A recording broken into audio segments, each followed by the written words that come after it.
long before the known star charts were etched into the navicomputers of modern vessels, before Coruscant gleamed with durasteel towers and Jedi war tabards of brown and ivory, there was only the ancient light. It drifted quietly through the unformed edges of the galaxy, still young in its spin around the deep galactic core. And it was here, at the convergence of nothing and possibility, that the first movement of the Force was felt, not in chaos as legend would later insist, but in perfect, deliberate stillness. On the oceanic world of Ahch-To, surrounded by storm-washed cliffs and salt-scarred stone, stood the first temple. No records claim who built it. No native species whispered complaint when its foundations were laid. In the carved interior of its black spire, historians would one day glimpse the only known likeness of the figure called the Prime Jedi. His age remains unknowable. His species, indistinct. The figure is depicted in tranquil symmetry, hands open, each held out in equal communion with both light and dark, surrounded not by soldiers or students, but by the silent swirl of stars. No weapon is visible. No doctrine appears above or below. Only balance. Only the shared breath of the galaxy. The Prime Jedi spoke not of sides, but of harmony within the Force. The Force was not yet a battlefield. It was space and silence. Fire and stillness. It moved through all living things with neither morality nor malice, and those first few who felt its call gathered not to command it, but to listen. From Ahch-To they meditated, calling no attention, waging no war, reaching in neither direction. Those who struggled against the disharmony within themselves undertook long voyages alone. Some returned changed. Others did not return at all. For a time, there was only listening. The Force was movement and rhythm. It did not punish nor reward. It wove whole truths between twin poles, not opposites, but equal currents within a greater tide. The teachings of the Prime Jedi, though long eroded, were preserved in simple scripts etched along the walls of sanctums beneath Ahch-To's towering library island. Remain within the center, let neither flame nor shadow rule the soul, listen beyond the self. There was no saber to lift. No counsel. No code. But even in balance, friction grows. As these early disciples communed through the Force, sharp variations in sensitivity began to emerge. Certain adepts, drawn repeatedly to the vast generosity of life's natural connection, began to embrace the light. They became profoundly attuned to healing, peacekeeping, and the warm flow of Ahch-To, the bright current. Others found themselves pulled toward isolation, personal ambition, and heightened control, abilities heightened by Bogan, the shadow tide. Neither was forbidden. Each was acknowledged. Yet even as the Prime Jedi taught that ethical dichotomies could lessen one's view of the greater whole, sentiment among the acolytes drifted quietly, almost unconsciously, into preference. And from preference, there emerged judgment. Ahch-To's order, until then unbound by hierarchy, was gently restructured. Those most balanced in the Force took on roles as guides and interpreters, and a circle of teachers began to form. These figures grew in prestige, not from power, but from perceived wisdom, and as with every form of veneration, distance soon followed. The retreat into meditation became more secluded. The rites more formal. New initiates were tested, quietly, for tendency. Those drawn toward Bogan, once welcomed as unique perspectives within the whole, were increasingly viewed as chaotic, unstable, or dangerous. The separation did not erupt in violence. It widened in silence. In time, sects emerged across Ahch-To's remote islands, and later, scattered again toward the stars, drawn by visions, Force-guided migrations, or pure curiosity. Among these founding migrations were the beings who would carry the memory of the Prime Jedi to a new cradle, the distant, storm-lashed world of Tython. Legends conflict as to whether Tython was discovered or revealed. Some believe it was shown in a collective trance to a circle of Force seers. Others claim that though massive, monolithic ships of dark stone and ancient design, emerged by unknown means and carried Force-sensitive individuals across the galaxy, depositing them purposefully upon Tython's surface, without guidance or explanation. Regardless of origin, it was here, beneath Tython's twin moons and turbulent Force storms, that the early philosophy of balance would face its first true test. The travelers who arrived were diverse, not only in belief, but in biology. Twi'leks, humans, Wookiees, Mirialans, even species no longer named, all drawn by something beyond language. Upon the 9 sacred temples positioned in accordance with planetary ley lines, they founded a new order, the Jedi. Unlike the later Jedi, the Jedi were not committed wholly to the light. Instead, their harmony rested upon the continual conflict and cooperation between Ahch-To and Bogan. These names, taken from Tython's visible moons, symbolized the eternal tension of the Force itself. Jedi apprentices studied both sides without condemnation. Meditation was paired with martial discipline. Knowledge was pursued with restraint, yet experimentation was not forbidden. Some stories suggest the Jedi temples developed individualized specialties: healing, prophecy, alchemy, martial training, and Force philosophy. Initiates were trained not to suppress struggle, but to survive it. When a novice reached early maturity, they undertook the great journey, traveling alone to each of the 9 temples, suffering doubts, confronting destructive emotions, and reaching some manner of personal clarity. Only after this could they become a full Jedi Knight. Yet even within this balance, a subtle imbalance grew. Tython was a planet alive with the Force, but also violently reactive to disturbances within it. When emotion flared, the world would storm. When conflicts rose, gravity itself would shudder. And as the Jedi delved deeper into mastery, certain scholars grew fascinated not with the harmony of the Force, but with its amplitude, its ability to reshape reality. These individuals, many gifted with unrivaled potential, became consumed by the power lying dormant within Bogan. From this dark fascination rose the first internal war. Though scarcely recorded in full, and remembered now only as the Force Wars, it is said that a number of Jedi, their names mostly lost, their actions obscured by sacred reticence, fell wholly into the embrace of the shadow. They forsook Ahch-To. They denounced balance as a lie.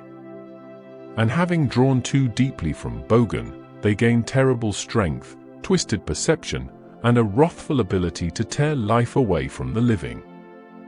One name does remain, a shadow amidst records half erased.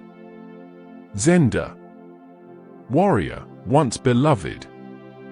Later reviled as a heretic. His following grew until war came to every temple. The conflict ruptured the planetary harmonics of Tython so violently that the world's surface was forever scarred. Volcanoes gushed endlessly. Earthquakes cleaved mountains. Ash storms battered whole biospheres into collapse. When the war ended, the victorious Jedi were quiet in their grief and silent in triumph. The survivors of the Bogan sect were exiled, not executed, and cast into unknown regions of the galaxy.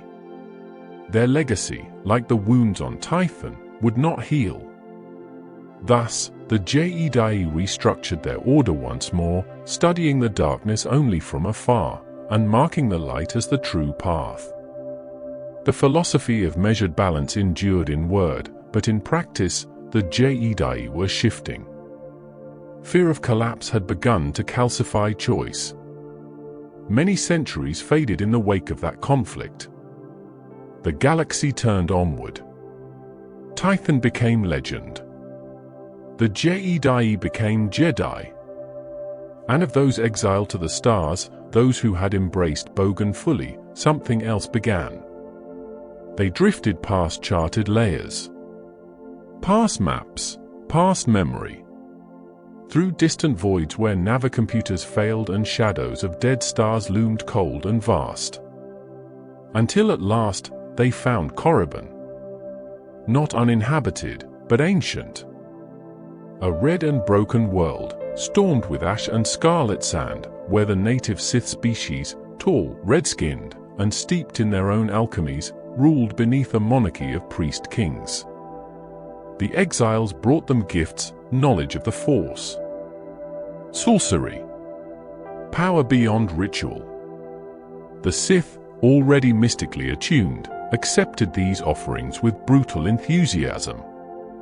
In time, they merged, culturally, linguistically, and through blood, and together, they crafted a civilization unlike any before it.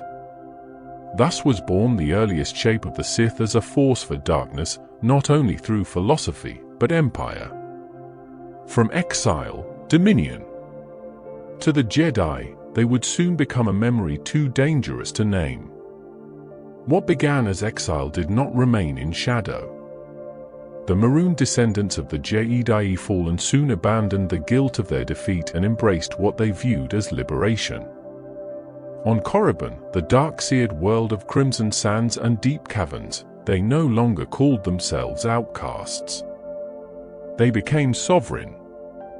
Drawing from both their fractured knowledge of the Force and the ancient rites of their new hosts, the Sith species, they forged a new priesthood through fire, cruelty, and domination. The joining of bloodlines was not symbolic. Over centuries, the descendants of Jedi exiles and native Sith became indistinguishable from one another, their genetic legacy sublimated into a new people, one unified under power, and ruled by those who could bend the Force to their will. This civilization would become known, in time, as the Sith Order, though in its earliest decades, it was referred to only as the Empire. Its doctrines were devoted not to nuance or balance, but to control of self, of others, and above all, of the Force itself. Where the Jedi built silence into their rituals, the Sith filled the silence with will. The code of the new Dark Lords, if it can be said to have had one in those days, placed desire at its core. Peace, to them, was a lie. Passion a key. By accepting the chaos within, they claimed to break chains no Jedi would dare acknowledge. Among them arose magicians, seers, warlords, and nightmare smiths. They delved into techniques forbidden in the archives of their progenitors, bending life, twisting death, prolonging spirit, and shaping thought itself. Alchemy flourished. Temples were carved not to honor gods, but to house relics that pulsed with a tangible, living malevolence. Some structures were buried on purpose, so powerful that even the Sith feared their influence. Others were left in spectacle, crowning Korriban's ridgeline valleys with dark towers that drank starlight and did not reflect it back. Through such rituals, the early Dark Lords elevated themselves to more than monarchs. They became living avatars of will, their tombs carved in advance, ready for the day they would transcend mortality. The title Darth was not yet in common use. Names were given in full: Ajunta Paul, Exozan, Carnis Mule, and born anew with each transformation through darkness. Whether the Force allowed their visions or merely refrained from intervening is a question no history answers. One sovereign, known in the annals of the Sith as King Adaz, came to rule long after the exiles had been folded into the planetary culture. He reigned not simply through terror but through longevity. It is recorded that he lived for nearly 3 centuries, though whether this can be attributed to alchemical extension or mythic exaggeration remains debated. He was revered as a living god of war, his skin obsidian black, lined with glyphs absorbing knowledge from every conquest. Civil war ceased during his lifetime, and the Sith grew not only in strength, but in cohesion. And yet, as with all such rulers, his death fractured far more than his reign had forged. Aeders perished resisting an incursion by the Rakata, another ancient force-wielding species, whose infinite empire spanned much of the Outer Rim. Though ultimately successful in repelling these intruders, the Sith lost their God-King, and with him the tenuous unity that had held their houses from consuming one another. Systems fell into feud again. The ambitions of Sith lords turned inward as rival castes attempted to seize the Emperor's throne. Alliances dissolved as quickly as they were made. Bloodlines stained the sands generation after generation. Yet even within this disorder, their influence grew. Other Sith lords, as many as 12 known survivors, possibly more, departed Korriban after Aeders' death, taking the knowledge of dark science deeper into the stars. Their paths are lost to time. But their absence did not go unnoticed. In hidden vaults light years away, artifacts bearing their symbols would one day surface again. While Korriban descended into civil fracture, the galaxy beyond forgot it. The Republic, distant and minimally charted at the time, did not yet know of the Sith as anything more than fable. It turned its attention inward, expanding across the core worlds, aligning with planets such as Alderaan, Chandrila, and later, Coruscant, which would soon emerge as a governmental sanctum. The Jedi too evolved during this time, no longer Jedi, no longer seekers of balance. They had taken a definitive position in favor of the light. Bogan was no longer studied. It was excised. Through careful curation of knowledge, the Jedi Order carved the memory of the Force Wars into warning, not nuance. Doctrines became code. Ashla was holy. Bogan was heresy. Temples replaced sanctuaries, masters in Force teaching, initiates were chosen, not felt. The age of open conflict had reshaped philosophy into law. And with the Republic welcoming protection from the now unified Jedi, their position solidified into partnership. This alliance would stand for millennia, and remained unaware that in darkness, others prepared for return. Where conflict was only memory to the Jedi, it was prophecy to the Sith. Among the disordered successors of King Aeders, many had tried to unify the Sith again. Most failed. The title of Dark Lord of the Sith would come and go, contested as often as it was claimed. Feuds became civil wars. Ruling lines were extinguished by apprentices, then re-established by duels in temple courtyards. Eras passed in blood and distortion, while techniques grew ever more unnatural. It was during this time, more than a millennium after exile, that the teachings of Ajunta Paul resurfaced in full. Hidden within a holocron sealed inside one of Korriban's deeper crypts, these doctrines described forbidden arcana lost even to many of the contemporary Sith. Paul's writings laid foundations for what modern historians refer to as the 100-Year Darkness, a time where ancient Sith rituals began reappearing within Republic borders, not from invasion, but corruption. This corruption did not begin through conquest. It began within the Jedi themselves. A small but growing number of Jedi began practicing techniques that mirrored early Sith ritual, the creation of life through Force alchemy, the binding of spirit to talisman, the full removal of moral obstruction from experimentation.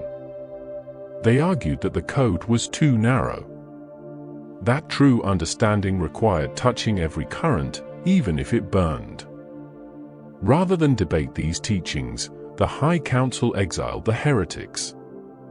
Among them was a name remembered only in whispers: Sorza Sin, alchemist, healer, prophet of blood. Others included Carnis Muir, who later authored the codex detailing the methods of spirit communion and the crafting of monstrous thralls. all soon abandoned their robes, relics, and names. But exile had long since ceased to mean silence. The expelled Jedi did not wander aimlessly. They sought what their ancestors once found, the remnants of the Sith Empire. And this time, they returned not as strangers, but as idols. On Korriban, they were not mocked. They were crowned. Within years, they seized ancestral fortresses. Entire clans submitted to their vision. Though the Sith had never ceased to exist in some form, the arrival of these outsiders marked a second birth, this time not as species, but order. So began the full rise of the resurgent Sith Empire, not mythic, not legend, but real and armed with lost knowledge. At its head stood Noga Sado, a figure of unmatched ambition and showmanship. Sado, a half-blooded Sith of considerable charisma, declared himself Dark Lord not by council selection or recognition of noble line, but by deception, spectacle, and murder. He orchestrated a false external threat to trigger war fever among the fractious Sith factions, assassinated his rival Ludo Kresh, and amassed a private fleet by exploiting illusions through the dark side. His intention was not merely conquest of rival planets, but the commencement of a galactic invasion targeting the Republic, the Jedi, and the very order that once cast his ideological ancestors into exile. With fleets of Sith warships powered not just by machinery, but by Force-attuned navigators trained from birth, the invasion began. It would be called the Great Hyperspace War. Initial assaults were swift and disruptive, storming distant Republic colonies, collapsing early comms relays, deploying Sith spawn onto unprepared systems. The Republic, unaware of the Sith's full capabilities, responded slowly. Yet as Sado advanced, his complexity revealed its flaw, reliance not on cooperation, but illusion. At critical moments, his forces faltered. The Republic's resistance stiffened. The Jedi, recovering from centuries of inaction, struck decisively. The war ended not with the Republic's victory, but with the Sith's implosion. As retreating forces scrambled to leave Republic space, infighting erupted among Sith lords. Ludo Kresh, long thought dead, returned from hiding to challenge Sado one last time. Their forces clashed over Korriban's orbit, while on the surface below, civil disorder ravaged tomb cities and sacred towers. Temples burned. Vaults were breached. Holocrons were destroyed, some by Jedi raids, others by Sith wishing to deny their rivals their secrets. Sado barely escaped, fleeing in a meditation sphere supported by a loyal Massassi guard, his fleet destroyed, his empire in ruin. He vanished into uncharted space, and the Sith, for a time, fell silent once more. But the Jedi, watching from Coruscant, dismissed this silence not as caution but as eradication. They believed the Sith extinct. What they failed to recognize was the one truth echoed in every ruined temple across Korriban's canyon surface: the dark side does not vanish. It waits. The aftermath of the Great Hyperspace War did not conclude with fire or treaty. It ended the way so many moments in galactic memory end, through silence and the slow decay of perception. With Noga Sado vanished into deep exile and the known Sith forces scattered, the Republic celebrated not merely the cessation of hostilities, but what it believed to be the extinction of a species, a philosophy, and an empire. Memorial statues were raised in the core worlds. Jedi historians sealed records. Entire sectors once touched by conflict began to erase the war from public memory. In polished archives, Sith became myth again, dangerous words spoken only in containment and rarely repeated beyond the closed circles of the temple's historical curators. Those curators, however, remained watchful. Because not everything lost was forgotten. Following the collapse of Sado's empire, those Sith who had survived the destruction of Korriban fled along divergent paths. Some sought sanctuary in uncharted corners of the galaxy, hiding in the ruins of forgotten battle stations, remote moons, or shattered hyperspace lanes. A few small factions attempted to reignite power, but without unity, their empires never rose, only splintered. These remnants would fracture across generations, scattering Sith knowledge into private sects and distant crypt vaults. Many never recovered. But even in fragmentation, legacy continued. While the Republic and Jedi clung to the belief in victory, unknown to them, Sado had not perished. He had fled far beyond the reach of the temple or temple-bound historians. It was on the jungle moon of Yavin for where he settled in self-imposed exile, entombing himself within the foundations of yet another dark citadel, constructed with the aid of his remaining Massassi followers, who worshipped him as a living god. At the height of his power, Sado had infused his very presence into the stone and walls around him. Now, in his decay, he entered suspended animation within a sarcophagus deep beneath the structure, kept alive not by science, but by the secrets of Sith alchemy and his refusal to yield his spirit to death. His body slept. His will endured. The temple would be buried by time and overgrowth for nearly 5,000 years.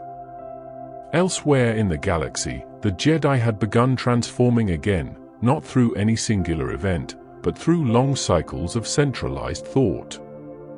Over the centuries following the war, the Order's role solidified from spiritual counselors into active agents of the Republic.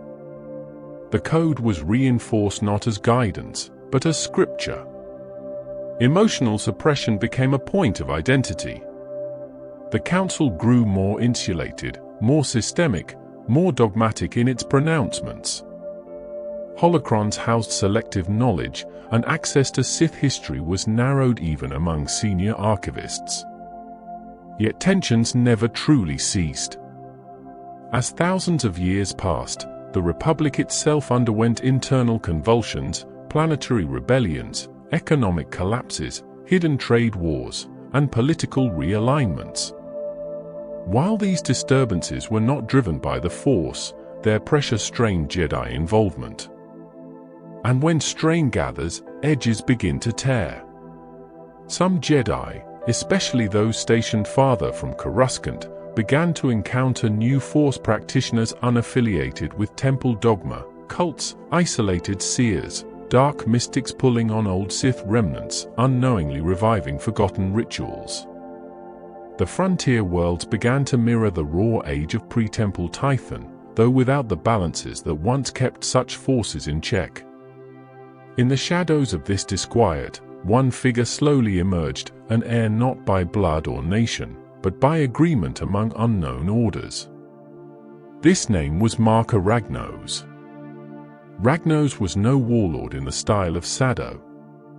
He was instead a consolidator, one who recognized the ideological rot and scattered ambition seeded across the fractured Sith remnants. It was not power alone that raised him to the title of Dark Lord, but the necessity of order. His reign, which lasted over a century, maintained a balance of dread, a stalemate among feuding Sith houses made possible by his ruthless arbitration. Yet behind the stillness, tension seethed. As he aged, unnaturally long, like Ada's before him, two rising lords, Freedon Nad and Noga Sado's chosen successor, Ludo Kresh, gathered influence. It was at Ragnos's funeral, deep in the Valley of the Dark Lords on Korriban, that Sith destiny again altered course. There, amid flame and chants, Sado and Kresh clashed, not with sabers alone, but with the force of prophecy and inherited command. A duel began, witnessed by loyalists and power brokers from many competing Sith clans. The battle was halted only by an impossible apparition, the shimmering form of Marka Ragnos, risen in radiant spectre, interrupted the duel and chose Noga Sado to carry the mantle of Sith ambition forward. Some believe it was Sado's illusion, Others swear it was Ragnos himself, channeling a will that still echoed through the valley. What is certain is the effect. Sado was declared Dark Lord. From this moment, Sado acted with great speed, consolidating fleets, building vaults of alchemical horrors, expanding the rituals of mind deception and battle meditation. He cultivated experiments, enhancing Massassi warriors into grotesque abominations shaped not by breeding but by will. And more notably, he began to hear rumors of weakness beyond the core, to the lost worlds of the Republic, which had grown decadent under complacency and blind to Sith activity along the fringes. But the cycle of betrayal did not yield. Ludo Kresh, wounded but unbroken, secretly plotted to strike Sado down and reclaim the title he believed had been stolen through fraud. He amassed forces for a surprise assault, and in the ensuing battle over Korriban, both sides were nearly annihilated. Sado, foreseeing defeat, vanished once more. He escaped with only a few followers, reclaiming his old meditative sphere and fleeing to the outer void.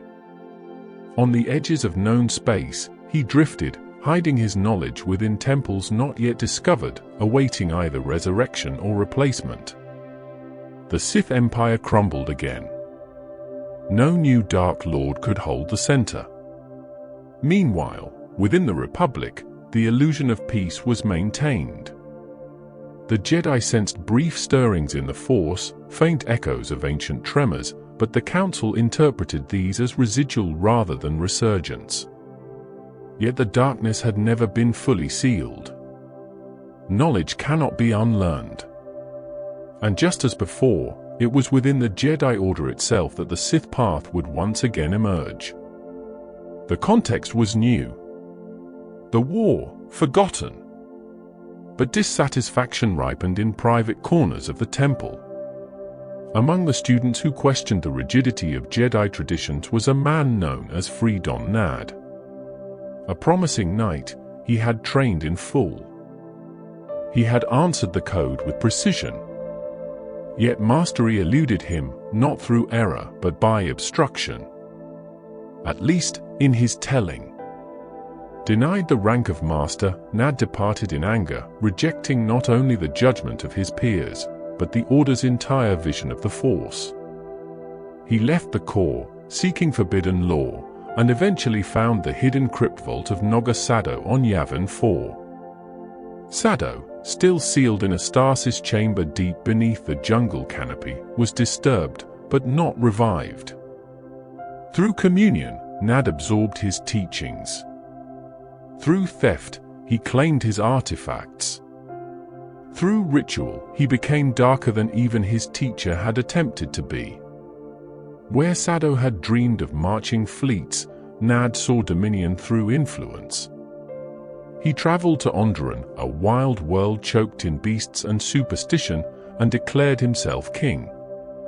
His rule was drenched in mysticism and occult authority. He raised palaces, tutored warlords, bound spirits in chains across necropolises, and transformed the cultural memory of the system into a mirror of ancient Sith belief.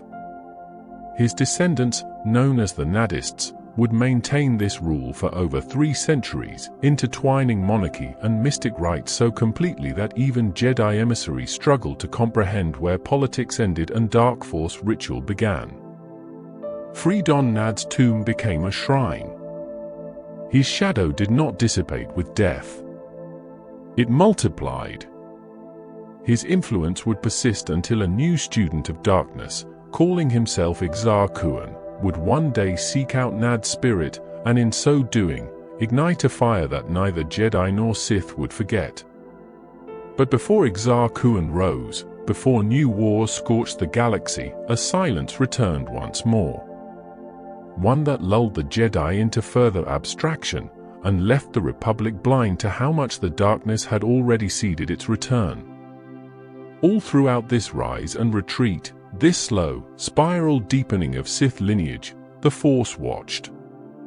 Whether it moved with intention or simply flowed on its own rhythm remained unclear to those who tried to command it. But what had once been balance, long ago on Ahch-To, had now become a pendulum.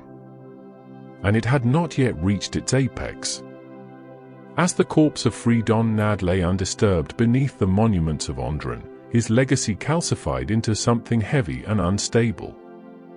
The monarchy that survived him cloaked themselves in noble blood, but each heir was shaped not by civic tradition, but by spiritual inheritance, the whispered echo of Sith power handed from crown to crown by means of ritual, talisman, and haunting.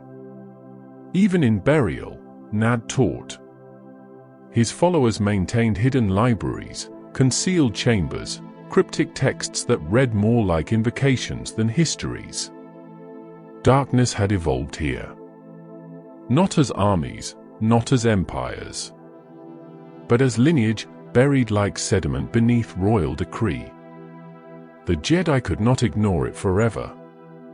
Jedi intervention on Onderon began as diplomacy, initiated to temper the tide of warfare between the City of His Eyes and the barbarian tribes exiled beyond its walls, tribes who had once embraced Nad's teachings openly and were now seen as heretics to the throne.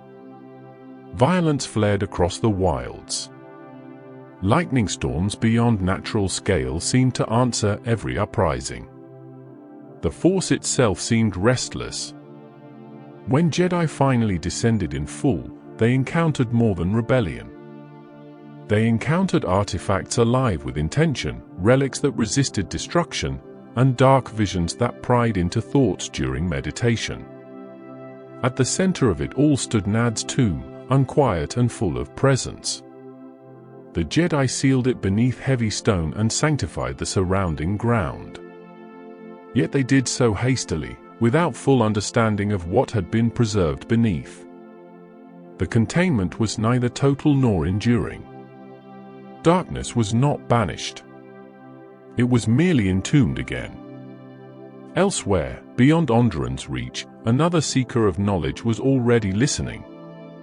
Ahch-To had been among the Jedi's most gifted students, trained under Master Vodo Siosk Bars, who recognized not only his strength but the fragility within it, a curiosity too sharp, a will too proud. Ahch-To craved knowledge that the Order would not share.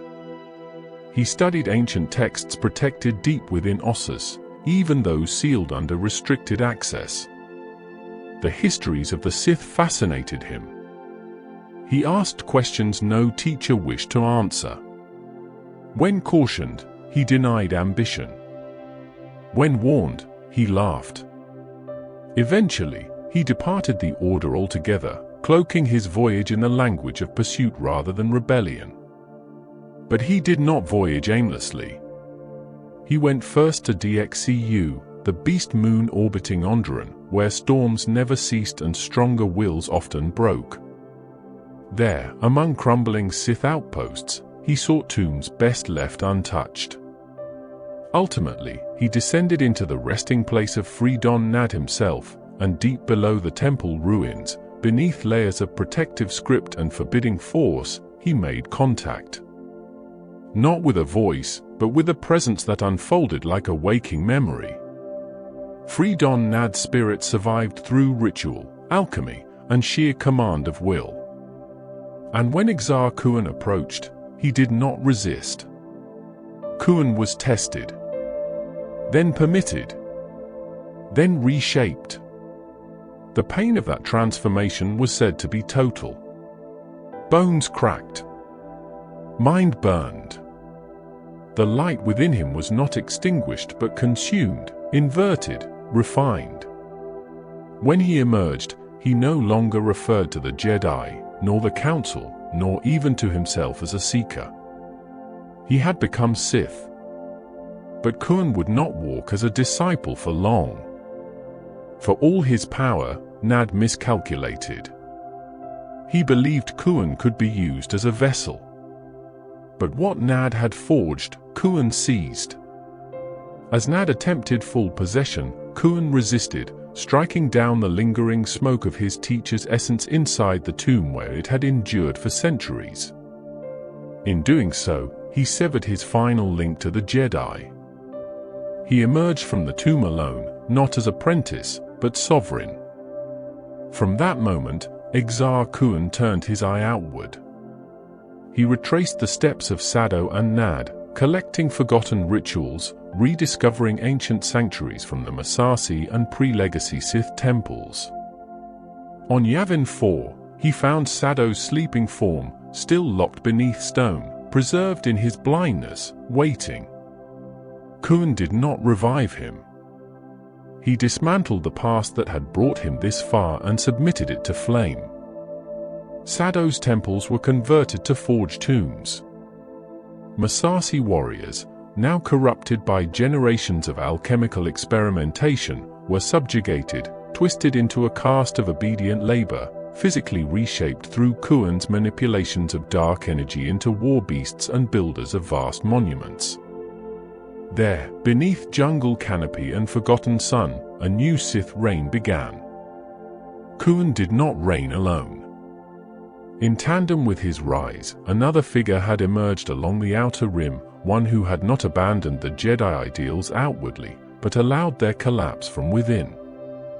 Ulic Qeldroma, a war hero of considerable repute, had journeyed to the war-torn world of Onderon and witnessed the residue of Nad's influence. Unlike Kuan, Qeldroma was not drawn to the dark side through knowledge, but through desperation. In an attempt to infiltrate and disrupt the remains of the Nadist cult from within, he accepted Sith poisons into his body and mind, hoping to protect himself from corruption. But the act, whether noble or misguided, opened him. He felt power unlike that granted through the Jedi Code. He moved faster. He saw deeper. And in his growing wrath at the unnecessary bloodshed around him, he acted without restraint. By the time Ahch-To met Ulic, both had already turned. Their alignment was not of affection, but recognition. Each had been altered by the sickness of the ancient Sith. Each had severed the tether to the order that had once guided them. Nad may have whispered to Ulic, as he once had to Kuan, but produced only soldiers. Kuan shaped an empire. At the behest of the Sith spirits now following Kuan as if he were their descendant, both he and Ulic descended into the shadows of the long-ruined Sith citadel on Korriban. There, among the tombs of Ajunta Paul, Simus, and Chulak Horde, Ahch-To was anointed formally. The spirit of Marka Ragnos arose once again, granting him the title of Dark Lord of the Sith, chosen, not assumed, and bound Ulic Qeldroma to him as his shadow. The Mandalorians, seeing opportunity in the instability of the Republic and the rise of new warlords, aligned with Ulic. Great fleets returned from deep space, harnessed by loyalty, by fear, and by the sheer gravitational pull of a cause ancient and reborn, the total dismantling of Jedi tyranny and the return of Force dominion unbound by law. Thus began the Great Sith War. It unfolded not as a single battle, but as a coordinated offensive across major sectors. Worlds that had never seen Sith presence found their skies blemished with smoke and blood. Jedi temples were razed. Libraries on Ossus were torched. Arcane devices previously sealed in containment were used against their protectors, thought bombs, alchemical constructs, Force storms wrought through ritual. Kuan's mastery was not only in combat, but in desecration. He preyed upon Jedi Masters' inner doubts, corrupting their Padawans from within, reshaping loyalty through manipulation, and hollowing the very structure of the Order from inside its bones. The Council, stunned by the velocity and rage of the assault, faltered. Some believed Kuan's resistance was short-lived rebellion. Others foresaw a collapse of everything the Order had built. By the time consensus was reached, much of the outer temple network was already abandoned or destroyed. But within every conflict, the Force counters. During a campaign on Ossus, the central Jedi knowledge world, Ulic Qeldroma, now fully immersed in Sith thought, faced betrayal by his own brother, Ki. Their duel ended with Ki's death. But something in Ulic broke. When pursued thereafter by the Jedi Nomi Sunrider, a former ally and conflicted adversary, his agony overtook his will. Struck down by no blade, but by fate, Ulic was stripped of his connection to the Force in a moment of unprecedented spiritual severance. Whether it was her power that caused it or the Force itself recoiling from what he had become remains unclear. Without Qel-Droma, Kuan stood alone. His final act was not surrender, but preservation. Returning to Yavin 4, he bound his essence within the stone catacombs of his temple fortress, sacrificing the lives of his Massassi in a ritual to sustain his spirit indefinitely. His body perished. His will, like Nad and Ragnos before him, lingered. The war ended not with victory, but with isolation. The Republic reclaimed territory slowly. The Jedi, devastated, attempted to recover lost knowledge. Ossus, irreparably damaged, was abandoned. Holocrons had been scattered, corrupted, or destroyed in battle. Some masters sought to rewrite the code in simpler terms. Others proposed greater guardrails, tighter discipline, earlier Padawan conditioning, anything to prevent a repetition of Kuan's rise. But for those who had survived both the initial fall and the long aftermath, one conclusion took eventual hold: the threat of the Sith did not lie in armies. It lay in the Jedi themselves. Not in war, but in descent, in the slow, inward turn from caution to pride. In the belief that light could never decay. In the centuries to follow, that quiet truth would define both orders. With the Great Sith War consigned reluctantly to memory, and Exar Kuan's temples reduced to overgrown silence on Yavin 4, the Jedi returned to their temples not with triumph, but with unease. The Force, though it no longer screamed, had not settled. Debris from the conflict remained scattered across the distant corners of the Republic, artifacts, teachings, remnants of loyalty submerged in remote cults and buried enclaves. Ossus, once the heart of Jedi learning, lay broken and half-sunken into the dust of its own ruin. Many of its acolytes were displaced permanently, their memories disjointed and their instruction incomplete. Masters who had survived carried deep scars, some physical, others reaching into that quiet recess of the mind that no philosophy could fully heal. But the Order did not change itself. Instead of adaptation, it turned inward. Structures were rebuilt with stronger codes. Masters were granted greater authority over Padawan development. Warnings were carved into archives older than the temples themselves.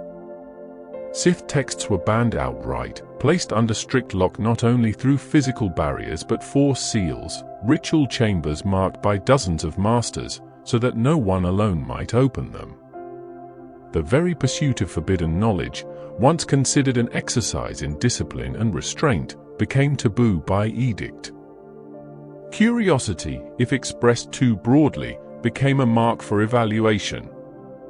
Just as the Force itself must be balanced, so too did this climate of suspicion invite its hidden equal, dissent. From the shadows of a rebuilding Republic, new voices emerged, voices not bound to the Jedi, yet aware of their limitations. Among these voices were remnants of the Krath, an ancient Sith-inspired order formed during the height of Ulic Qel-Droma's war, and secret sects who revered the lost wisdom of Kuan, Nad, and Sado with scripture copied from damaged scrolls and incomplete holocrons scattered during the collapse of Ossus. These beliefs did not emerge into the light. They evolved in chambers hidden beneath libraries, in monasteries built not under Republic registration, but in debt to ancient codes known only to their founders. In these places, a different version of history was remembered. While the Jedi anathematized the dark as solely corruptive, these shadow cults treated the Sith as necessary fire. A trial rather than a trespass. They studied not just power, but intent. They called the Jedi weak in their insistence on stagnancy, and in time, their teachings attracted Force sensitives who felt alienated from institutional discipline, the ambitious, the proud, the broken, and the curious. Whether through purposeful heresy or accidental rediscovery, Sith doctrine began once again to take shape, not as ruling empire, but belief. That belief found renewed form in the figure of Darth Revan. Revan was not born from darkness. He was forged from war. A Jedi Knight of extraordinary brilliance, trained during the uneasy decades that followed the Great Sith War, Revan embodied both idealism and calculation. He had a mind like few before him, capable of parsing philosophy and strategy together, fluidly, without dissonance. When the Mandalorians launched their ruthless expansion into the Outer Rim, threatening whole sectors with cultural annihilation, Revan did not wait for permission. He departed the Council's indecision and led Jedi, along with countless Republic allies, into battle. They called themselves the Revanchists. This war, brutal in its progression, acted not only as catalyst for political transformation, but spiritual disfigurement. With every battle, Revan relied not just on tactics, but on the Force's darker currents. His sense of purpose, once oriented toward protection, hardened into absolute control. He encountered ancient Sith artifacts on Malachor V, buried lexicons of power, remnants of the Traeus Academy, where darkness clung to stone like a disease and the very geometry of the place defied reason. He took what he found. And like others before him, he did not turn back. Revan did not fall to the dark side in a single moment. His descent was too precise for collapse.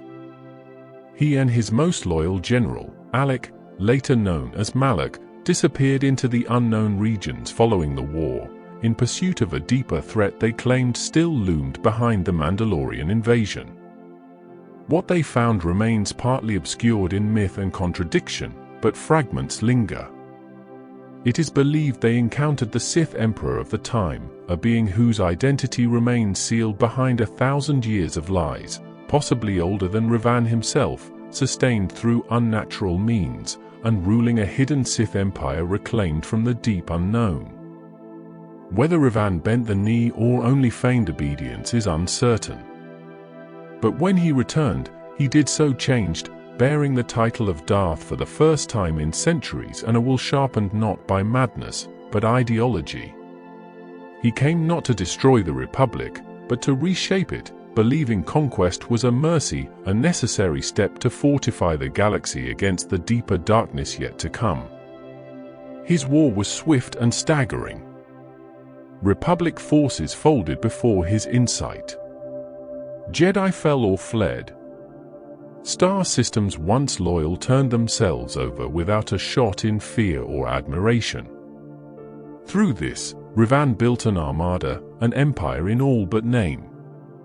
But again, as with all Sith born from light, he underestimated those shaped by his own legacy. Malak, his own apprentice, hungry for supremacy, struck him down mid-conflict. Betrayal split the campaign in half. Revan survived only because of Jedi intervention, left near death yet kept alive through Force healing and a dangerous gamble. His identity was erased. By turning him into an empty vessel, the Jedi attempted not only to save Revan's life but to redirect his future. What followed, under this new self, was a chain of events rarely spoken aloud by archivists. Revan, no longer Darth, rose again, this time stripped of memory, and helped defeat Malak. In doing so, he reclaimed parts of his past piecemeal. He learned what he had been.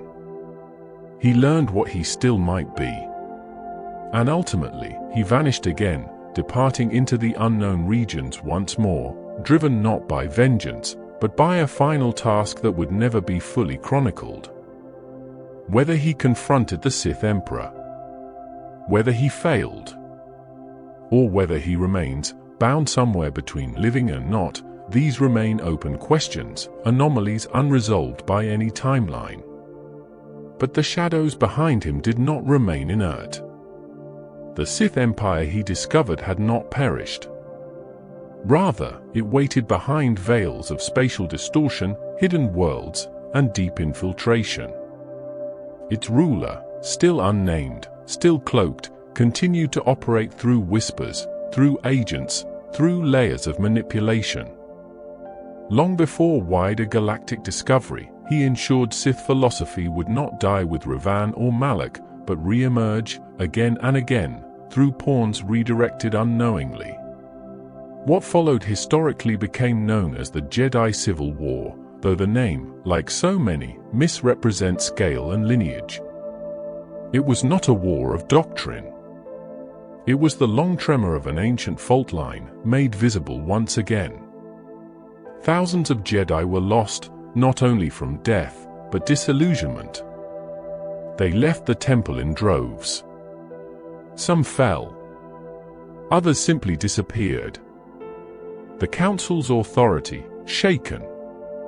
Their chosen restrictions, questioned. The Republic, weakened. In the vacuum, the Sith returned. Not through grand assault, but exile and entropy. The Triumvirate rose next, 3 Sith Lords not bound by traditional empire, but by pain. Nihilus, a void made flesh, consumed entire worlds to fill the hunger left by his wound in the Force. Sion, immortal by will alone, held his shattered body together through agony. Antreya, once known as Kreia, keeper of the Sith's hidden truths, sought no conquest, only the unraveling of the Force itself, believing it to be a manipulator of all destinies, Jedi and Sith alike. These were Sith not as kings, but as consequences. They did not seek to build. They hollowed. They fed not only on life, but belief. Only in the hands of the Jedi exile, a survivor of Malachor V, severed from the Force by trauma, did the Order find its delayed answer.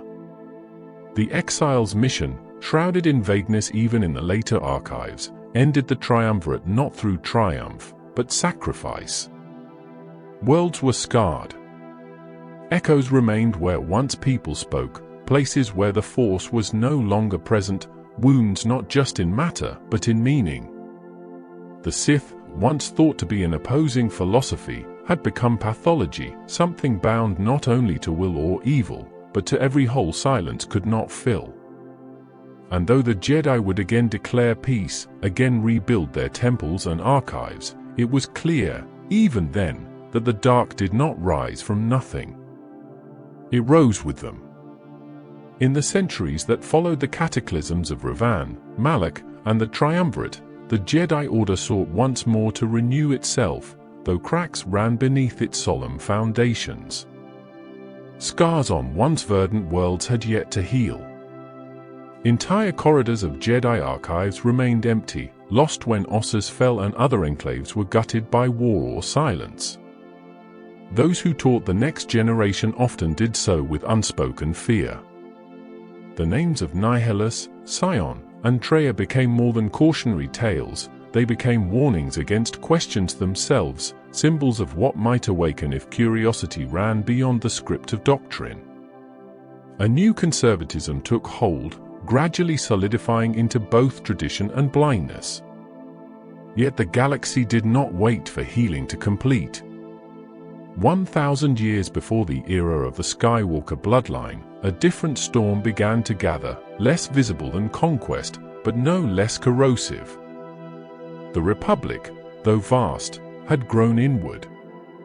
Internally corrupted by political stagnation, economic decay, and private conflicts, it teetered unknowing toward another prolonged age of war.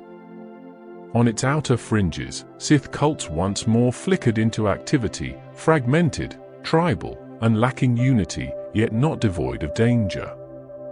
From the ashes of myth they awoke bearing relics, talismans, and half-truths stolen from crumbling Sith tombs or whispered by still-lingering specters beneath forgotten ruins. Rituals once buried resurfaced in syncretic forms, part truth, part invention, all malice. These gatherings, primitive as they seemed, proved seeds for something wider. What came next spanned nearly a millennium, rendering even the Great Sith War pale by comparison. The Jedi called it the New Sith Wars, though the war itself was not singular. It was 1,000 lesser wars, invasions, insurgencies, turnings, and betrayals, interwoven between political realignments and sector rebellions, often instigated or guided by Sith lords who rose in isolation. They no longer followed Sado or Kuan or Revan, they crafted new roles, bound to nothing, answering only to ambition. Many claimed the title of Dark Lord of the Sith. Few kept it for long. Power passed through blade, through ritual, through treachery. And with them came ruin. Worlds like Ruzan, Balawai, and Ambria were scorched, not only by orbital fire but by force techniques so volatile they left no survivors. Entire Jedi strongholds were reduced to impression shadows on ruined stone, their occupants either vaporized or flipped into forced servitude. The Brotherhood of Darkness was one among many such movements during this time, steered by Lord Kon, a Sith who rejected the ancient hierarchies of apprentice and master in favor of collective dominance, an alliance of equals wielding the dark side as one singular front.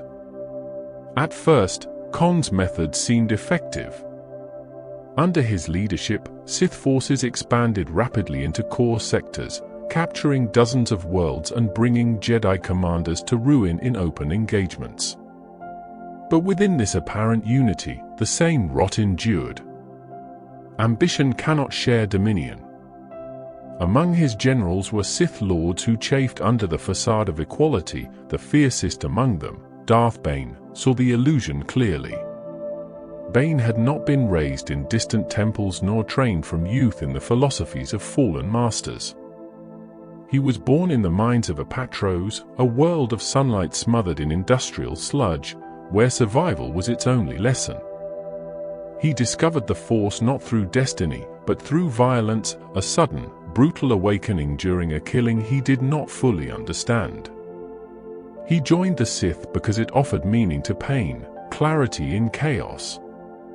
But unlike so many of his peers, Bane read.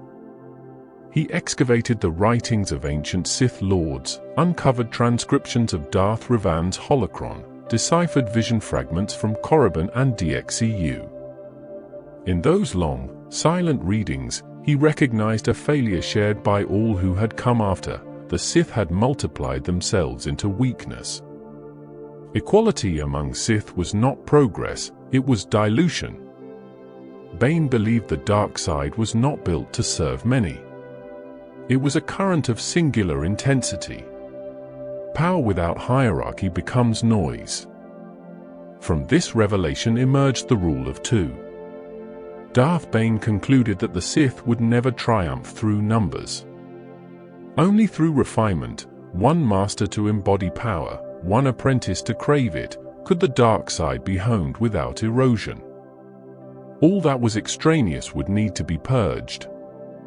While Kon's Brotherhood prepared its final strategy against the Jedi forces led by Lord Hoth on Ruzan, Bane acted alone. He did not fight in massed armies. He sought the thought bomb, a ritual of such destructive purity it reduced all Force-sensitive beings within range into dispersed energy, bound eternally to the terrain where it detonated. He delivered the knowledge to Kon as a false gift. Kon, believing in collective glory, activated the ritual with himself at the center. Ruzan did not fall. It unraveled. The cavern where the thought bomb ignited became a wound in space and time. No bodies remained. Sith and Jedi alike were annihilated, their essences suspended, half aware, not dead but denied all life. Even the soil resisted regrowth. Bane alone departed. In the aftermath, he did not proclaim victory. He vanished into the galaxy with a single companion, a girl named Xana, who had witnessed the devastation and shown signs of untapped potential. He named her his apprentice. he began her training. And with this act, the ancient line of the Sith was reborn again, not as crusade, but continuity. The Jedi, in their fractured understanding, concluded this event as final. With the Brotherhood of Darkness extinguished, and the armies of darkness shattered, they declared the Sith extinct once more. In its place, they created the Army of Light, not a military, exactly, but a principle.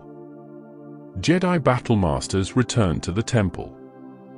Lightsabers were turned toward ceremony instead of war. The Order refashioned itself into mediators, guardians, scholars. For nearly a millennium, they lived in uneasy peace. Cities grew. Political systems evolved. The Republic, ever frayed, stabilized briefly under senatorial rule. But beneath the surface, the rule of two persisted in silence. Each generation, the Sith teachings deepened. Apprentice replaced master. Knowledge was not scattered, but concentrated.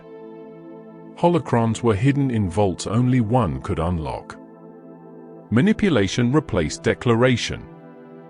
The Sith folded themselves not into war, but into the veins of power, nesting in the shadows of banking institutions, senatorial lobbies, and early trade alliances. Their presence was not recorded. Their hands remained unseen.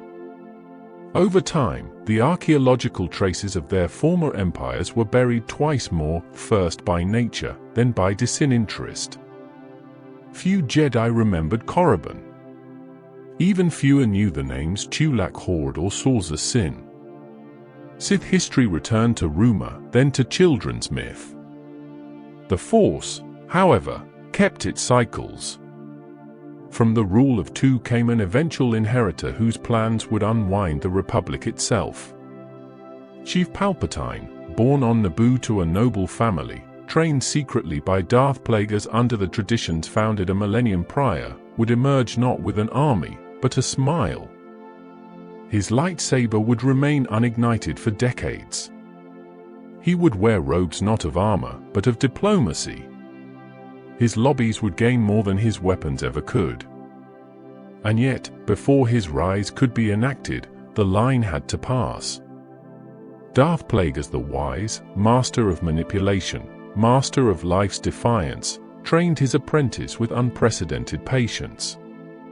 He sought not conquest, but immortality, communing with the midichlorians, stretching the Force's boundaries, seeking unnatural survival itself.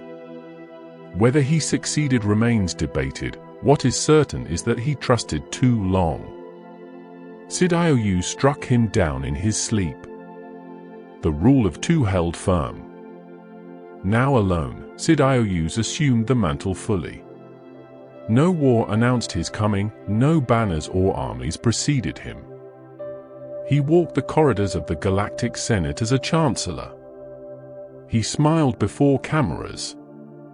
He told half-truths with perfect diction.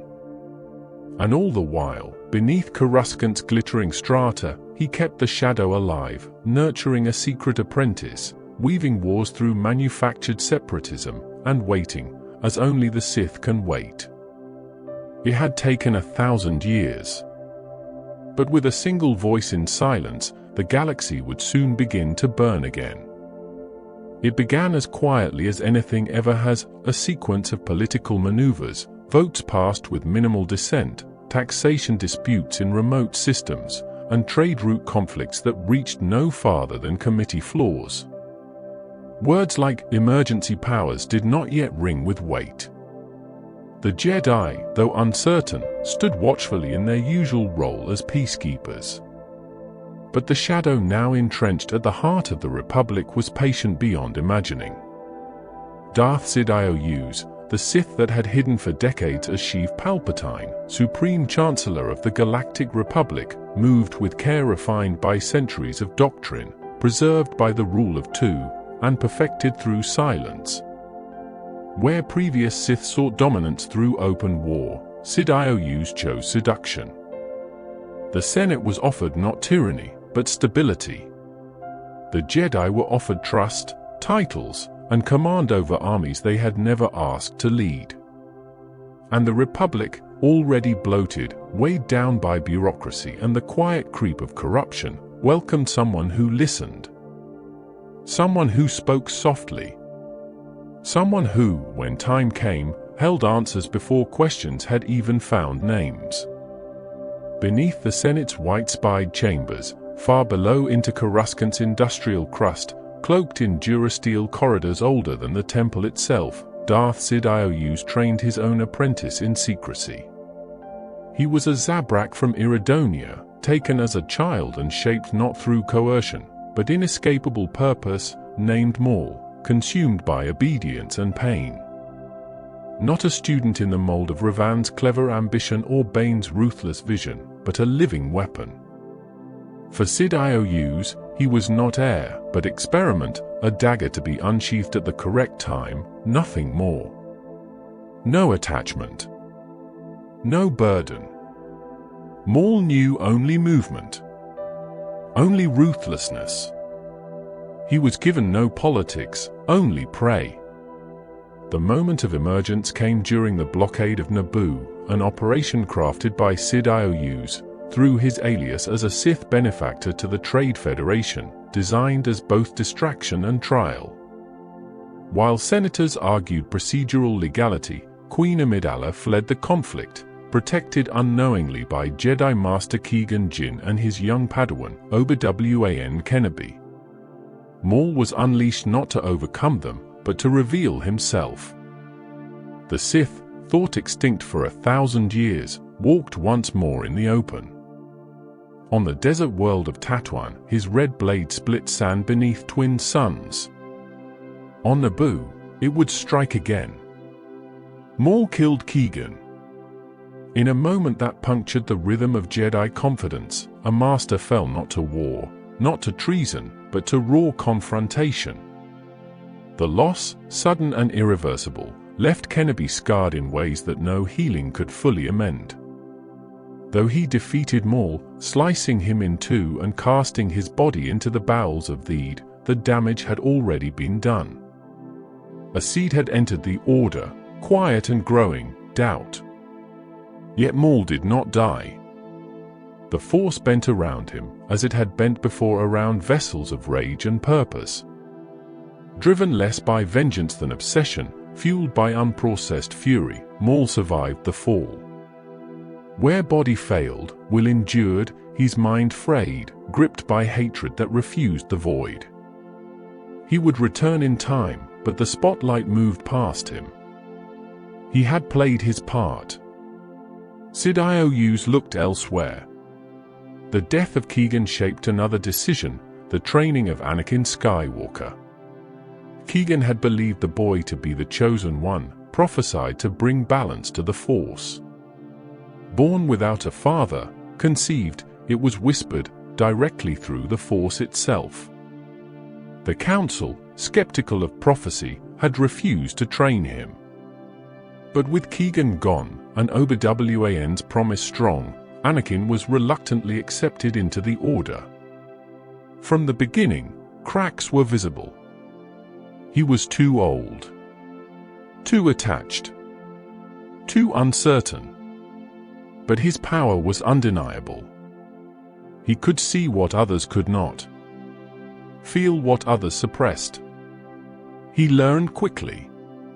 He questioned constantly. And somewhere deep within him, the Force gathered in ways no Jedi fully understood. As Anakin matured, the galaxy moved toward disorder by Sidious's intent. The Republic frayed further. Border systems threatened secession. Terrorist attacks increased. Talks failed. A separatist movement coalesced under Count Dooku, a former Jedi Master turned charismatic leader and secret Sith, now Darth Tyrannus. Publicly, he appeared as a conventional rebel against corruption.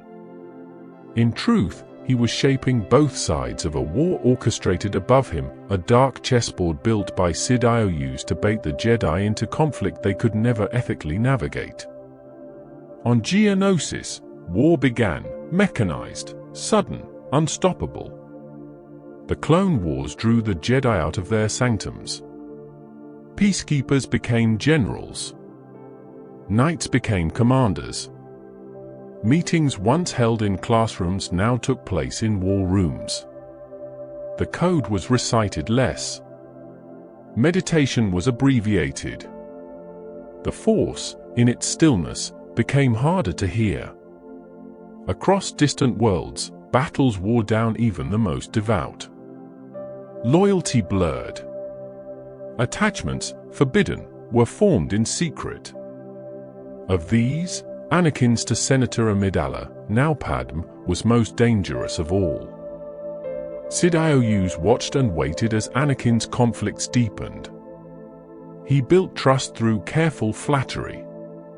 He offered advice, perspectives, eventually, promises. The Jedi, caught between loyalty to the Republic and fidelity to their tenets, failed to recognize the pressure mounting within Anakin's soul, torn between institution and instinct. While the war escalated, Sidious commissioned the Camino cloning program under the Republic's own funding, an obedient army derived from a bounty hunter spoken of by no Jedi records, yet chosen by Tyrannus. In each soldier, he embedded a bioorganic failsafe, Order 66. Unspoken. Unexplained. Waiting. In the final year of the war, events moved faster. Count Dooku was slain by Anakin in personal combat, a rising moment of anger encouraged by Sidious, who watched quietly as the Jedi taught restraint and he taught clarity. Your enemy must die, and through his death, your fear ends. On Coruscant, General Grievous was hunted and destroyed by Obi-Wan, further destabilizing the Separatist cause.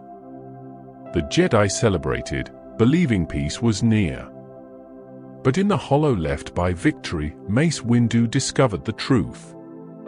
Sidious, exposed at last, revealed himself not with shame, but with composure.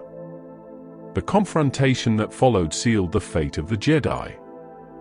Windu, accompanied by Jedi Masters, attempted arrest.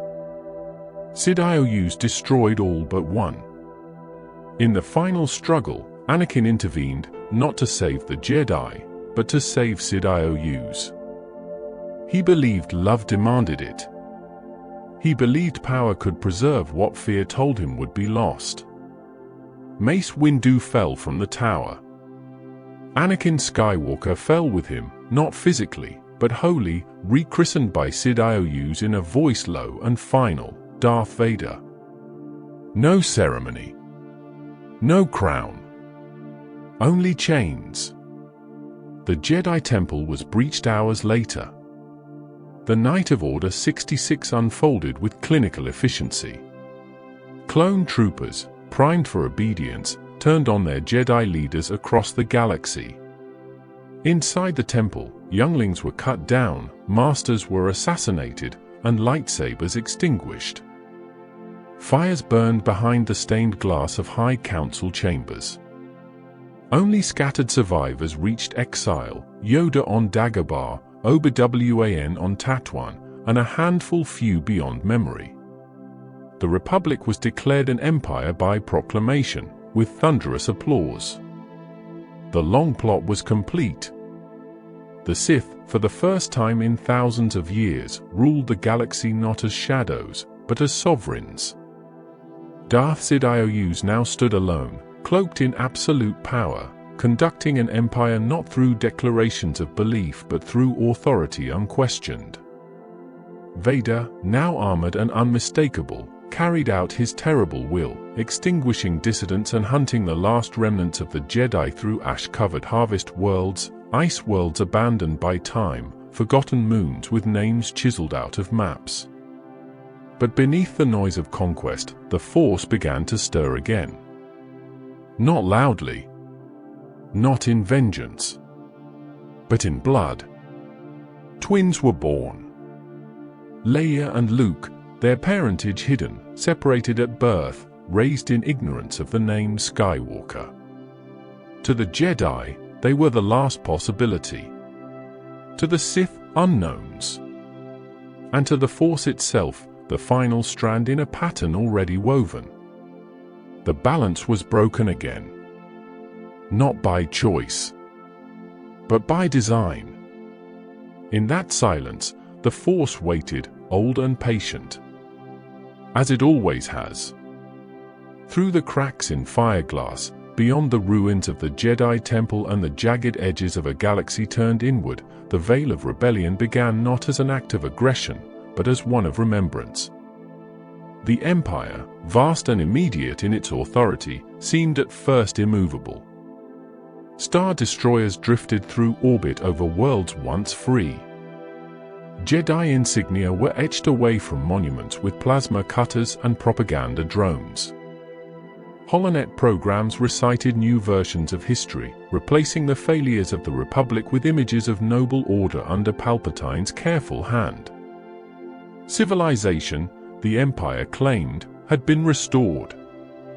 And yet, beneath the images, deeper truths endured, suppressed but not destroyed, flickering like stars behind storm clouds. The few survivors of Order 66 whispered the old teachings to themselves in seclusion. Some wandered without purpose. Others sealed themselves in self-imposed exile, unlearning what they had long taught and watching the galaxy decline from abandoned towers, from swamps, from caves where no voice answered. Kenobi, alone under twin suns, carried the memory of two lives, one as teacher, one as executioner. He did not forgive himself. Yoda, breathing beneath layers of rot and fog, dissolved his presence into the living Force and waited for something not yet prophesied, not yet named. The Jedi were no longer leaders of war. They were now fragments. Echoes. Without students, without purpose, save one, to wait until one of the children grew into something the Sith could not corrupt before it rose. But beneath the discipline of the Empire, other fires gathered, not through the Force, but through experience. Families displaced, cultures erased, leaders imprisoned or vanished. The early resistance was not Jedi orchestrated. It came from smugglers, from senators, from warriors sung of only in the local tongues of far outer rim provinces. The rebellion, in its earliest years, was not unified. It was absence drawn into shape by shared injustice. Across these years, Darth Vader hunted not for ideology, but for survival of legacy.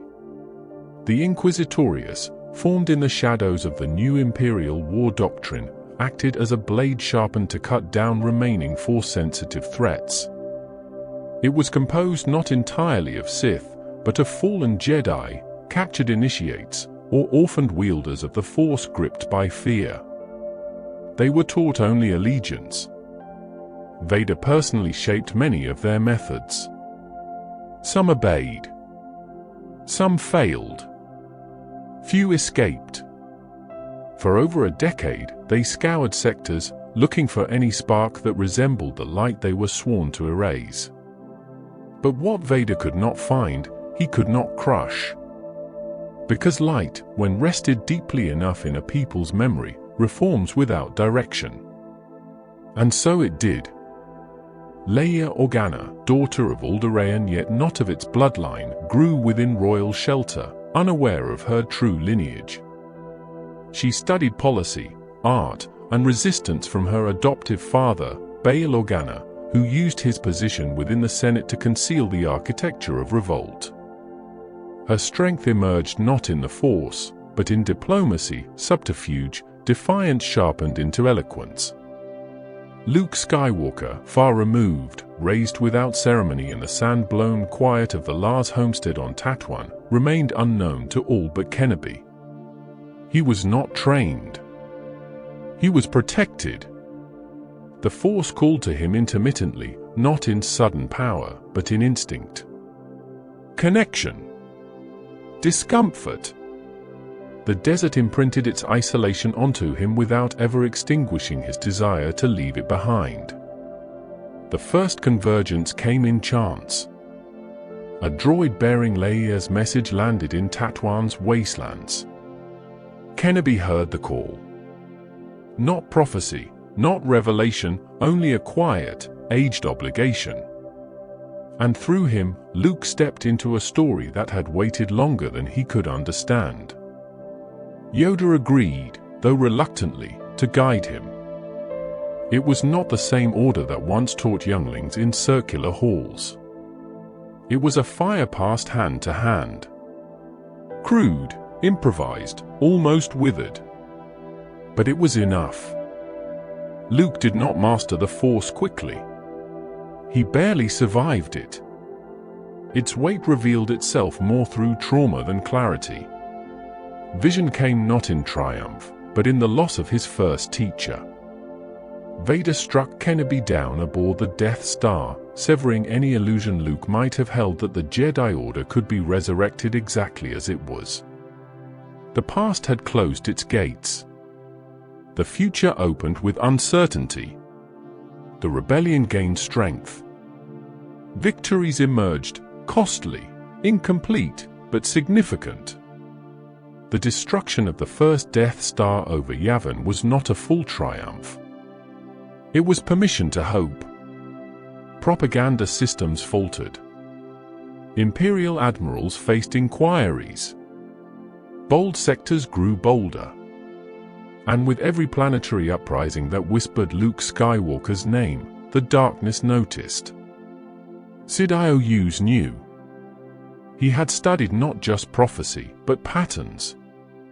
Where each generation of Sith had attempted conquest too early, he had refined patience.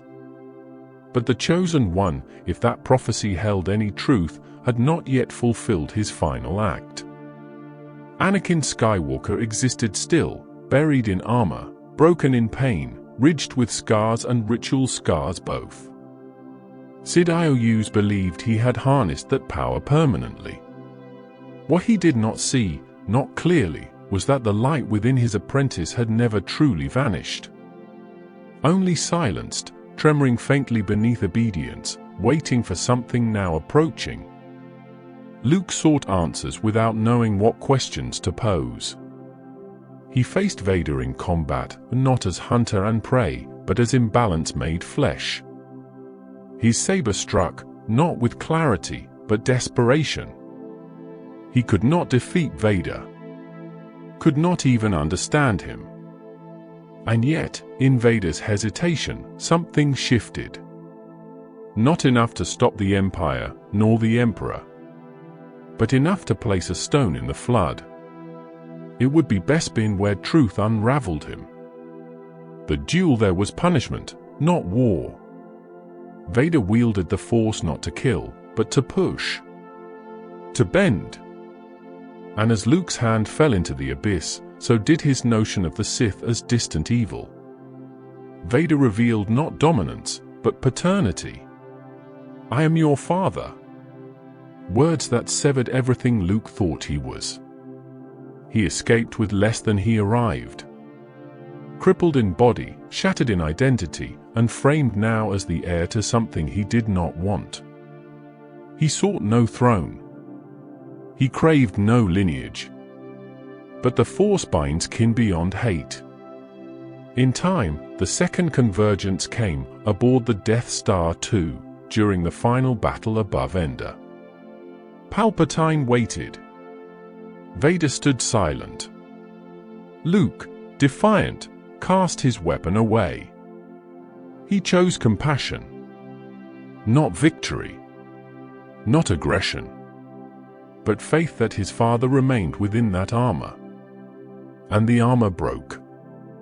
Vader struck down Sidious not with strategy, but instinct, a final act of love, long buried under years of brutality. In that moment, Anakin returned. The Sith, in its present form, collapsed inward. Not destroyed by weapons, nor fleets, but by a single refusal to continue hating. The Death Star fell. The Emperor died, or so it was believed. And Anakin Skywalker passed into the Force not as Sith, but redeemed, appearing to his son in spectral clarity, alongside Obi-Wan, alongside Yoda, the last trio of a broken age now gone. The Empire fractured.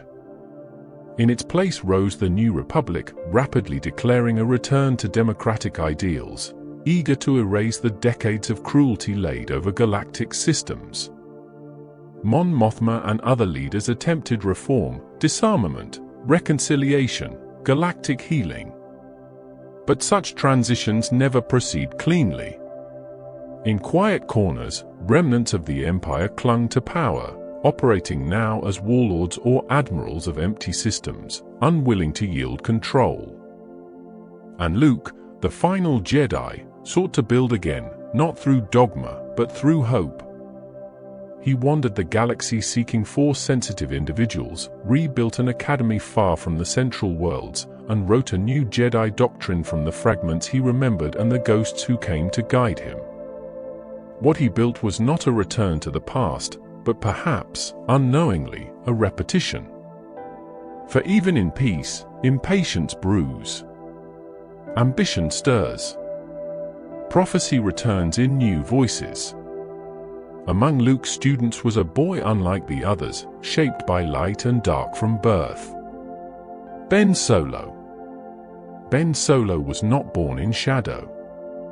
He was born beneath banners of celebration, into a galaxy regrowing itself from root to branch, its wars buried beneath new constitutional drafts and treaties penned on reclaimed parchment. He was carried into the world under the protection of two legacies, the son of Leia Organa and Han Solo, the nephew of Luke Skywalker, a child shaped by heroism before he knew what betrayal meant. And yet, within these names lived lineages both sacred and cursed. His blood echoed with the quiet presence of Anakin Skywalker, a destiny inherited through breath rather than will, through promise rather than prophecy fulfilled. The Force circled him from infancy. Leia, though wise, could not shield her son from what he would become. She felt it from the beginning, a weight behind his calm, a stillness that trembled too easily into fire. She never told him the full truth. The name Vader remained unspoken to his ears for many years. Her silence was not avoidance, but fear that knowledge alone might act as an accelerant. And perhaps, in some way, it did. Children carry the things their parents cannot voice. Luke saw Ben differently. He viewed him not as threat, but prodigy. The boy's sensitivity to the Force surpassed even his own in youth. He moved through Jedi training with swiftness and raw potential, commanding abilities before understanding them, bending movement, emotion, and vision into something Luke had not expected. But potential, as Luke should have recalled, is not a promise. It is pressure. And Ben, under the watchful quiet of the newly built Jedi Temple, received more fear than guidance. Whispers from other apprentices. Concern from the older generation. Warnings passed in coded council meetings. He was watched, not nurtured. By the Order. And by something else. For deep in the unknown regions, an echo stirred beyond coordinates and records. It did not call itself Sith. Not yet. But it moved like the Sith. Waited like the Sith. And when it reached across the void, it did so not in fire, but in voice. A whisper that shaped itself to Ben's shadow, naming him differently, reminding him of what the Jedi would never allow him to become. He was not tempted by power. He was tempted by the illusion of knowing who he truly was. The voice gave itself a shape, Snoke, a figure Luke did not see clearly until it was too late. Snoke spoke with fragments of Sith language rephrased as freedom. He offered Ben the truth withheld. He spoke of Vader not as monster, but as martyr. He shaped Ben's doubt into armor. And Luke, in a moment of dread born from fleeting vision, stood in the midnight of Ben's chamber with saber ignited, not with hateful intent, but hesitation. A single flash. But it was enough. In that flicker of indecision, all trust became ruin. Ben struck back, not with fear, but purpose. The temple burned. His fellow students perished. The newest order died before it had ever completed its first decade. He left no message. He left a mark. From this, the First Order rose, forged in the ashes of Empire, but rebranded.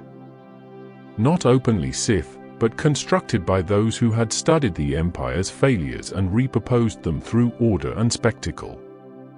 Symbols returned, not identical, but familiar.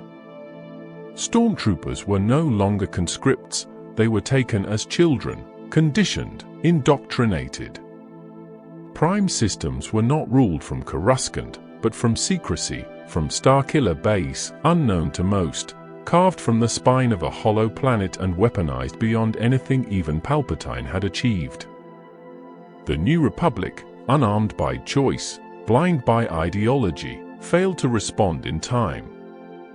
Ben Solo claimed a new name, Kylo Ren. He did not declare himself a Sith.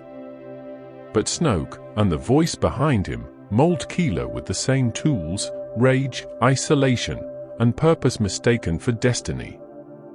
He was not a second Vader. He was something less formed. The mask he wore was not necessity, but reverence, a symbol of legacy he hadn't fully earned, and one that choked him more than it crowned him. Within him, a fracture never fully closed. The light did not leave. It remained as an irritation, a ghost he could not kill. Resistance formed not through official channels, but in secret, under Leia, now General Organa, who had seen her fears realized and responded not with retreat, but resolve. Her resistance was small, underfunded, and seen by many as a fringe military escapade. But it was enough. Through it came Rey. Born in obscurity, abandoned without name or explanation on the desert world of Jakku, Rey's past was vapor, no known family, no held records, no clear origin. But the Force moved within her as it had in few others, raw, untrained, intuitive. She did not seek the Jedi. The Jedi found her. Through relics. Through instinct. Through myth. When Luke's lost saber, the weapon once wielded by Anakin in a time before fall, found its way into her hands, her visions came not from ambition, but need. She did not wish to lead. She wished to belong. Luke, found at last on Ahch-To, refused her. Not with cruelty, but caution. He had severed himself from the Force. The temple's ruins were not just physical, they were moral, emotional, philosophical. He believed the Jedi had failed, not only recently, but always. He recalled the violence they caused by their hubris, the shadow they refused to see in themselves. He believed the Jedi should end. But Rey, through patience, through confrontation, and eventually through compassion, rekindled what the fire had not fully destroyed. Luke trained her barely, and imperfectly, yet the teaching was enough. Across this time, Snoke pulled Kylo further. He pushed him into confrontation with Rey. In their first duel, Rey survived not through superiority and skill, but through unexpected stillness, not reaching, but trusting. And she wounded him. Where Anakin had lost to Kenobi in fire, Kylo lost to a scavenger untrained. The wound cut deeper than flesh. He had not expected to feel fear. It awoke memory. Snoke extorted vengeance. But Kylo hesitated again. And when the moment came, Kylo struck him down. A Sith would have replaced him. Kylo did not. He simply removed him. Yet the voice that had created Snoke, the true architect beneath centuries of futile Sith resurgence, remained alive. Palpatine. He had not died fully on the Death Star. Death was no longer singular. Through unnatural processes and dark science, the Emperor had transferred his essence into cloned vessels deep within the secret laboratory systems of Exegol, a world lost, unmapped, carried through myth, drifting on whispers of Sith eternal cults and long-abandoned ancient prophecies. There he remained, decaying and disembodied, awaiting a vessel strong enough to contain him. Snoke had been a puppet. Palpatine never released the thread. Rey, drawn by visions and the unrelenting hunger of identity, confronted truth. She was born of this legacy. A descendant of Palpatine, not as heir, but as experiment. Her parents, unimportant in galactic legend, had hidden her not from inheritance, but from future possession. On Exegol, beneath the weight of temple monoliths and perpetual storm, the final shape of Sith ambition re-emerged, vessels of cloned warriors, star destroyers outfitted with planet-killing weaponry, and a throne empty for too long. Palpatine sought to inhabit Rey. She was strong where Kilo wavered. She had not been shaped in temples. She had never worn the name Jedi. She was, in his vision, clean canvas for rebirth. But Rey denied him. Not alone. Ben Solo returned, no longer Kilo, no longer masked. He had felt the death of Leia as a tearing veil. He had encountered a memory, not a ghost, of his father, Han, not conjured by the Force, but calloused remembrance. And in this liminal moment, he put down his weapon and crossed the distance back toward the light. Together, Rey and Ben faced Palpatine. Ben fell in the final struggle. He gave his life not in duel, but in sacrifice, the last act of a lineage always torn between life-takers and saviors.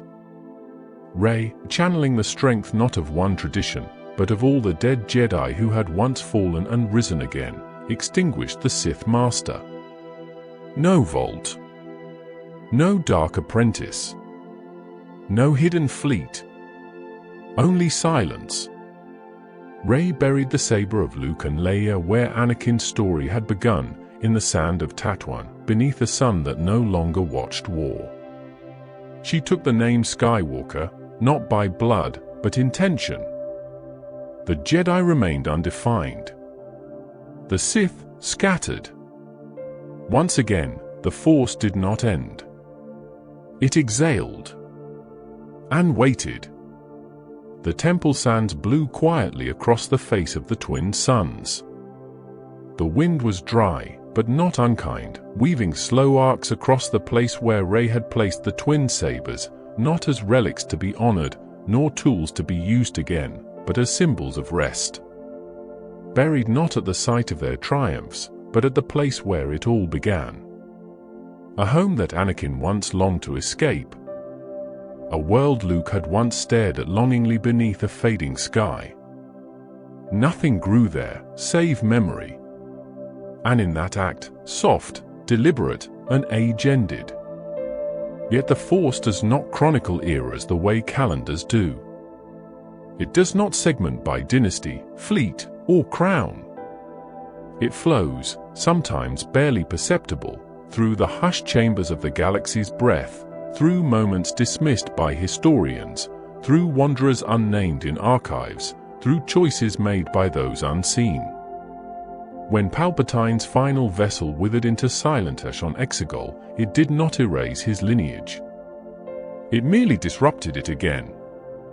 What he had collected, through centuries of manipulation, through ritual, through tradition and imitation, survived in fragments.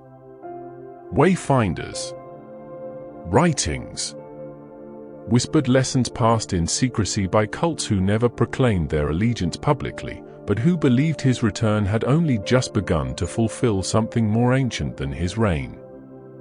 The Sith, as a name, had died before. They would die again. But not wholly. On planets long since burned into legend, Sith shrines remained unmolested beneath crust and silence. In the deep core, unmapped systems turned inward, hiding vessels, labs, ruins unrecovered since the time of Exar Kuan. On world ships drifting between collapsed hyperspace lanes, old texts scrolled endlessly through deteriorating data cylinders kept sacred by scavenger priests who revered not Sith or Jedi, but the struggle between them. And somewhere, still, the rule of two lingered, whether in strict fidelity or mutated form. For there is always someone who desires power, and always someone who recognizes another's weakness enough to follow them until the knife can be put in place. Every heretical apprentice who survives begets another. The thread thins, but does not sever. After Exegol, the Republic never returned to the clarity it had once attempted to cultivate. The New Republic, shaken before it could stabilize, had been scattered by Starkiller Base. Its systems fell back into loose alliances, hesitant coordination, and autonomous coalitions. The official histories recorded the Final Order as defeated. Resistance leaders, stripped of uniform, became planetary counselors, adopters of local policy. Leia Organa's name remained respected, but distant now, not fully understood by a younger generation who remembered only vapor trails and echoes. The Jedi did not rebuild an order. Rey wandered, unnamed, and alone. She had no council, no code, no temple. What she carried had been learned not through generations of training, but from shards, from broken mentorship, from ancient voices called across fault lines in the Force, and from instinct. Her knowledge of the Jedi path was fractured. She had known Luke only briefly.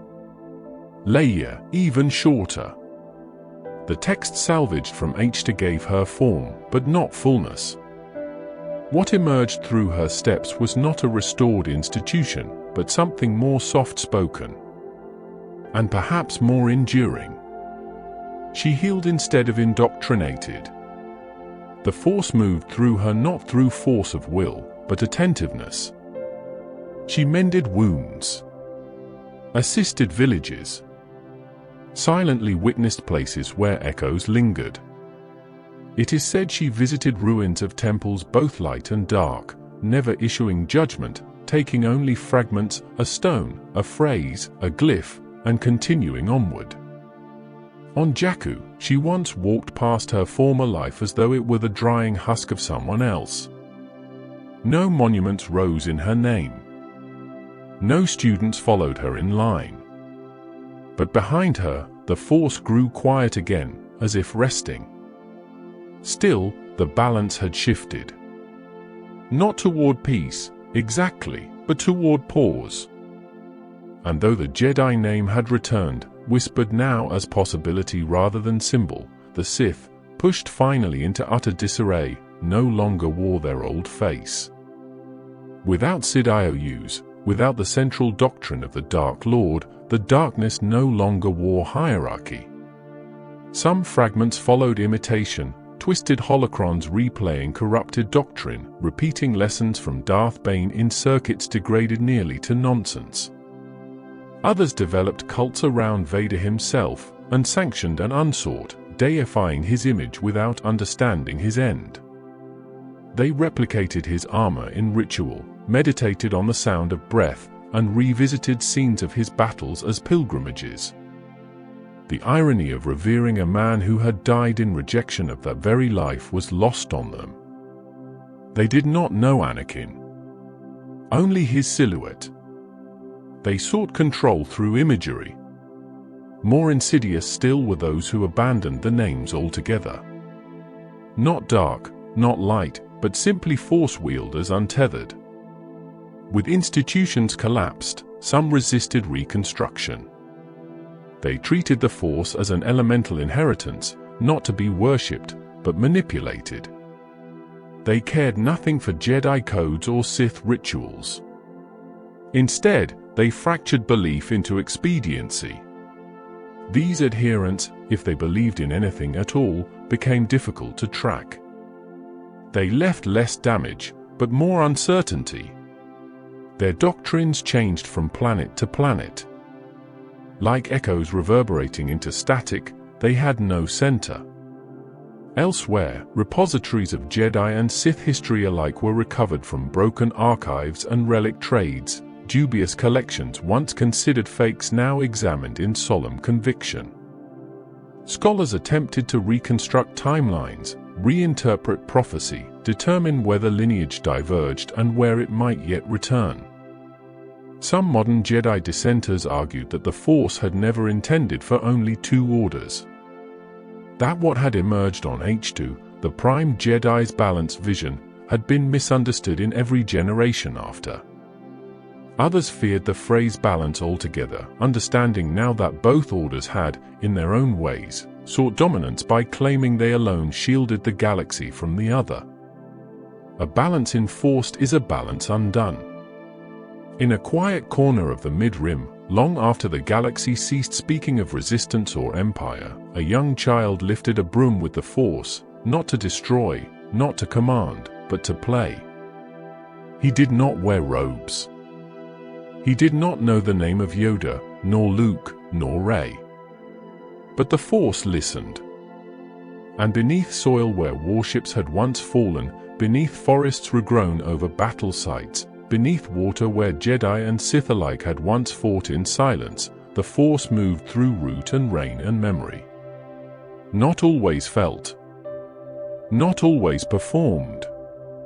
Just present. And in that presence, the long arc of power began to quiet once again.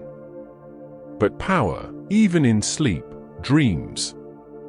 In the spaces between systems, where star lines warp, where gravity stretches thin, where hyperspace roots bend into echo and distortion, remnants of the old orders drifted. Not fleets. Not battalions. Just individuals carrying fragments. One with a corrupted datapad sealed in polymer glass. Another with a half-intact holocron that no longer answered to any command code. Still another, perhaps born years after the end of the last war, hearing only scraps through story and ruins overgrown, curious without understanding why. These were not Jedi. They did not call themselves Sith. But the Force did not require names. After the fall of Palpatine's final order and the silence left in Rey's footsteps, the galaxy did not roar into celebration. It exhaled. Cautiously. Varied. Some systems rejoiced. Others merely shifted their flags, changed their uniforms, and continued as before. On the core worlds, media outlets declared a decisive victory. In the outer rim, many never learned of Exegol, or believed it nothing more than another myth spun by powers they would never see. The Jedi, as an institution, remained absent. No temple rose. No council ruled. And Rey, last of the name Jedi, took no title beyond memory. She moved like a solitary wind across the surface of the galaxy, not with armies, nor students, but with questions. Her path became immediate legend to some, to others, an unconfirmed tale. She repaired ships, healed wounds, mediated disputes too small for senatorial attention. She taught no classes. She kept no holocrons of her own making. Yet stories of her presence remained, the stranger who can't rance us with a word, who stopped droid mutinies without activating a blade. To those who met her, she was neither Messiah nor ghost. Only someone present, and gone again too swiftly for thanks. In her absence, new voices rose around the void of official doctrine. Among the novice thinkers, scattered across the galaxy's midline worlds, were those who reimagined what Force sensitivity could mean when unburdened by ancient warfare. These were not revolutionaries, nor formal practitioners. But Force-attuned children began appearing more frequently than before, documented not by name, but by behavior. A tantrum crumbling a wall. A dream revealing a storm hours before it formed. Travelers who calmed beasts through intuition alone. No master taught them. No code guided them. They came without ideology, without banners, pieces of possibility, scattered like pollen. But power does not rise without notice. Far from the civilized core, in laboratories once abandoned by the Imperial remnant, silence was maintained deliberately. Shadows scraped together by former cultists of the Sith Eternal gathered again, not to worship Palpatine, whose myth had imploded, but to restore what they called the invisible doctrine. A philosophy without figurehead, without empire, but imbued with certain beliefs that the Force was an engine, not a mystery, that dark and light were malfunctions of weak moralists, that immortality was not fantasy, only process imperfectly replicated. They were not many. But numbers had never been the seed of danger. Their teachings rejected the rule of two. They replaced it with the circle, a hidden rotational structure in which no one remained master or apprentice long enough for complacency or betrayal. Details of this group, referenced sparingly in later encoded transmissions, indicate contact with genetic remnants of Palpatine's failed vessels, hybrid cells procured from the ruins of Exegol itself, and forbidden data extracted from Inquisitor databases recovered during the looting of destroyed Star Destroyers. Their aim was not resurrection, it was iteration. They believed the Sith had failed not because of darkness, but because of identity. Too much personality. Too many names. Too many heirs unwilling to die. This splinter movement began constructing artificial wielders of the Force. Not clones in the traditional sense, not copies of any one being, but hybrid vessels engineered to awaken with only instinctive connection to the Force, stripped of purpose, and then trained via simulation. These experiments failed many times. Some produced unstable results, minds that descended into frenzy, unable to process the weight of sensation. Others dissolved under their own power. But a few endured. None with names. All numbered. All vanished without trace after initial records, as if intended to seed particular locations and vanish before they could be tracked. Not all secrets stayed sealed. Among the Jedi-adjacent communities forming in the post-Exegol era came a healer known only as Devart, recorded once in the archives of Bardota and again along the rimward port stations of the Radolin line. Stories suggest she identified Force users not by presence, but by absence, stating that the Force hides around those who are too loud for it. Unaligned with Rey, unknown to any survivor of the Resistance, she practiced a form of unteaching, helping those overwhelmed by inherited memory to return to quiet. She left no teachings behind. A few of her patients reportedly vanished, reappearing later with fewer abilities and calmer lives. New interpretations of the Force proliferated. Some claimed that balance would not be found through inheritance, but through subtraction. That both Jedi and Sith had created identities so heavily constructed that the Force itself had become refracted, unable to move except through conflict. Others theorized that Force sensitivity had not increased, but returned to its natural state, suppressed for millennia under doctrine, now reawakening organically through generational rebalancing. Some, interpreting ancient prophecies anew, suggested that balance had never meant equal power between dark and light, only the disappearance of extremes. In this view, the Skywalker line, through both its failure and self-sacrifice, had fulfilled its role not by triumph, but by conclusion. Rey was not sought after to confirm these ideas. She did not create an archive. She gave few teachings. But her presence, in the stories passed between Force wielders who had never met her, remained instructive. It is said that on Chandrila, a student raised a lightsaber blade only to extinguish it after a moment's pause, stating that the Force is no longer what it was, and the sword no longer speaks clearly. It is said that on the moon of Glaven, a community grew around a singular tree, one older than the ruins surrounding it, where visions came unbidden to those willing to sleep beneath its boughs. Whether these were Jedi prospects, false prophets, or something else entirely, cannot be known. The Jedi name carried less weight now. The word Sith became an epithet, little used. The ruin of both creeds had made the galaxy suspicious, not only of leaders, but of belief. And yet, some continued to search. A map in fragments. An incomplete holocron found half erased on Jeddah. Star charts leading to unregistered moons. Relics echoing old voices, damaged by time, repeated like broken hymns. One fragment, recovered from a derelict station along the Anshan border, played only a single phrase before dissolving, "There is no end." Its syntax resembled teachings from the archives of Ossus, though the voice was unfamiliar. Still, it circulated among independent Force adherents for years, taken as a proverb. It bore no known source.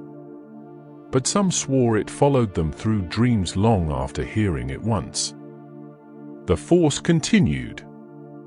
Through every quiet seer, every child who reached out with a hand and found something waiting. Through each place where breath slowed and stillness bloomed in the absence of motion. Through every buried temple where ancient stones no longer asked for worship. None of this was dramatic. None of it rose to power. But the spiral of memory continued. And far from Coruscant, on a grey world without name, two figures stood on a cliff above Salt Flats, watching lightning strike in silence. They did not speak of Jedi. They did not speak of Sith. One turned and raised a hand, fingers shaping the air as if tracing something once forgotten. The other only nodded. Above, no stars moved. But the Force did. Though the galaxy quieted in the wake of 30 generations of war and revelation, nowhere was there clean silence. No world, no city, no ancient ruin stood without echo. The Force, though soft, did not still, and history, no matter how buried, fashioned itself forward through those who refused to forget, and those who remembered in error. The name Skywalker faded slowly from daily speech, held only in reverence by those who needed stories more than facts. There were storytellers now, not Jedi historians, who recited Luke's final breath against impossible odds, or Leia's command transmitted through hyperspace one last time before the Resistance was nearly unmade. There were frescoes painted on walls where cities had no names, where children sat beneath woven canopies of scrapwood and belief, hearing tales of the girl with no family who held the stars in her palm.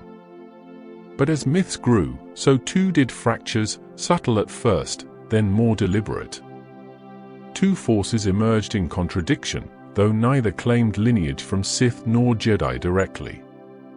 They were nameless at first, loosely formed, their leaders unknown, their purposes concealed even from their own. Yet both drank from the stream of memory, the same river that had once carried Exar Kuan, that had once bent Sid Ious toward the throne, that had once made the Jedi believe they were chosen guardians of peace above all others. One movement, bred in silence, took root in the mid-rim. It emerged not from a temple, but from an observatory, a place believed to have once belonged to ancient imperial officers tasked with tracking Force signatures during the time of the Inquisitorius. The data they recovered, corrupted, partial, was decoded and reinterpreted.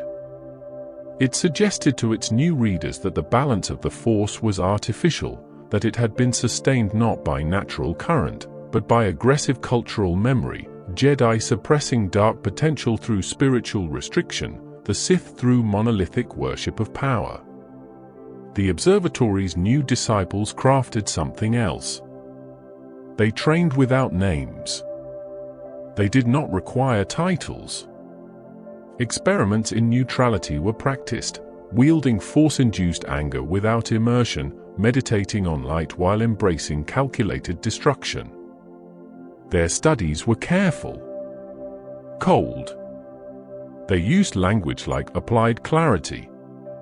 It is said that some among them cut themselves off from the Force voluntarily, not in rejection, but in proof of dispassion. Others refused any visual symbolism, banning the use of sabers and relics entirely. When they intervened in regional disputes, they wore grey cloaks without rank, assisting only when outcomes sustained what they labeled local equilibrium. They left behind no monument, no record of doctrine. They erased their own names when training was complete. They called themselves nothing. Across the outer rim, their opposite formed not through file, but fire. Here, scattered across lost Sith temples, junked dreadnoughts, and cratered moons once used for weapons testing, arose a collection of practitioners known only through transmitted visuals and intercepted kinetic compositions, warriors dressed in armor carved from repurposed Inquisitor plating, droids repainted in blood-red sigils, pilots who flew ships grafted from Imperial wreckage and scavenge crafter hulls. They held no doctrine either, but their actions implied belief. They attacked Force-sensitive groups indiscriminately, neutral temples, would-be students, or anyone claiming to teach Jedi remnants. What records emerged showed anomalous Force usage clustered near these strikes, though not focused as in duels of old. More like ritual. More like unfiltered rage poured into space. They did not carry red blades. They used no lightsabers at all. Instead, they gathered instruments, objects believed to be from Sith or Jedi origins, and destroyed them in fire rituals broadcast once per year in coded frequencies across abandoned Republic channels, always ending with the phrase, "No order remains." Their name, if they had one, was never known. Some believed them to be failed Sith remnants, others radical apocalyptic monks escaping the collapse of Exegol's internal cult structure. But their coordination suggested lineage. Something old guided them. Or something newer had grown cold enough to believe the past should be buried deeper than even death. Caught between these forces, Rey remained apart. She did not confront them. Did not challenge. She traveled without confrontation, without sermon. Some claim she made contact with the enigmatic Silent School on Ardeton 3, sharing no teachings, only listening in meditation circles where names were not spoken aloud. Others believed she intervened in battles between the warring ruins cult on Thalos 8 and a group of fallen archivists forced into servitude. But she was no longer a knight. No longer a symbol. If asked what she was, she answered rarely. The saber she constructed after the Skywalker blades had been buried, built from her own scavenger staff, illuminated with a pale, golden light, was rarely ignited. It remained on her back, wrapped not in cloth, but inside the ribbed sling of her satchel. She meditated less often. No temple held her. But on certain nights, she stared at the stars and spoke under her breath the names of those now part of the Force: Luke, Leia, Ben. Not prayers. Not regrets. Just rememberings. At her side, now and then, came those few still sensitive to the Force seeking direction. Some left soon after. Others traveled with her longer. None stayed permanently. She gave no titles. Passed on no robes. They learned from her, though what they received was rarely structured. She asked questions. posed koans without answers, showed them how to bind wounds, speak with clarity, handle grief. Whether this was a new type of Jedi or a forgetting of the old was never defined.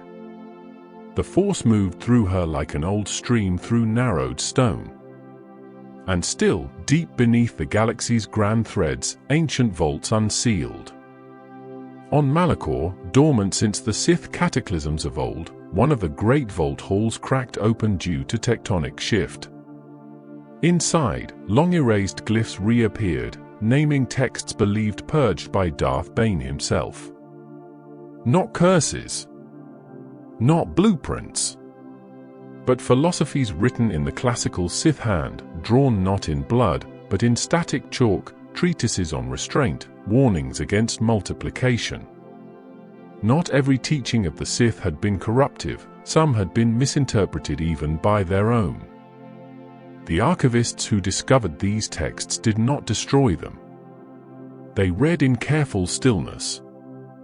Similarly, on Jeddah, new caves were found beyond the known catacombs, housing symbols not seen since the time of the Prime Jedi, fragments inscribed in spiraled language, neither belonging to Jedi nor Sith, predating both, attributing the Force not with instruction, but with orientation.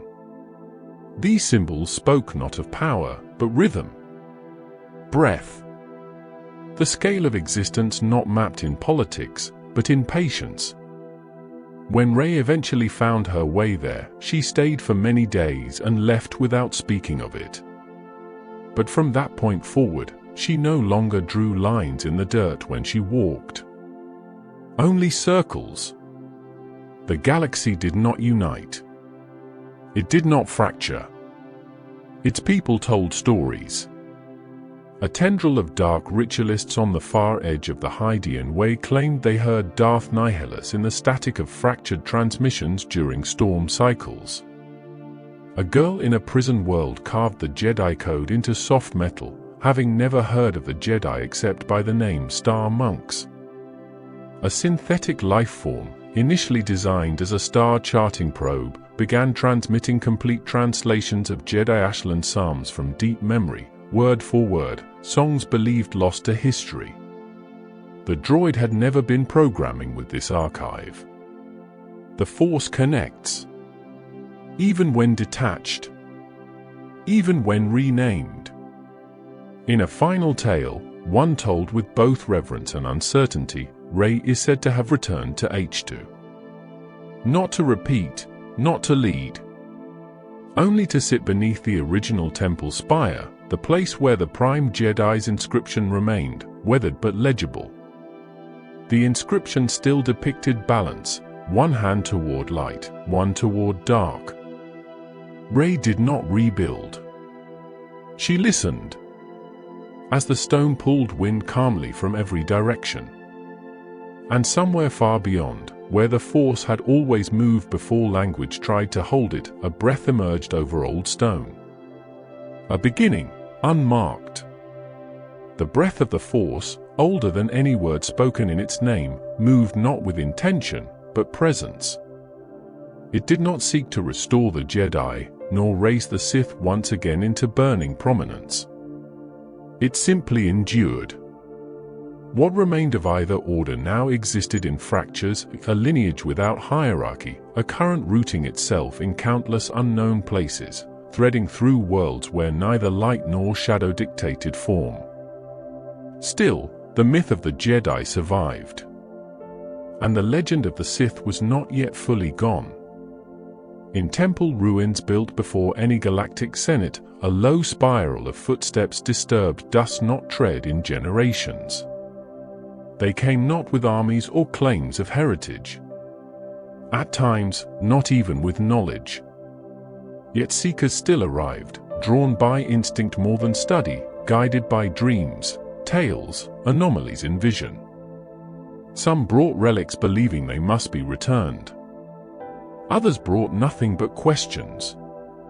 Most left empty-handed or maddened by silence. But in rare cases, they found something left behind by no one, waiting nonetheless.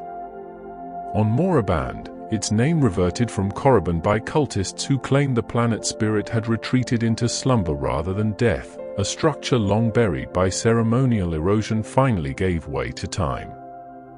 Beneath its shattered dome, archivists found slabs carved not solely in Sith glyphs, but in a dialect closer to the language of the Zepho, an extinct civilization thought to have sensed the Force in primitive resonance. These new inscriptions described no devotion, only observation. A passage read, "Where power is pursued, voice will fracture. Where names are given to silence, silence will end."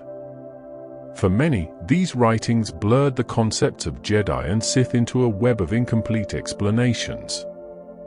It became difficult, even for the surviving scholars, to distinguish where one had ever truly begun and where the other had ended.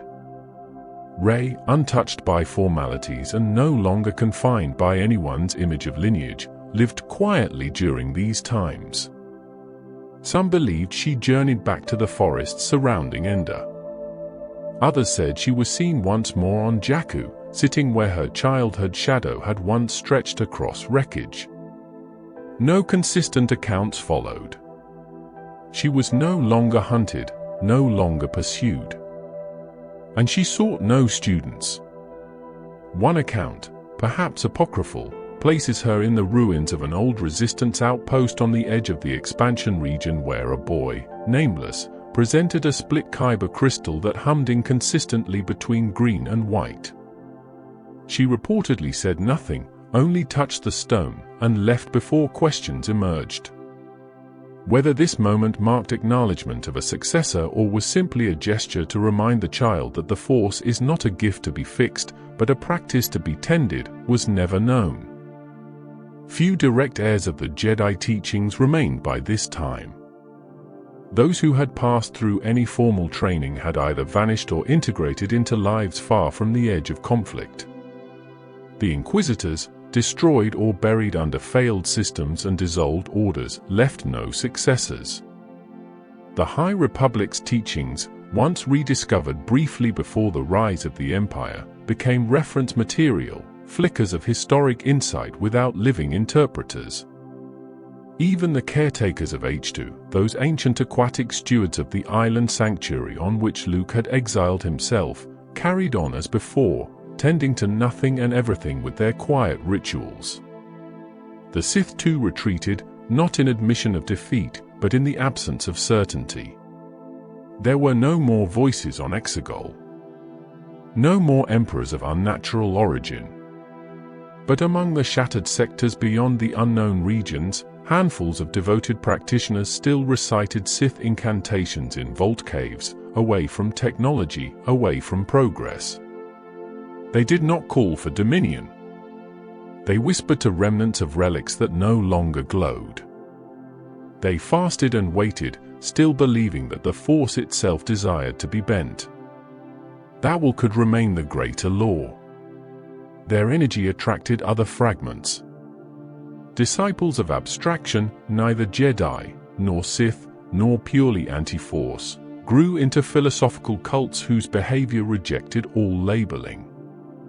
A new creed formed in the depths of the corrupting abyss, practitioners existing entirely within memory recordings, digitized avatars of the Force who refused embodiment. They worshipped only patterns, the spiral, the echo, the incomplete circle. Whether their faith was technological misdirection or new resistance to binary thought remained disputed. They did not speak. Their sequences ran endlessly. In all directions, the meaning of the Force changed, not in nature, but in narration. One group, adrift on a mineral asteroid beyond the old Moore installation, claimed that balance had already been achieved when the Force ceased choosing sides. They believed Luke's passing had not been death, but elevation into the higher layer of cosmic pattern, not as a ghost among stars, but as a constant untraceable influence. His voice, if heard, became indistinguishable from wind crossing crystal canyons. These disciples spent their lives tuning instruments to planetary resonance, believing they could read the Force as music, rather than direction. They were not considered dangerous. But no one left the group once initiated. Further toward the Ghost Nebula, a different view formed, less aesthetic, more survivalist. There, an enclave of Force sensitives organized themselves under a singular purpose: preservation. Not of knowledge, but of potential.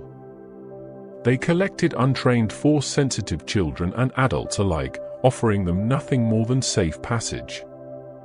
No rituals. No creed. Only anonymity and safety. They moved constantly between vessels, staying hidden, receipt of passage granted only to nomads, pilgrims, or refugees who asked for nothing in return. Many never called themselves Force users again. But they survived, and survival was judged as victory. Through it all, the golden blade Rey had carried became final myth. It was said to glow without sound. That when ignited, the blade did not hum, but was silent, like a held breath. Some speculated she never used it again after Exegol. It shimmered alive not for ceremony, but for possible ending. In one story, a threatened village on Hylobas claimed she raised her saber against invaders, but the blade did not ignite, that her expression alone ended the confrontation. These stories blended fact with prayer, but the calm they evoked endured.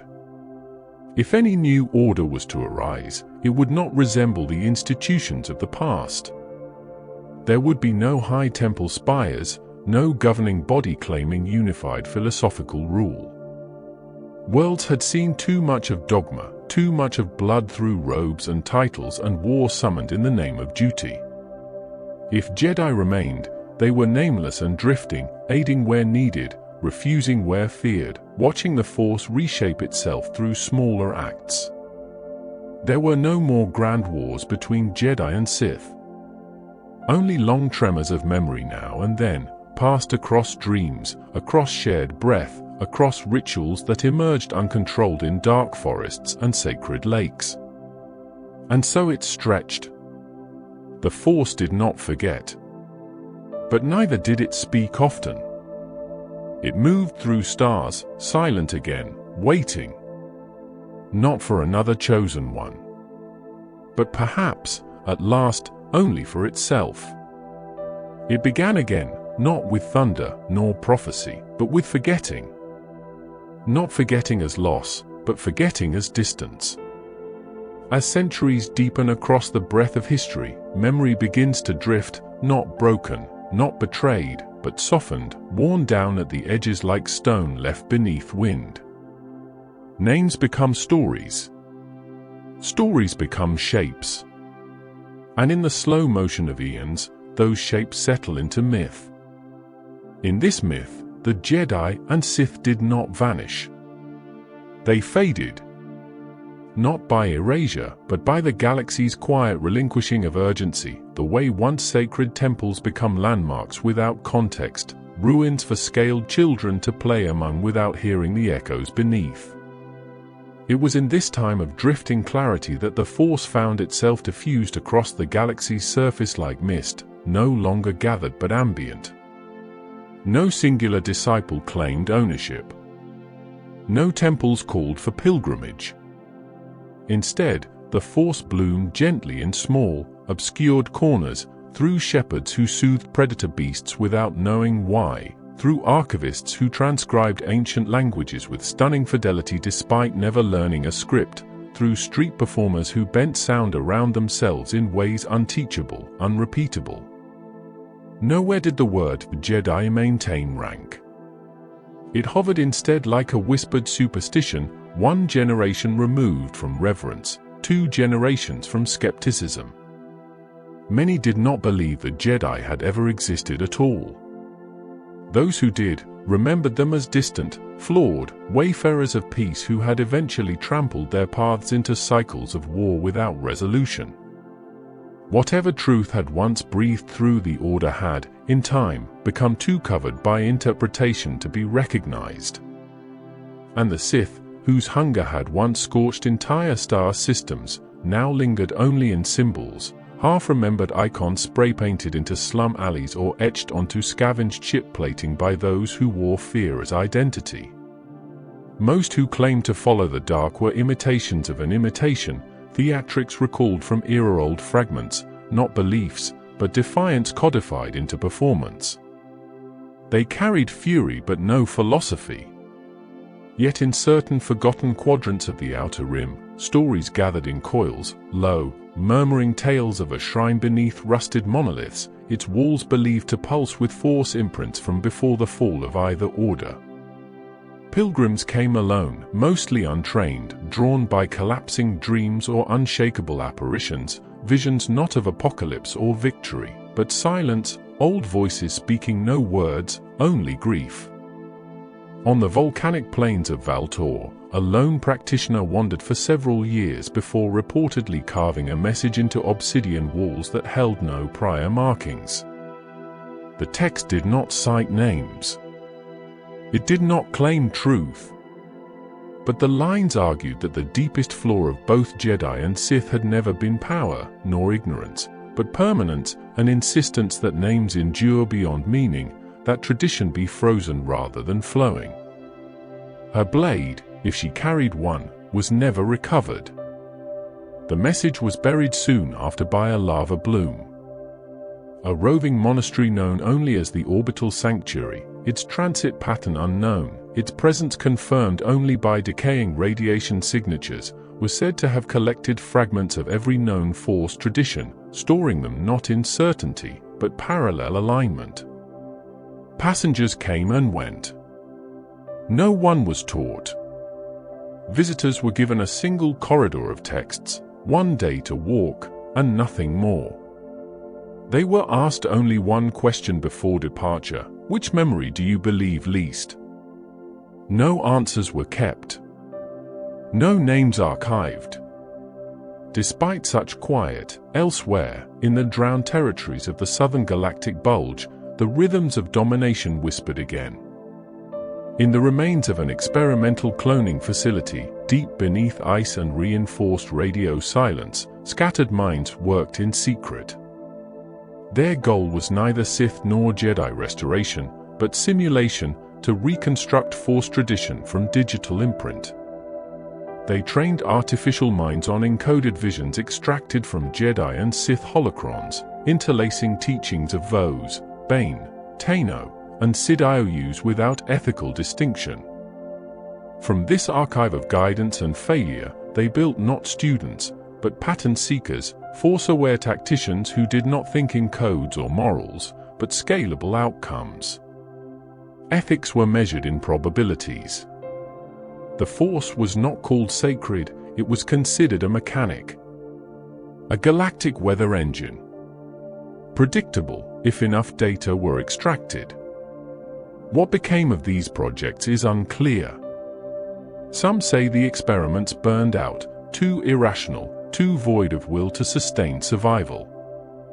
Others believe the programs escaped containment, embedding themselves into deep void data markers, dormant inside long-range beacon relay systems. Once every few years, an untraceable transmission flares in lost systems, random words in dead Jedi dialects, or the repetition of ancient Sith aphorisms in corrupted vocoder tones, never arising from any planetary comm listings. In one such message, received only once on the edge of Cernpedal's grave orbit, there are no lines. Only choices walked long enough to appear final. It is unknown who spoke it, or what. But those who heard it remembered. Among the scattered practitioners, those few who did not ordain themselves Jedi, but sought stillness within the motion of the Force, a different method emerged. Not through reconstruction, but through negation. A group known as the Listeners formed in no fixed location, found only through encounter. Their discipline required unlearning, to remove every association one held with the Force before it could be sensed. They believed the Force had grown too synchronous with memory, and that memory, like identity, deformed presence. Their practices included forced amnesia before attunement, silent retreats in zones of technological nullity, and ritual thought-emptying under immense gravitational pressure. They left no record. Only those who encountered them bore sudden shifts, fragmented recollections of absent time, hypersensitivity to sound, or inexplicable lucidity toward meaningless events. Masters in the old Jedi sense might have called them fractured. But those who trained under the listeners claimed only one thing: they had become more themselves than they had believed possible. Still farther and less spoken of, beneath the surface of a gas giant moon long thought uninhabitable, structures resembling both Jedi and Sith origin simultaneously were uncovered by atmospheric divers. Murals displayed a civilization that had used both sides of the Force ritualistically, neither restrained nor decadent, but ceremonial. Their symbols radiated both qualities: symmetry beside distortion, geometry beside entropy. These murals bore no battles, only processions. None of their figures knelt, none raised sabers. They stood in joined lines reaching from mountain to sea edge. The meaning, and the people, now lost. They seemed to indicate that belief mattered only when shared. And the Force, whether in ancient temples, shattered hulls, or the breath of a girl and her golden blade, continued to listen, though it no longer revealed itself in thunder or miracle. Instead, it showed itself in incremental balance: forest grown across closed war graves, children saved from stalk beasts without explanation, a scavenged ship turning lightspeed just seconds before collapse. Not orchestrated. Not divine. Just presence. And even those who studied no text, who wore no robes, who spoke of no Skywalker or Sid IOUs, still found themselves, sometimes, pausing in the moment before action, as if the pause itself was enough to change what came after. That too was the Force, now. Smaller. Deeper. Less concerned with grand narrative. The long war had ended. The long healing began. Among those who knew it never truly ends. No galactic monument was ever raised to mark the quiet return of equilibrium. No date was recorded. No declaration issued through Republic channels or broadcast over shadow frequencies. The Force, having circled itself endlessly through thousands of years of cause and collapse, of promises, perversions, visions, and blood, now seemed to breathe softer. Not absent, but no longer loud. It called to silence, not yet peace, and waited within the fading weight of memory. This stillness did not mean resolution. It only meant the current had quieted enough for patterns to become invisible. In the core worlds, children born during the collapse of the Final Order were reaching maturity with no context for it. No Death Star. No Clone Wars. No names like Yoda or Sid IOUs carried weight beyond antique reference or tangled academic syllabi read within private libraries. For them, lightsabers appeared in museums, their blades never ignited, their hilts encased in containment fields and positioned beside plaques half wrong in their translations. The Force, to those without it, was fiction. To those with it, it was unexplained presence. A pull in dreams. A hand rising without reason to catch an object before it fell. Legends collected around phenomena long divorced from their origin. Shell fragments from ancient Jedi armor were sold not for reverence, but for metallurgy. People prayed to scoring burns on the side of derelict ships that bore no recognizable insignia, interpreting random energy damage as sacred scripture. Former battlefields, improperly buried, became sanctuaries for different cultic orders, less spiritual, more aesthetic. In Torch Deep, a pilgrimage route formed around a single rock believed to contain the handprint of a Jedi who had given their life to prevent the fall of a nameless moon. No such record appears anywhere in Jedi archives, past or present. but the rock draws thousands once every orbit cycle. And those who touch it claim they cry without knowing why. Fragments remained like this, scattered, misinterpreted, and believed. And from that misbelief, something new began to take shape. In the region once known as the Prefsbelt trade route, traders began exchanging anomalies, objects drawn magnetically toward rare force-attuned stones, hyperspace narrows that only responded to vocal resonance, coded maps that reoriented themselves when touched by sentience carrying dormant force sensitivity. The Jedi would have called these relics. The Sith would have seized and studied them. Neither name applied anymore. The objects had power, but no allegiance. They responded to presence, not command. In time, individuals began to follow these currents, not to control them, but to understand the patterns in which they organized themselves. Some called this the weave. Those who followed it came from no particular heritage. They did not wear robes. They were not bound by master or apprentice. They used no titles. Many had never heard of Rey, fewer still had heard of Anakin. The Force, for them, was discovered only in response. There were no temples, no creeds. Yet their movement was not rudderless. Like migrating flocks guided only by magnetic pulse or weather drift, they followed signs unknowingly laid down by generations past, hidden corridors etched under city strata, chants embedded in repurposed droid code, sound patterns rippling across irradiated planets at precise rotational seasons. Some meditated.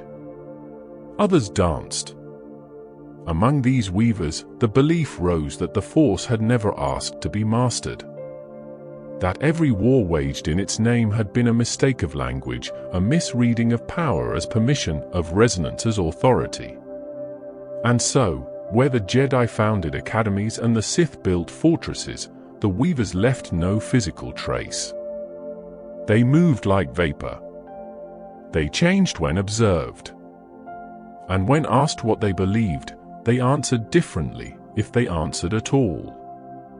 Opposing them in secrecy were not Sith reborn, but the echo of their final gesture, the descendants of those who followed ideology into apocalypse and refused to accept its failure. Not cults. Not orders. Something colder. A shadowing class of sovereigns who acted through politics, policy, and misinformation. These groups had no sabers. They used no force in ritual. But their interest in those touched by it was exacting.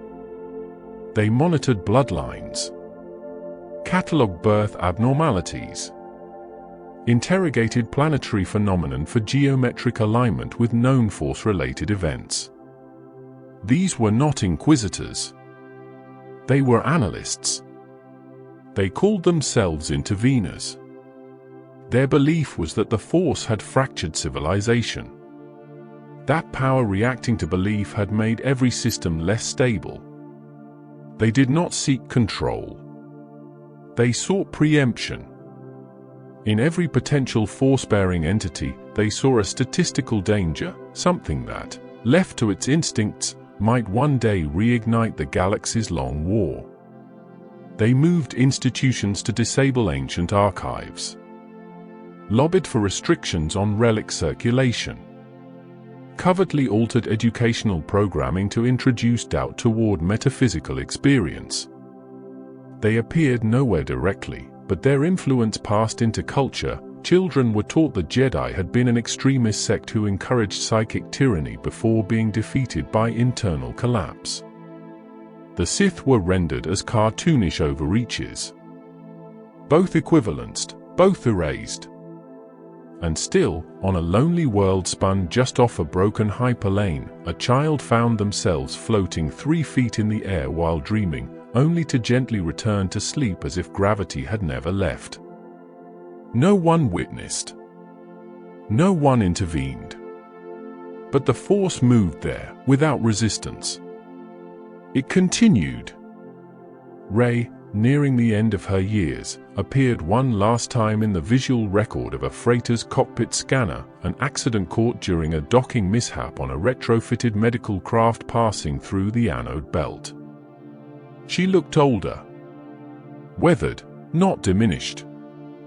A saber hilt was visible only momentarily, strapped with cloth and worn bone beads along the shoulder strap of what seemed to be a shelved toolpack. She spoke to no one, stepped lightly, and vanished beneath masked crowds headed for a food dispenser.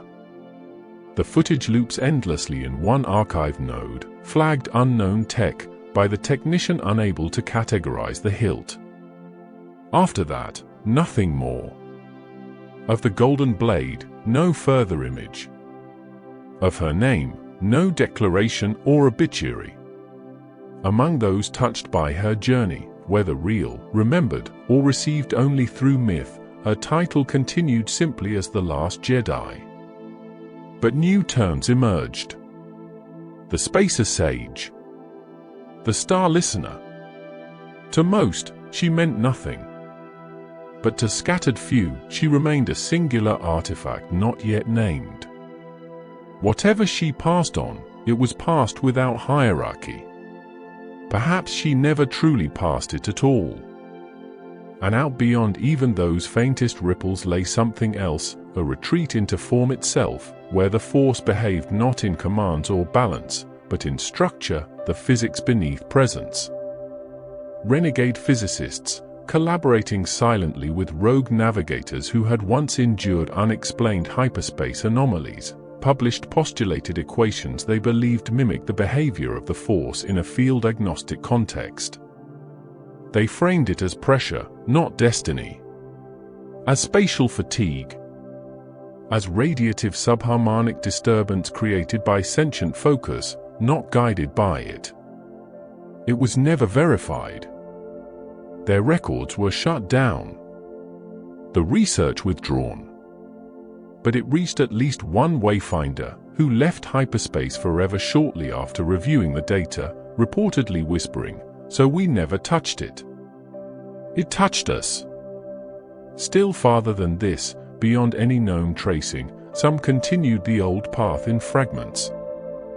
A boy on a derelict moon took apart a crashed probe droid and, untrained, reassembled it without tools, guided only by instinct. A matronless orphan felt her heart beat slow in sync with the crumbling of a planetary fault. She placed her hand on stone, and the valley stopped. A nomad stared into a lake where no stars were reflected but still heard voices long buried asking no questions, speaking no comfort. The end of empires had not diminished the Force. It had only unshaped it. Freed of banners, freed of temples, freed of those who claimed protection or control, it wandered across silence again. Not lost. Not asleep. Present. A breath without mouth. A tide without coast. Waiting, not in tension, but in rhythm. Watching. As it always had. Not long after the last known sighting of Rey disappeared into the archive rot, long after the names of Skywalker, Palpatine, and even Jedi were reduced to murmurs exchanged only by archivists or performed in half-remembered festivals, a new interval of unrecorded stillness returned to the galaxy. Time passed too slowly to be counted, but fast enough that erosion found everything: texts, temples, bloodlines, identities. In quiet harmony, the Force unspooled itself from the folds that belief had wound around its breath and returned to something even more ancient than ritual: scattering. Its presence did not recede, but redistributed, over moss-dense moons, ice-locked continents where no ships landed, green tidewaters on worlds charted and forgotten in the same breath. There were no longer chosen ones in the story sense. No singular lines. No vessels of destiny burning bright enough to draw the watching eye.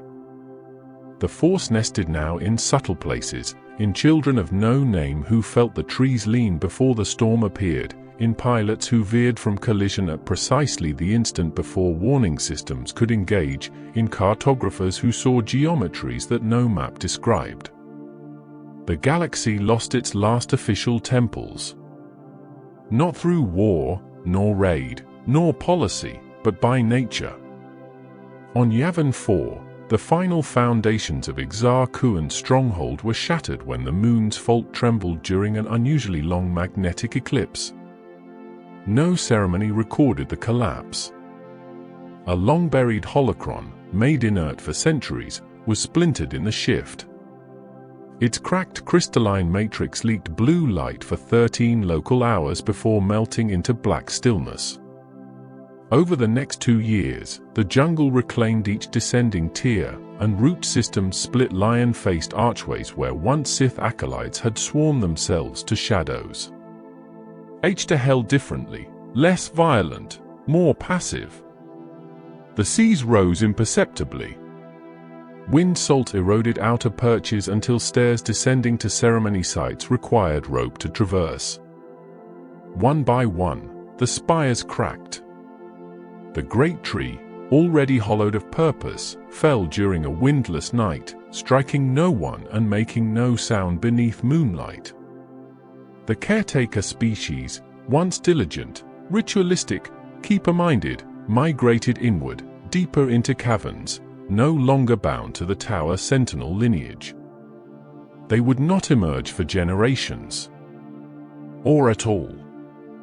On Jeddah, after decades of tectonic instability, an entire plateau folded inward on itself and sealed off access to caves beneath it, including fragments of frescoes believed older than the Republic Crusade era.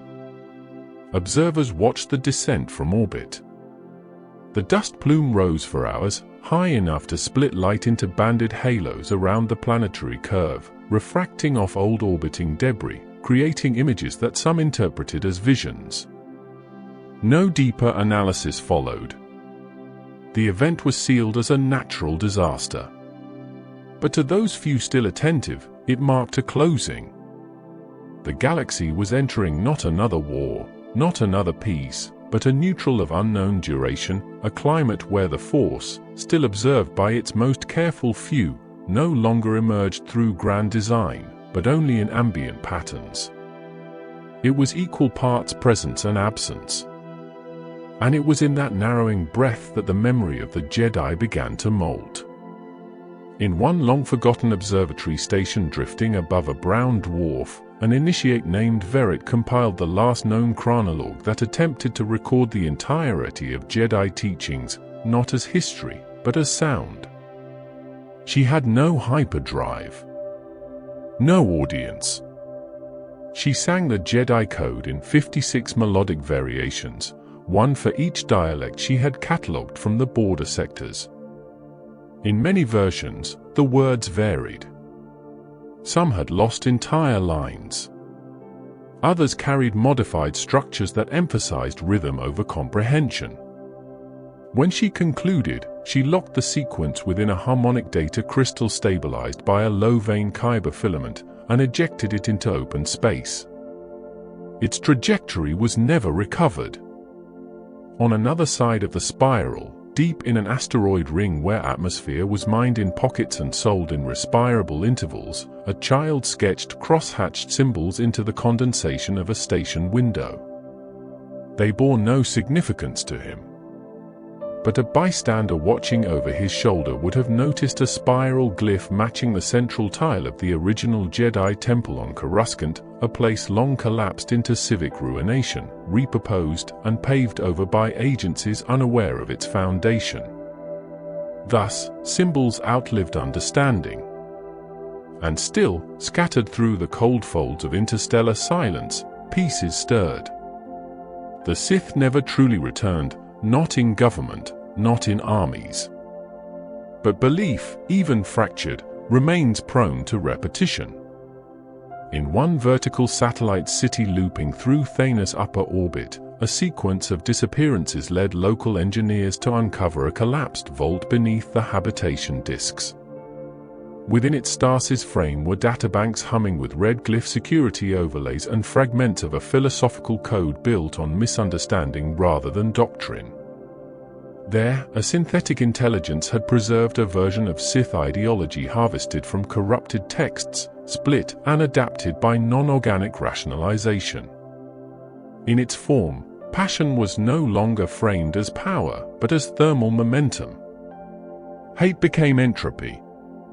Control became gravitational resonance. It had no master. It elected none.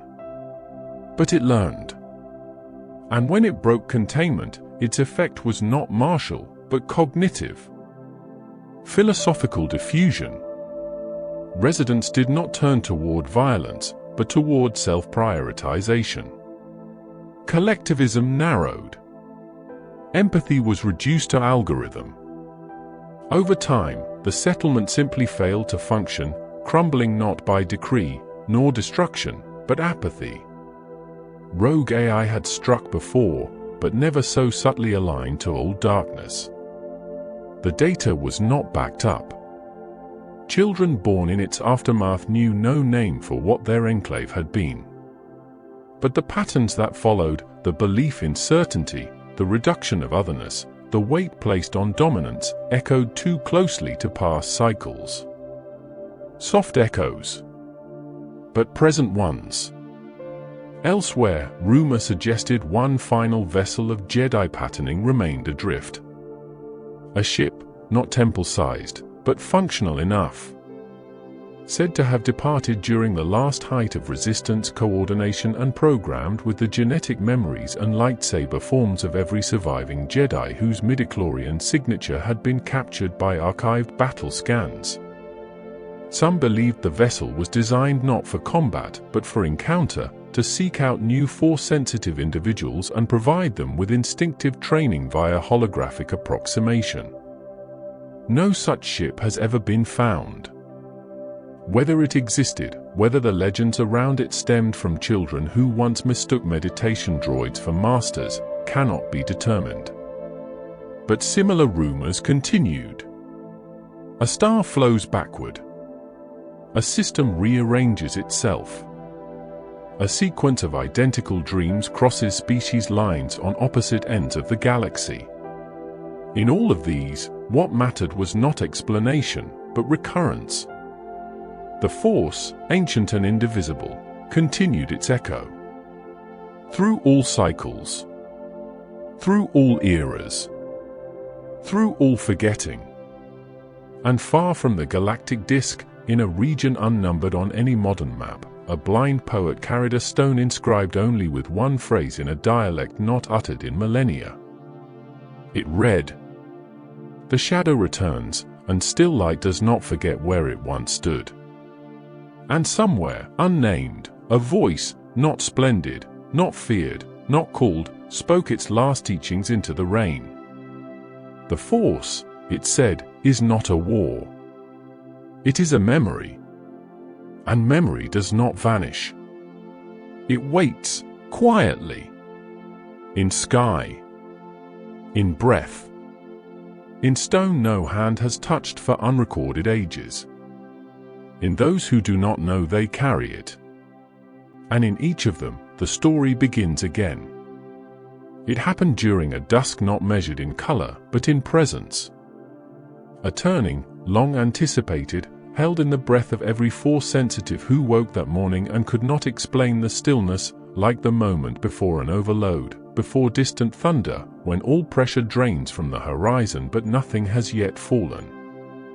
The Jedi, spread thin across 1,000 battlefronts, sense not clarity but incompletion. The war, manufactured from within and mirrored across the stars, had reached its moment of repetition, not of conclusion. To the Republic, it was a time of decisive effort, the final sweep in a long campaign of attrition.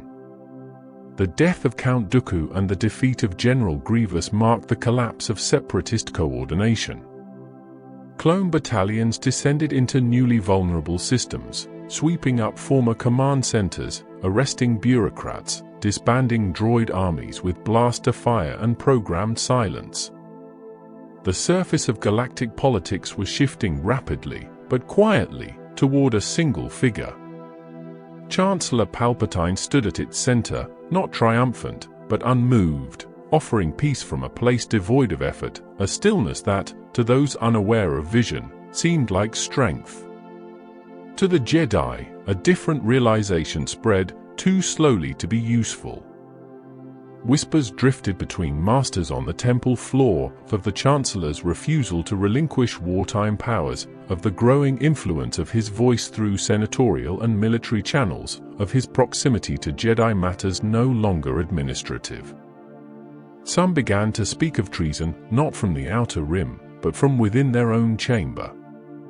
By then, the net had already closed around them. On the world beneath Coruscant's night, in a chamber lit only by the conflict of gold and crimson, a blade ignited not in vengeance nor anger, but silence. Mace Windu, Master of the Order, stood in the quarters of the Chancellor with a saber drawn, not lifted for judgment, but necessity. The Jedi had learned too late what Palpatine had chosen long ago, that the war they believed themselves to be ending was never theirs, and that peace had been carefully withheld until the moment would serve his design. The duel was precise. A flash amid breathless chambers.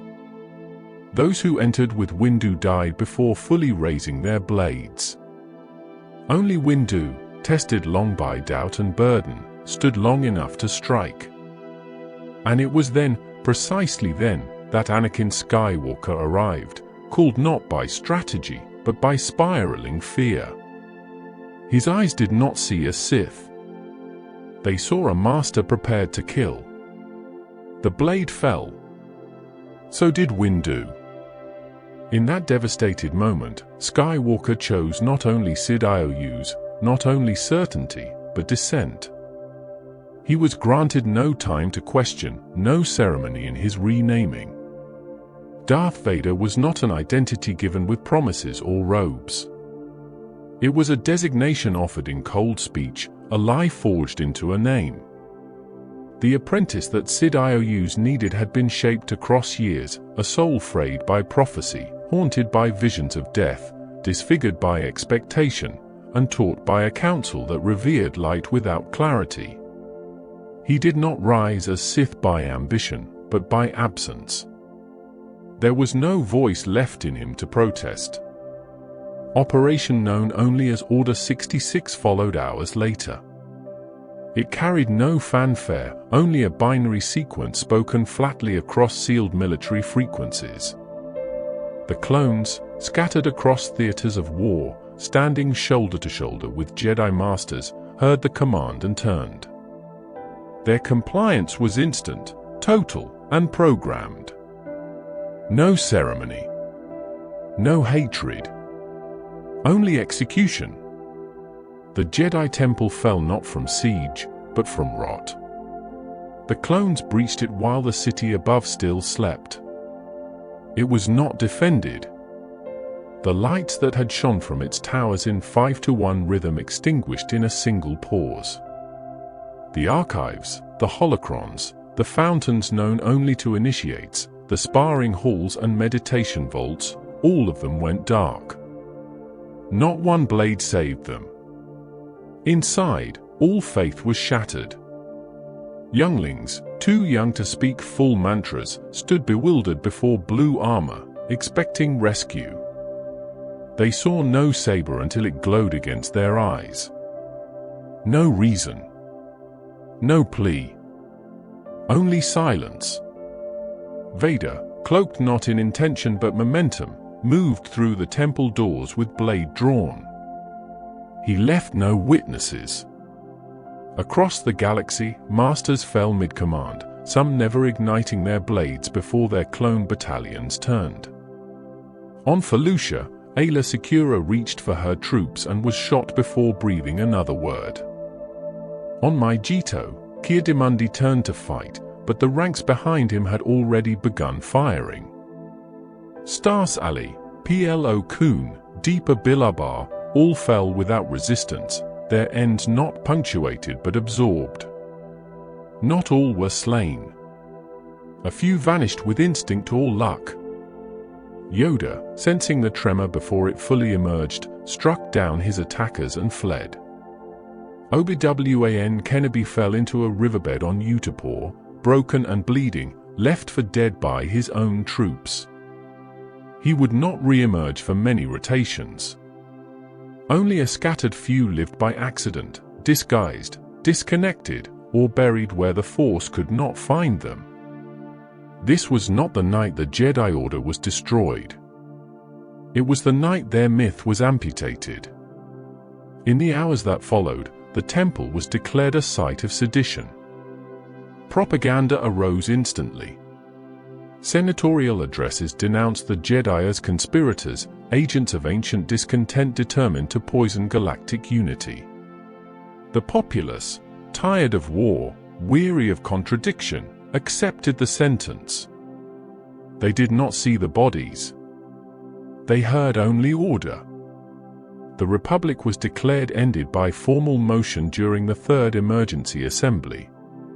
The Galactic Empire rose in its place, named not with banners or anthem, but with resignation.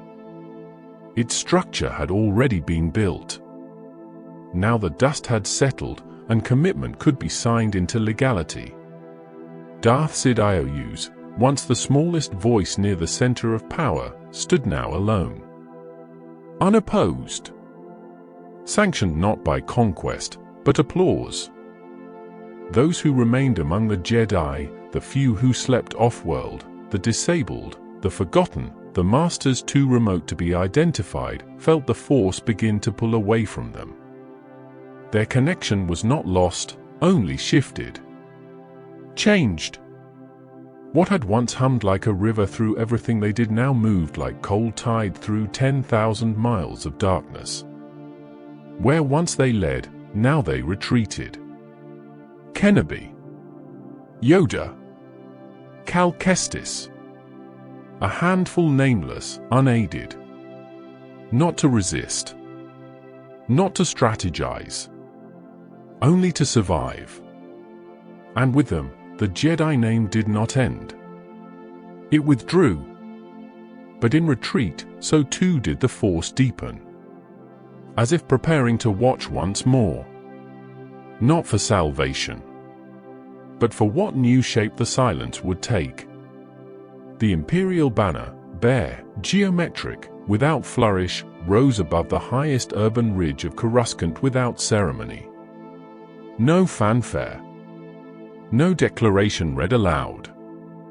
It was simply unrolled, a matte symbol against an overcast horizon, and left to sway beneath a sky choked in smog from the city-world's swelling industrial districts. It did not inspire wonder, nor pride. It settled over the skyline like a closing lid. Power, no longer contested, became definition. And where once differentiation was framed as corruption, now uniformity was doctrine. In the years following the activation of Order 66, the galaxy allowed the shape of the Empire to complete quietly. Entire sectors were reorganized without protest, their planetary governors installed by bureaucratic decree, their senatorial representation removed or numbered. Democracy did not vanish in fire. It was voted away. The people, tired of war, grateful for structure, accepted the slow tightening of the coil around them. Located beneath this remodel, swelling like iron roots beneath every surface, Palpatine constructed the second half of his legacy.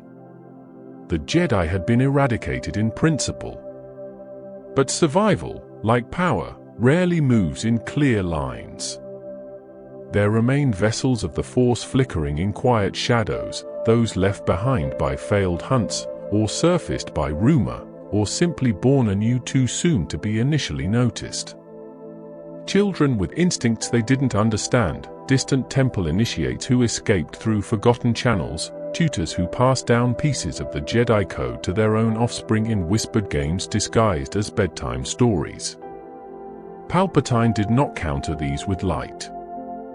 He created watchers. The Inquisitorius emerged not as a grand order or visible arm of the Empire, but as an extension of the Emperor's singular design, a core of select Force sensitives trained not to conquer planets, but to silence the Force itself where it dared to move. Numbered but never named, cloaked and masked, they operated underneath all thresholds of diplomacy or visibility. Publicly, they did not exist. To Imperial military units, they were symbols of compliance. To the rare Jedi survivors they hunted, they were curses, fallen whisperers, turned traitor by persuasion or by pain, wielding red blades bent not out of tradition, but command. Most of them had once stood in Jedi halls. Each had been broken in particular measure. Each had been remade. They hunted not for power. They hunted because the Emperor demanded silence. Led by the figure known only as the Grand Inquisitor, once a temple guard whose fall was written in betrayal from within, the Inquisitors fanned out into sectors thick with Force rumors, investigating reports that trembled only at the edges of official record, an old man healing bone fractures in a tenement, a child who held light without fire, a saber song heard one system over from an abandoned listening post. Few traces rippled high enough to summon Vader himself, but those that did were answered in silence more complete than death. And through this structure, Vader moved, not as shadow, but as consequence. He walked through systems with no fleet preceding him. No heralds announcing his arrival. Only a slow draining of color. Engine silence. Fear. The hiss of a rebreather behind the wall. To worlds where Jedi blood remained unnoticed, he brought execution, always with precision. There was no instruction in his passage. There was no drama. He did not speak the word Jedi. He only sought proof of their failure to disappear. For years he moved like this, without pause. Through flame. Through derelict sanctuaries. He took no trophies. Made no sermons. He was not master. He was the reminder of what the Jedi could become when their hope turned inward. His own connection to the Force, the thing that had once made his vision scream, was not as it had been. Tied now to pain and machinery, encased in armor that both sustained and tormented, his cognition no longer saw beauty in possibility. Where once he had fought to save the one he loved from death, now he served a master who had buried that love under layers of necessity. The child within him had long been quiet. Anakin was erased in full public memory, and obscured even in private archives. To most, Vader had always been Vader. A creature born out of compliance, mechanical and final. But within him, the Force had not died. It had not forgiven either. The dark side granted his motion, but his introspection, when it surfaced in what remained of solitude, often descended into silence rather than revelation. It is said that he rarely spoke except to kill. And when visions returned, they fractured instead of clarifying. His past haunted him through flashes he could only crush, not soothe, a green lightsaber turning against him, the sound of Padme's breath fading, Kenobi's hand fallen too slow to reach him. These fragments repeated in no order, stitched together by regret his mind was no longer permitted to name. Only his master knew what he endured, and only his master ensured that endurance did not unmake the necessary depths required of his enforcer. Palpatine, now seated atop a galaxy that no longer questioned his continuity, turned his attention beyond battle. He pursued eternity, not in legend, but in flesh. His laboratories, hidden beneath installations long disconnected from Imperial Center, began their work in cloning and dark manipulation, not to heal, but to transfer, preserving consciousness across lifespan and body, attempting what even Plagueis had only postulated. Subjects were created, cast off, remade, Sid IOUs bound his soul to phenomena no Jedi would have dared touch, linguistic matrices encoded across Kyberich chambers, voice preserved in frequency traps recited by deathless choir priests. Meanwhile, the Senate became theater. Delegates still spoke, bills still passed, but they were performances now, controlled gestures that nodded to procedure while hiding the lack of power behind every speech. Dissenters were monitored through soft power, their personal lives peeled open, their planets quietly deprioritized until the will to rebel became too costly to sustain. What resistance remained was local, brief, soon folded into criminal prosecution. Most learned to trade compliance for stability. And into this world of silence and display, the Force persisted in flickers. Obi-Wan Kenobi, alive on a desert world, watched one child. Yoda, exiled to a swamp cloaked in the deadening fogs of Dagobah, breathed through each day without prayer, waiting for footsteps he could no longer foresee. Ahsoka Tano, no longer Jedi, but not surrendered to shadow, moved through warlord-run corridors and criminal medium rings, calling herself no name at all. She worked where she was unseen. Cal Kestis, fractured by trauma, buried his connection beneath work, drifting deeper into industrial exile to avoid hearing the Force call him by name. The generations who followed, many unaware that they held anything unusual in their breath, began to feel things they couldn't explain, pulls towards certain settlements, aversion to specific frequencies, dreams that repeated images half abstract, white road figures, burning trees, a woman with hollow eyes and no face. But these stirrings went undiscussed. Parents silenced them out of fear. Communities disavowed anything that sounded too close to prophecy. That, too, was victory for the Empire. A galaxy where the Force was no longer cause, no longer sought, no longer mentioned. In time, Inquisition slowed. Jedi sightings dropped. Vader was summoned less. The Empire believed the last of them had been eliminated or neutralized by time. But the Jedi were not wholly extinct. The Force had not closed. And as Sid IOUs craned forward into his own unnatural final stage, as Vader moved inward like the breath before sleep, as ancient codes hummed unfinished in temples now buried under squared cities and mechanical sprawl, another tremor waited, small, unnamed, yet rising. Not war. Not vengeance. A presence wrapped in adolescence, inheritance, and silence. Soon the Force would speak. But not yet. The breath of the galaxy had tightened into stillness. Not the stillness of peace, but the stillness that settles when all movement becomes survival. In the years after the fall of the Jedi Temple and the rise of the Imperial Fist over every voice, light retreated. Not extinguished, only hidden. Retreated into caverns, behind stone, behind forged names, behind hands that trembled when they reached out instinctively. For the few who still breathed with the Force, those once called Jedi, or barely trained, or born too young to remember harmony before fear, a life continued without ceremony. They were not fugitives in the standard sense.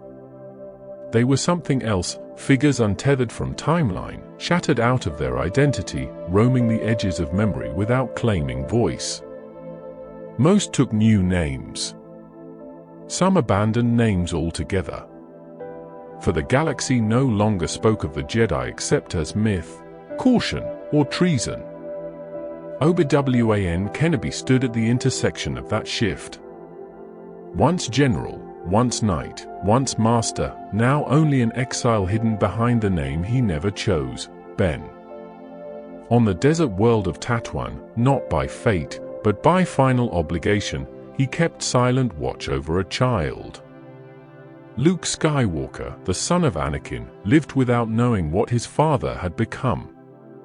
Kenobi had ensured this, and would keep watch beneath twin suns whose rise no longer meant hope, only routine. Each day was the same. Moisture evaporated. Blades of sun burned across the dunes. The stars above did not speak. Obi-Wan moved less like a man and more like an old piece of the planet.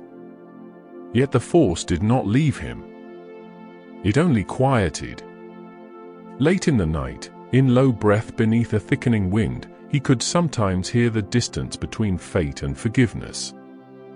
But there were no visions. No commands. No counsel to guide him.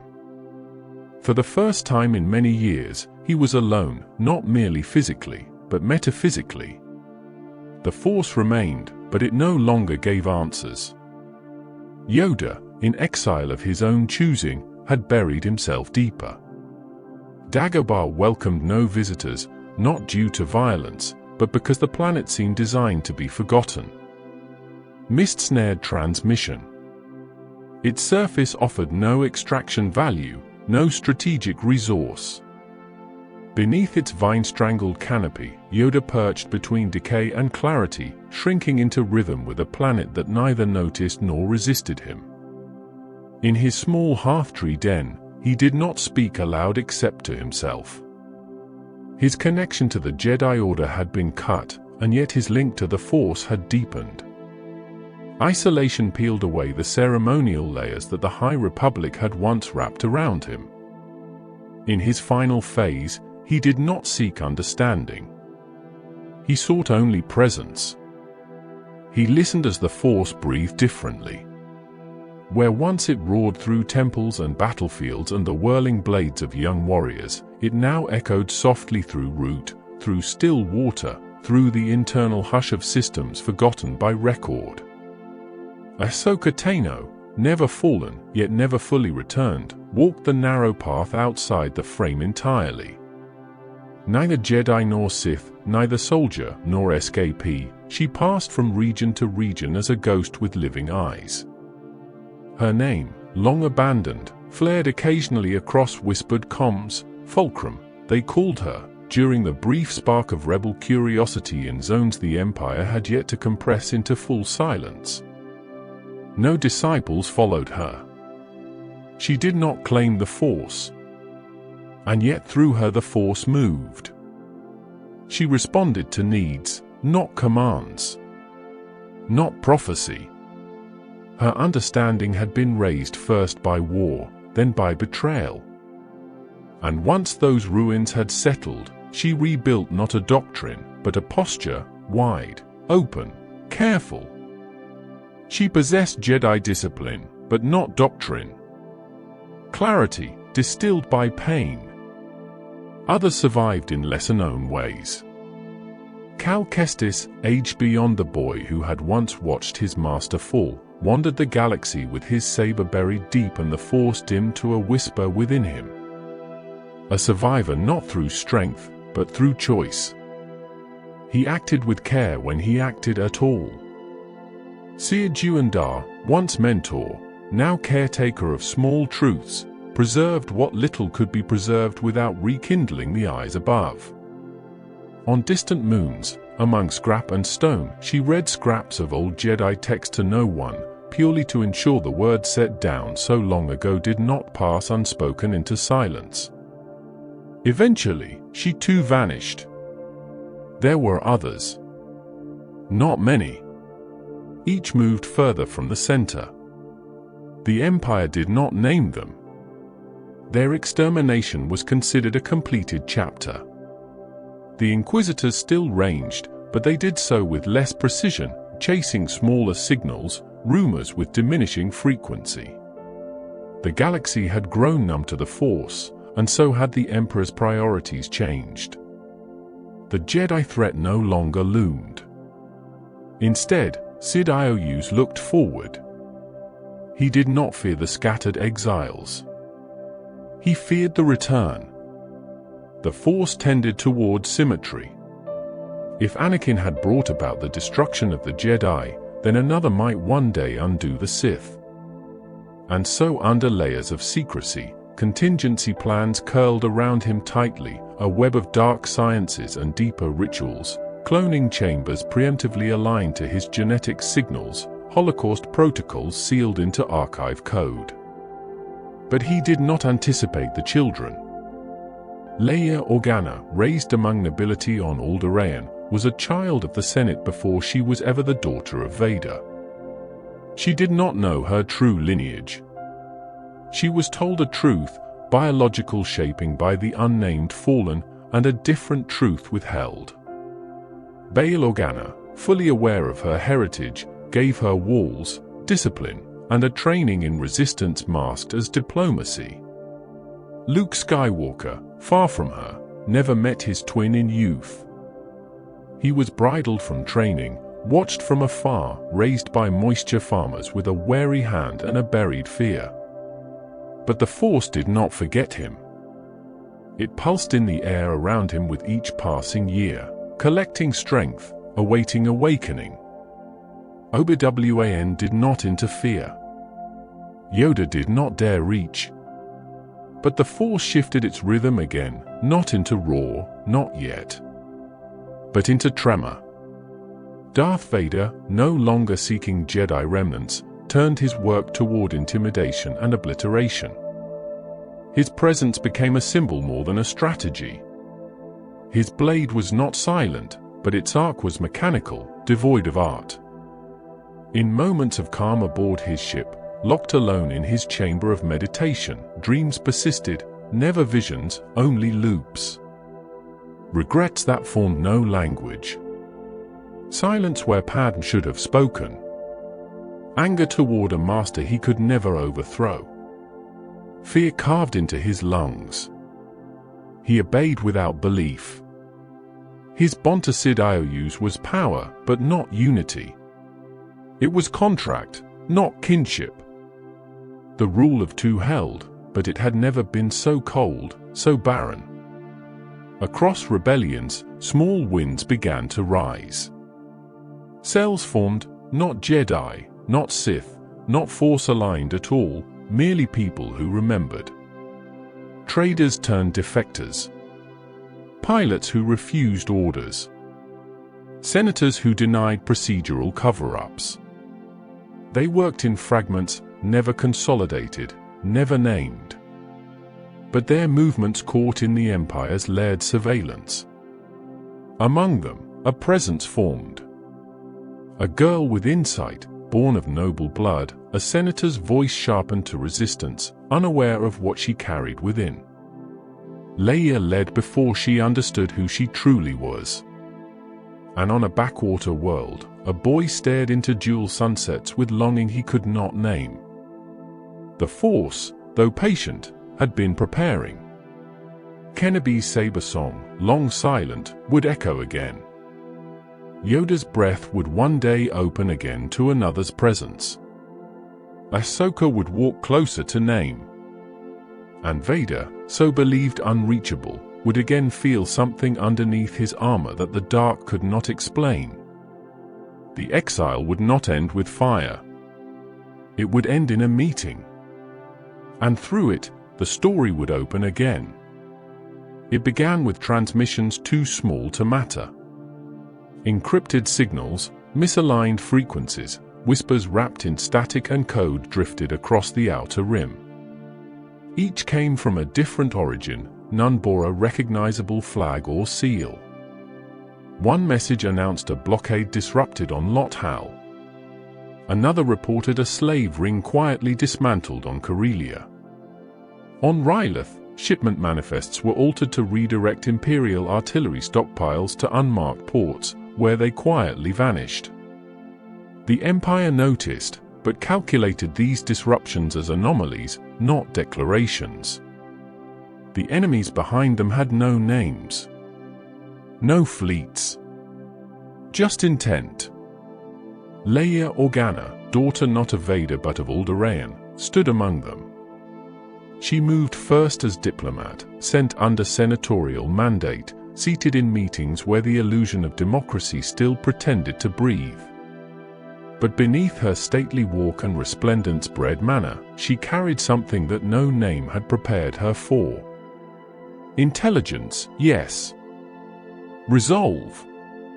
But deeper than any of these was the echo of two opposites fused into one life, the child of a woman who had died believing in hope, and a man reborn only in the twilight of fall. She did not know this yet. She worked in fragments, funneling resources where the grid could not trace them, shepherding sympathetic voices into rooms they'd never dared enter. Sleeper cells coalesced behind her footsteps. Fighters who had spent years resisting quietly began listening.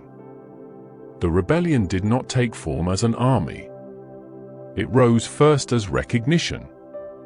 Citizens, smugglers, imperial defectors, families unshaped by Senate orders, all turning slowly toward each other under shadow.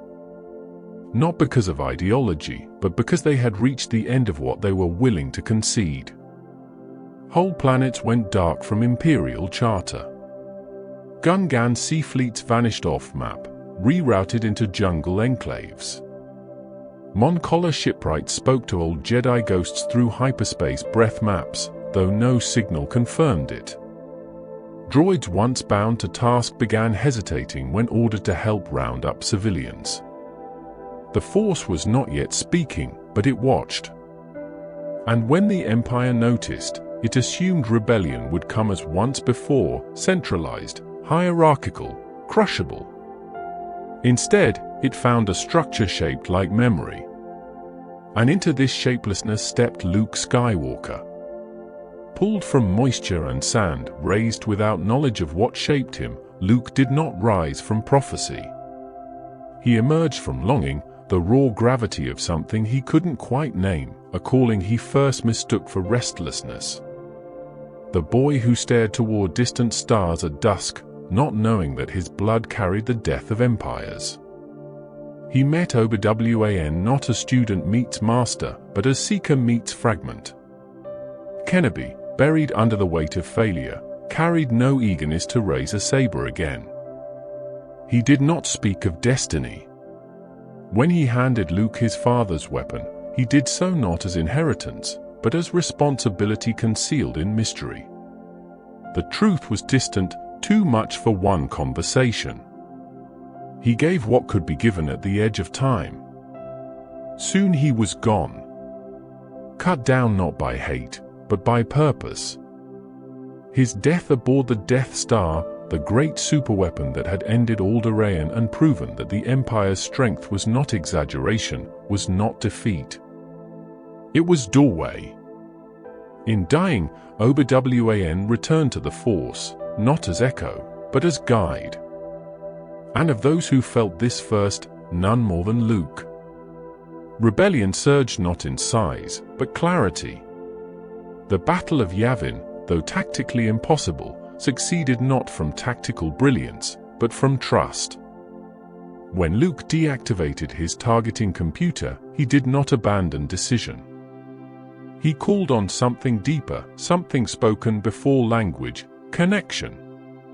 Surrounding him was Vader, unaware of who flew inside that fragile fighter, yet sensing too late the tremor forming between bloodlines. The shot was made. The weapon destroyed. The rebellion suddenly had more than hope. It had survival. And from there, the galaxy turned. Hoth froze them. Bespin betrayed them. Scarif cost them dearly. Each battle fought was less resolution, more scar.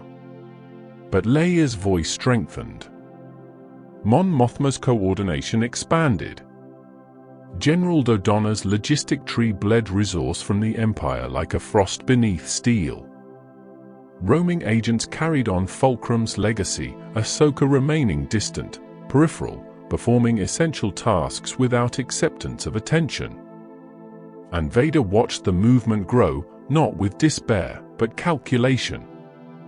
He knew too well now. The Force gathered around one figure.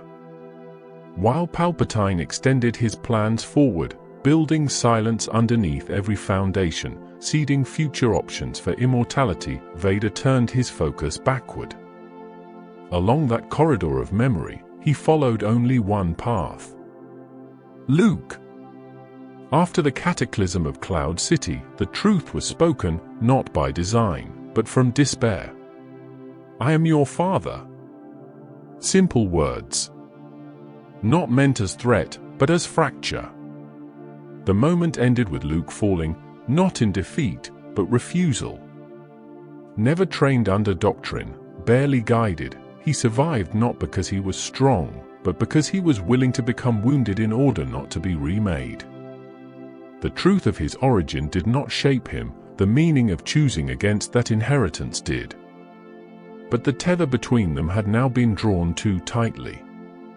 Vader, once without deviation, now turned toward his own past with hesitation. He had destroyed many. But he had a son. And in that son moved memory of the life he had buried beneath fire and order. When Luke returned, to Yoda, to training, to vision, he demanded to know. The old master, near death, confirmed what he could. The truth lay not simply in parentage, but in convergence, that Luke was not chosen for what he was, but for what he must face. Yoda died with that breath, whispering the only name beyond the battle. There is another. Leia. Unknowing, already walking beside the Force. Luke's duel with Vader that followed, drawn aboard the second Death Star, was not conquest nor vengeance, it was prophecy eroded into choice. Palpatine laughed. Vader waited. The Emperor presented not death, but completion. Strike me down, he whispered. Complete the cycle.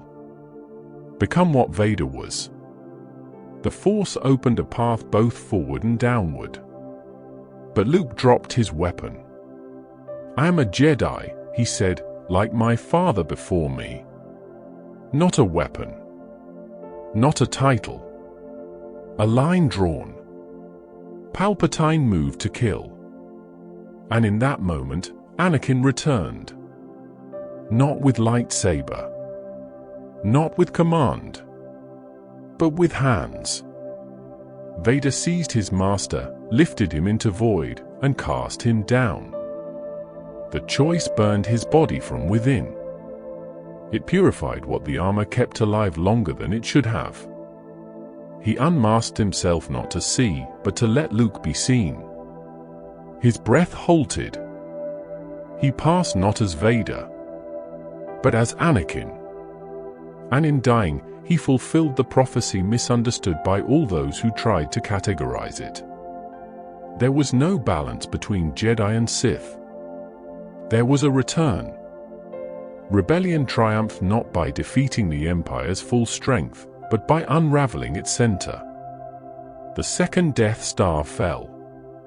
The Emperor with it. The chain of command broke. In its wake, the Force sighed, wounded, but realigned. Luke burned his father's armor in solitude. Leia wept alone. The name Skywalker, once carved out of fame, was now reflection. And far from the noise, figures in caves, in ruins, in exile, paused in quiet recognition. The darkness had not ended, but the rhythm had changed. And in the ash, something new would try to grow. After the fire on Endor faded, after the shattered hull of the second Death Star burned into the trees and the night quieted without Imperial broadcast, the galaxy stood wordless. There was no unified celebration, no declaration prepared.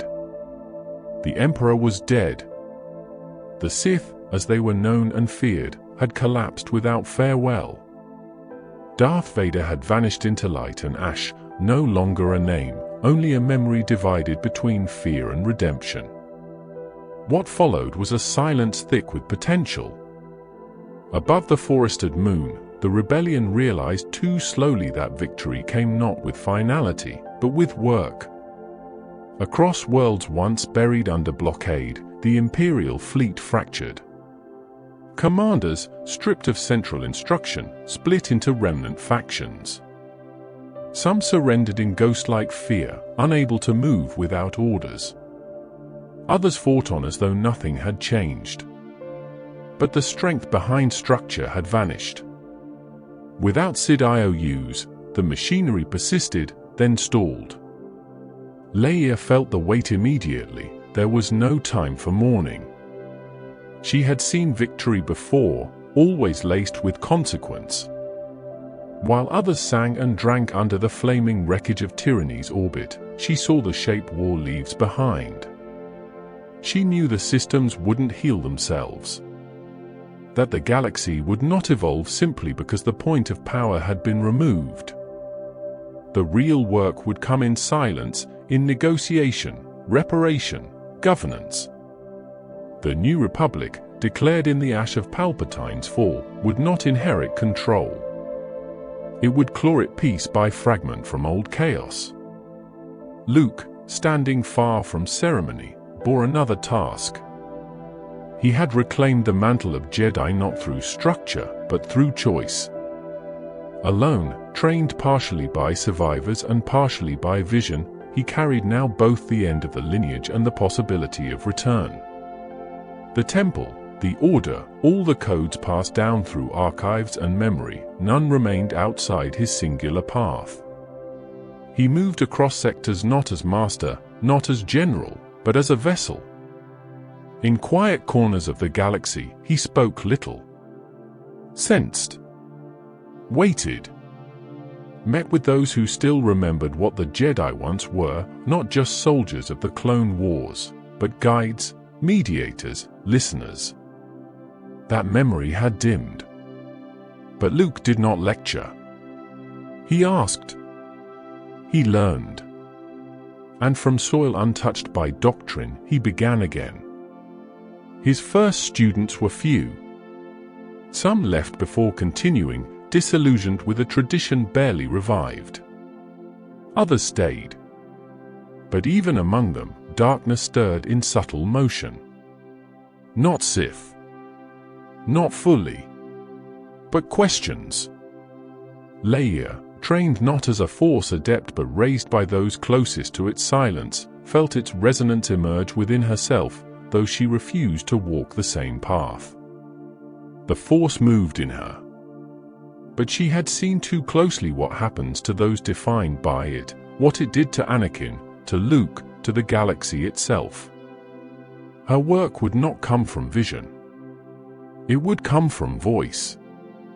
She led not as a warrior, but as mother to systems too grieved to speak. The remnants of the Empire did not submit collectively. While the core began to organize, the outer rim grew stranger. Warships vanished. Secret fleets hidden in vault starfields remained loyal to cause rather than leader. They continued assembly. Preparations. Underground movements now surfaced, not as Sith, but as believers in order forged through fear. Through pain. The First Order did not rise overnight. It seeped through bureaucracy and ruin, claiming lost systems, conscripting, repurposing, retrofitting.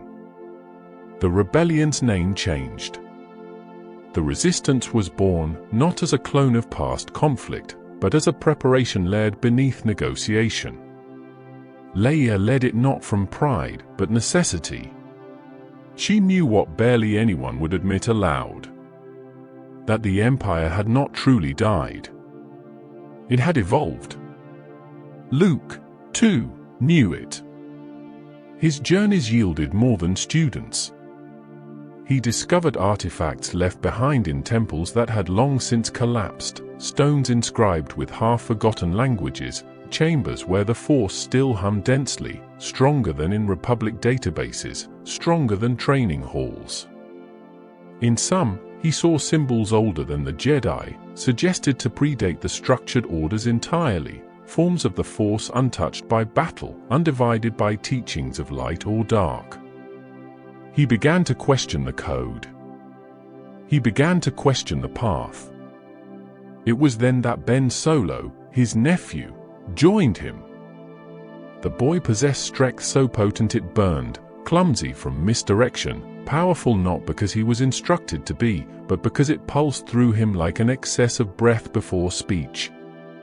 Conflict followed him closely, his lineage bound to Vader, his upbringing tethered to expectations he could never fully understand. Luke tried to guide him. But guidance, too closely tied to structure, complained under too much weight. The Force bent. It did not align. And through cracks, something watched. Old darkness, never fully gone, spoke again, not in the name of Palpatine, not rising yet from Exegol or fragment planetides, but quietly, through disturbances, through thoughts that weren't thoughts. Luke feared it. Too late. And still the galaxy turned. Vader's redemption spread in rumor, rarely believed.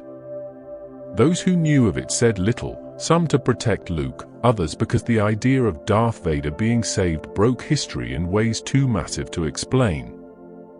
Anakin Skywalker had passed into the Force not as savior, not revered, but as mistake corrected too late, known only through his son's memory and the scar he left on every world touched by his blade.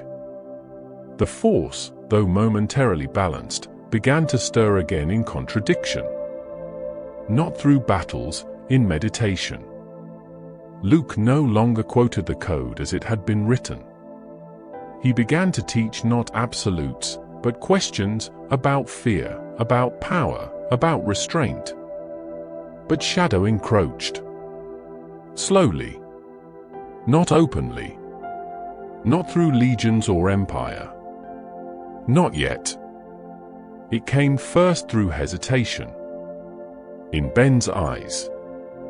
In Luke's silence.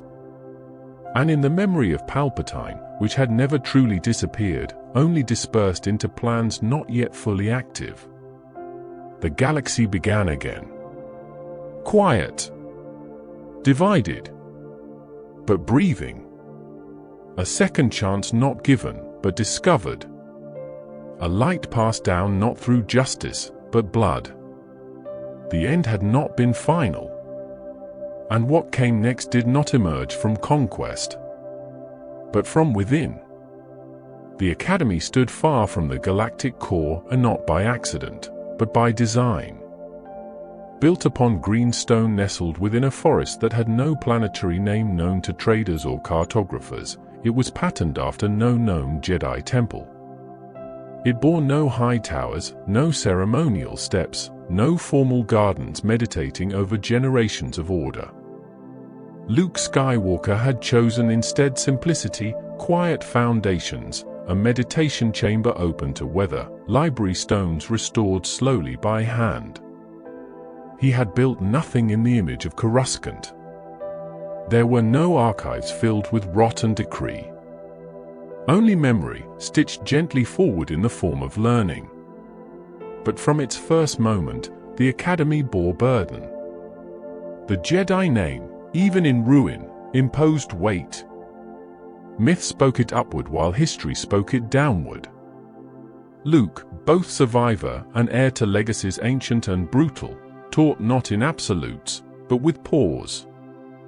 He remembered the order. He remembered how it had failed, not simply at the hands of Sith IOUs, or through Jedi blindness, but in its fundamental detachment from what the Force had asked and what it had been twisted to serve. Thus, Luke did not instruct his students to control emotion. He asked them to understand it. He did not demand obedience. He taught listening. And when the Force spoke in contradiction, in pain or dream or distance, they were taught not to suppress, but to endure. Ben Solo, born of endurance, entered the Order already distant. Even as a boy his thoughts carried deeper motion than most. Conflicted, tangled, bright, yet hiding within itself. He was loved. But love gave him no clarity.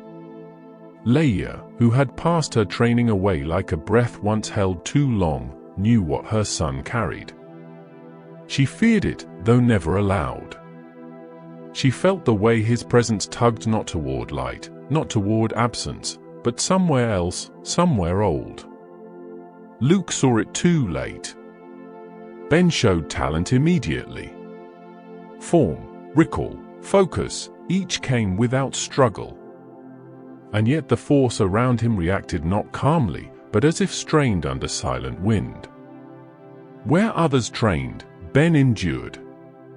Where others harmonized with direction, Ben slowly began to turn inward. The path Luke walked with him did not falter in a moment. It bent over years, by degrees too shallow to see. Some students whispered. Some warned. Some left. But Luke kept him close, not in fear, not in ignorance, but in conviction that guidance could narrow paths before they split. And then, the voice came. Not from within the temple. Not from history. Not from any living Jedi.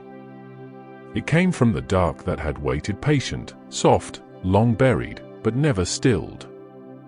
A phantom fashioned from contingency, shaped by decision eternal in its repetition.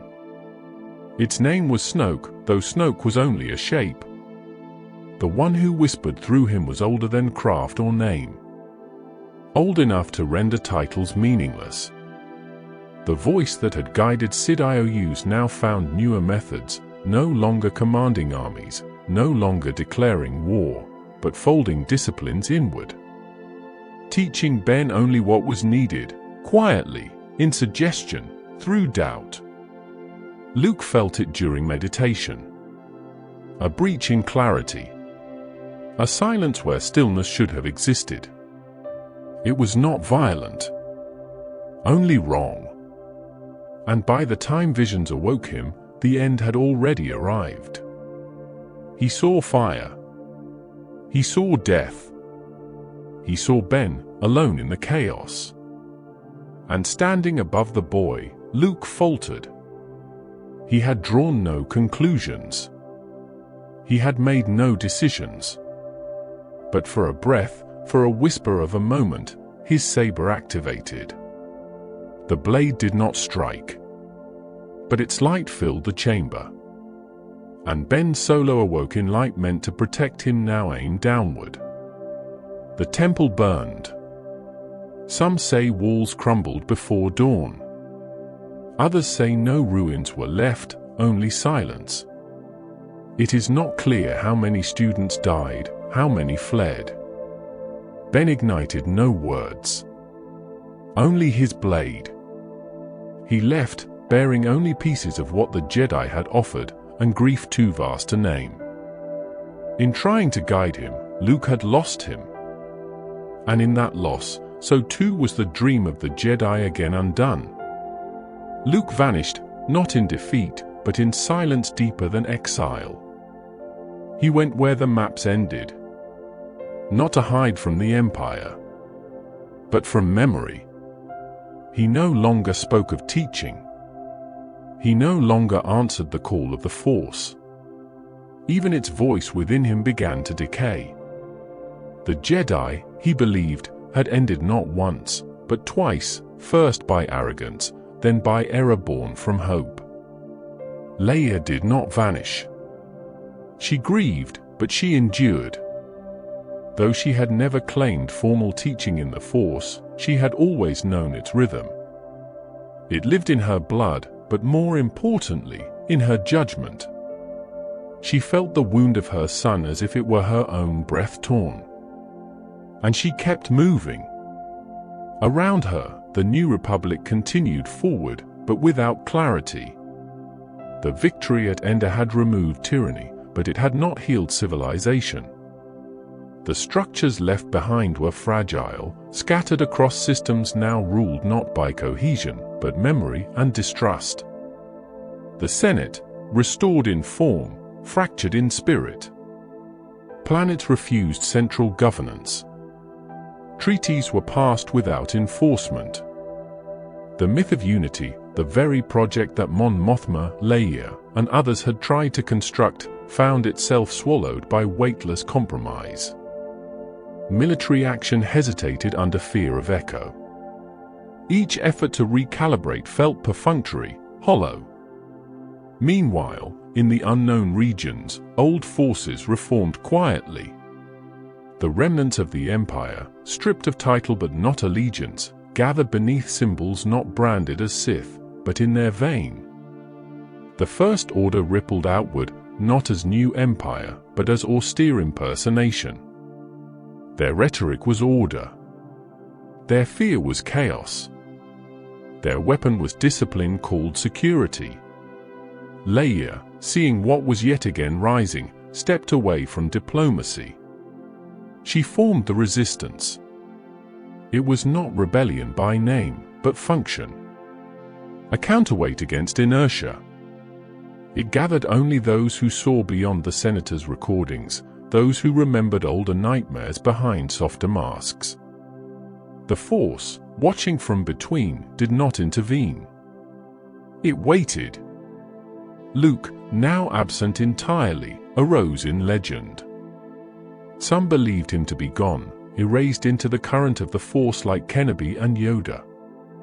Others searched for him. But he left no signs. No path.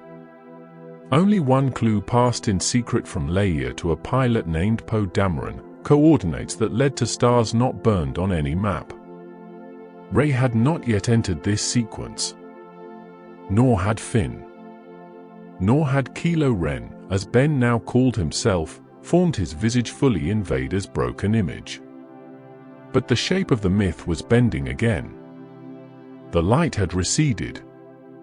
The dark had reshaped. The Republic trembled, not under assault, but entropy. And through this, the Force whispered. Not as prophecy, but as question. Something had ended. But nothing was at rest. The voice that reached Ben Solo was never loud. It slid through the chambers of his mind as if it had always been there, speaking in cadences gentle enough to pass unnoticed. Doubt arrived first, unassuming, quiet, plausible. Why do they fear you? Why does Skywalker watch you as though waiting for your collapse? Why do you walk through an academy built upon the ruins of an order that failed to protect itself? These were not accusations. They felt like clarity. The Force had never spoken to Ben in soft visions. His experience of it was harsher, turbulent, uneven, immense. He could grasp things before they happened, feel presences from impossible distances, yet none of it resolved into serenity. The discipline Luke taught calmed others. In him, it bred irritation, the sense that limitation was not peace but denial. That beneath the trials and exercises and meditations, something had always been missing. Snoke gave shape to that silence. He did not name himself, not at first. His whispers came through dreams, through tremors in thought, disguised as self-awareness. They arrived when Ben resisted most, after he faltered in meditation, after conflict knotted inside him. Snoke did not tell Ben what he was. He asked questions that Luke could not answer. Questions about power, about betrayal, about attachment, about legacy. Snoke spoke of Vader. Not the parody, a tyrant draped in fear, but the truth beneath the armor, the man who had seen the failings of both dark and light and made a choice no doctrine could explain. Snoke did not speak of Anakin. He never called the name. It wasn't needed. He knew what Ben craved wasn't a lineage of redemption. It was one of clarity. Power without apology. And slowly, the discomfort Ben had buried, the suspicion that Skywalker feared his strength instead of trusting it, he curled inward, began to change shape. When the moment of fracture came, when Luke's saber ignited above Ben's sleeping form, it wasn't context that mattered. It was confirmation. All the careful construction of restraint, purpose, balance, shattered. The blade didn't fall. But it didn't need to. Intent, even just a flicker of it, was enough. Skywalker faltered. Ben did not. The temple burned. The students died. The dream dissolved. Snoke emerged not as tempter now, but as guide. And Ben, no longer a student, named himself as something new. Not Sith, but successor in spirit. The name Kylo Ren was not a title inherited. It was an empty vessel, a creation without tradition. He did not serve the Sith, but he wore their shadow. The First Order, by the time he emerged, had already taken form. Consolidated from remnants of the old imperial machine, sanctioned in secret by financiers, warlords, and agencies too afraid to fully surrender, it clothed itself in past aesthetic but moved differently. Its loyalty was not to emperor, but method. Discipline, hierarchy, obedience, these were not dogma but design. Kylo served as enforcer, not its leader. That role belonged publicly to Snoke. Seen only in projections, commanding without spectacle, he arranged the chessboard behind layers of manipulation. He crafted Hux, the general, he reasoned with governors behind neutral veneers, and quietly shaped doctrine where ideology could not be sustained through memory. The new fascism did not come from rage. It came from perceived necessity, safety, order, efficiency, fear of collapse. Resistance formed to oppose it. But with no Jedi Order to lead them, the ideology of light bore no symbol. Only fragments remained. Leia led not through mysticism, but experience. Her command was tactical. Her belief practical. And quietly, within her, the Force brewed with the strength of ancestry she had denied but never escaped. Meanwhile, Rey wandered beneath all of this. A scavenger girl without past, born under falling metal, raised on silence and scarcity. Her presence mattered to no one at first. She waited among the bones of warships, stripped debt from the dead, lived with instinct and solitude. Her life had no name, no heritage beyond barter and hunger. But the Force had not forgotten her. She moved with reflexes untrained but perfect. She heard echoes in objects no one else perceived. When she picked up the saber, Luke's saber, Anakin's saber, it called to her in voices she couldn't understand. Not prophecy. Recognition. The Force, choosing without ceremony. And in Finn, a stormtrooper who refused command, something shimmered just beneath the surface. Not overt strength, not trained response, but resistance unexplained by programming. He ran from violence, not with fear, but clarity. When he defected, he did not know Rey. But the Force had begun to position pieces again. Not with design. With intuition. Starkiller Base heralded the First Order's arrival. A superweapon fired across star systems, obliterating the Hosnian system and with it the New Republic's senatorial core. Democracy was not overthrown with war this time. It was erased from distance, its seat vaporized in a single burst of red light, a detonation fired without preamble, witnessed by billions. The resistance struck back immediately. On Takodana, Rey touched the saber.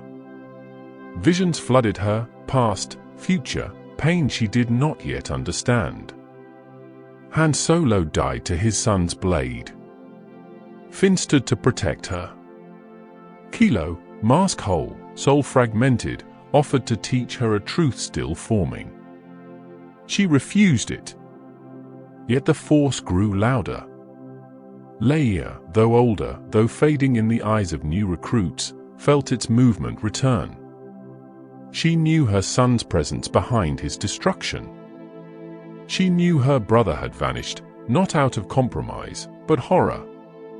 She searched for Luke in silence, sending only those few she trusted toward coordinates known to no council. And Rey followed that call. Kylo watched her now with curiosity deepening into compulsion.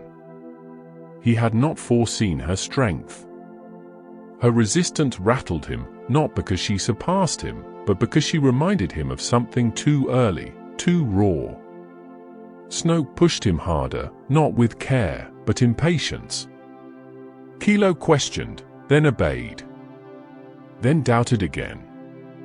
The breakdown was beginning. The Force did not power only Jedi or Sith. It moved between decision and hesitation. And in that space, Ben Solo stirred beneath Kylo's command. Not whole. Not restored. Only uncertain. Luke, when found, stood alone on Ahch-To, not meditating, not teaching, but waiting for the myth to extinguish itself. He denied the saber. He refused the call. Rey demanded he take it anyway. And with that, the axis shifted. Balance never remains balanced. Reaction never ends in stillness. And now legacy had returned not in light or shadow, but in uncertainty wrapped around names, reborn into patterns unshaped. The Force no longer hushed itself. It had begun again. The First Order did not declare itself as an heir to the Empire. That name was never spoken. There were no public ceremonies crowning new sovereigns, no statues raised in old plazas beside the fractured monuments of Palpatine's reign. The silence was a choice. Titles were erased and rewritten. The iconography was familiar, crimson, black, steel, but applied without reverence, without ancestry. It was not tradition that preserved it. It was utility. The First Order had studied the Empire's fall more carefully than its victories. Its leaders understood that tyranny survived not through spectacle, but through control. Through anonymity. Through restriction without ritual. They did not need to call themselves Sith. They understood the model. The unknown regions had made them hard. The fringe had taught them not to lead by promise but by order, by breath held until compliance was complete. Beyond the damaged edges of drifted Imperial sectors, star systems stranded after the Battle of Jakku had become their crucibles, taming space unmarked by resupply routes, defending against storms that twisted gravity and time, building tirelessly beneath secrets. Failures were absorbed. Rebellion was anticipated. Culture was stripped down to structure. The First Order preached stability. It was not a government. It called itself a necessity. To the public, it remained a whisper too large to say aloud. On outer worlds, recruitment swelled by rumor. Orphans were claimed long before adolescence, raised within purely crafted identification matrices, no parent, no past, only function. The stormtroopers of this newer regime did not carry Jango Fett in their face. They were reconditioned in spirit, built from indoctrination, not cloning vats. They fought not for pay or conviction. They served because they had never been permitted another identity. Finn was not the first to step outside that control. But he was the first to act while the myth of invincibility still held. Something in him, unexplained, untrained, resisted during a slaughter. A single moment of movement beyond the line. He ran. That he survived alone already fractured the narrative. That he defected into resistance hands began a ripple that the First Order would try too slowly to control. Not through him. Through Rey. On Jakku, as in so many forgotten places, control had not returned after the fall of the Empire. It had simply changed names. Rey, lifelong scavenger, found balance first through adaptation. Not peace. Not power. Just routine scavenging and survival. The ruined walkers strewn across the plains were her landmarks, not relics. Yet even in that wasteland, the Force had not overlooked her. When the droid carrying the map to Luke Skywalker's location arrived in her hands, its presence triggered a convergence long waited for. The Resistance moved. The First Order chased. Within Rey, threads pulled tight around truths she did not understand. Her voice resisted prophecy. She had never been trained. Had never touched a lightsaber. Yet when Kylo Ren stood before her on Starkiller Base, commanding her to surrender what she did not even claim, she defied him not out of doctrine or legacy. She simply refused. And the Force, silent for years, shifted around her. Kylo read her mind and found resistance. Not emptiness. Not ignorance. Resistance. His defeat at her hand was not total. But it divided him. For the First Order, the loss of the Starkiller weapon demanded a new declaration. Supreme Leader Snoke did not punish. He commanded. The Resistance would be destroyed. The missing Jedi would be dealt with. Kylo would correct what had been left half-finished. He was not guided. He was pushed. Crucially, this time, he broke first. Snoke summoned Kylo into the throne room, gold curves, red silk guards, void surrounding the chamber like vacuum. There was no warmth in the throne. No lineage. He was not Palpatine. He issued no edicts. He simply tested. And Kylo, sword by contradiction, turned. Not against Rey. Against Snoke. He cut the Master down before understanding himself. It was not redemption. It was refusal. An act not of light, but instability. He did not fall to the light. He claimed leadership. Supreme Leader now. The Sith were not his name. But their echo shaped him. In battle, he hunted resistance cells with precision. Telematic reckoned strikes. Zero warm-up orbital barrages. Planetary sieges measured not in hours but pulses. The outer sectors trembled under surveillance. Weapons fired without order. Civilian populations vanished beneath shields. Leia stayed alive through endurance. Her ships fled, scattered, regrouped. Poe Dameron became her sharpest edge and her deepest regret. His brilliance was untempered at first. Reckless. He saw glory in sacrifice and nearly doomed the Resistance in pursuit of it. She taught him not tactics, but patience. That heroism without clarity corrupts. While Luke, long and found, sat alone on Ahch-To. Rey reached him there. He would not teach. Not out of disdain, but because he no longer believed. She brought him a saber. He rejected it. The Jedi, he said, must end. Because legacy had failed. Had misread the Force. Had weaponized prophecy. Had turned its truths into definitions. And he, too, had failed. He had raised a temple and destroyed it by hesitation. Still, Rey remained. She trained alone. Learned from the texts hidden under stone, not for punishment or redemption, but seeking direction. Luke watched her. Then listened. The force around her did not move the way it had with others. It did not control her. It coursed through her, volatile and whole. When she reached into the dark well beneath the island, it responded. She did not recoil. She did not attack. She simply asked. Even in this, Luke reeled.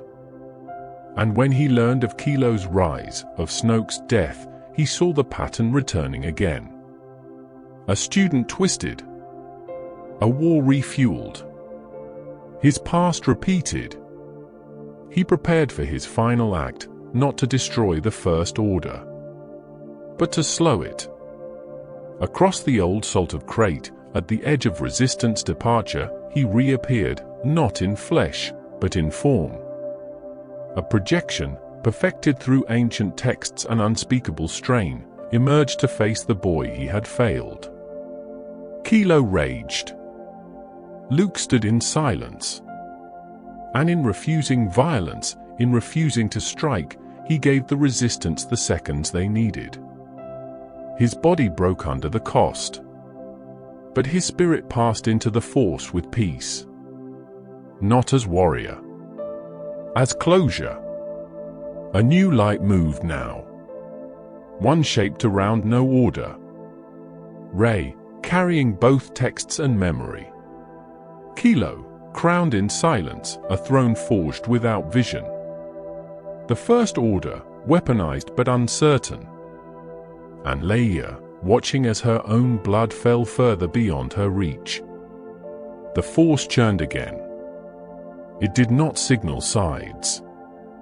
Only consequences. The sabers that clashed between Rey and Kylo Ren carried no ideological clarity. Their duels did not reflect ancient rivalries. They were not reflections of Jedi and Sith as they once were, but the disruption of something older. Legacy, twisted in both directions, clashed across each blade, unsteady in doctrine, untethered from a lineage now lost to time. They stood not as opposites, but as counterparts, each bound by the Force, each haunted by inheritance, and each unsure of what to do with the power they possessed. Rey did not seek control. Her power frightened her. She had known abandonment, not training. Her instincts moved like a tidal pool, receptive, immediate, deep, but unnavigated. When she lifted a saber, it was not to conquer. It was to defend space she did not understand. Her connection to the Force was not taught. It emerged beneath grief, between loneliness, across moments charged not with fate, but fury. The Force answered, but not with the calm predictability of ancient orders. It flooded her, shaped her hands before her will formed. And when it surged violently, she recoiled, not from judgment, but fear of what she did not yet know herself capable of.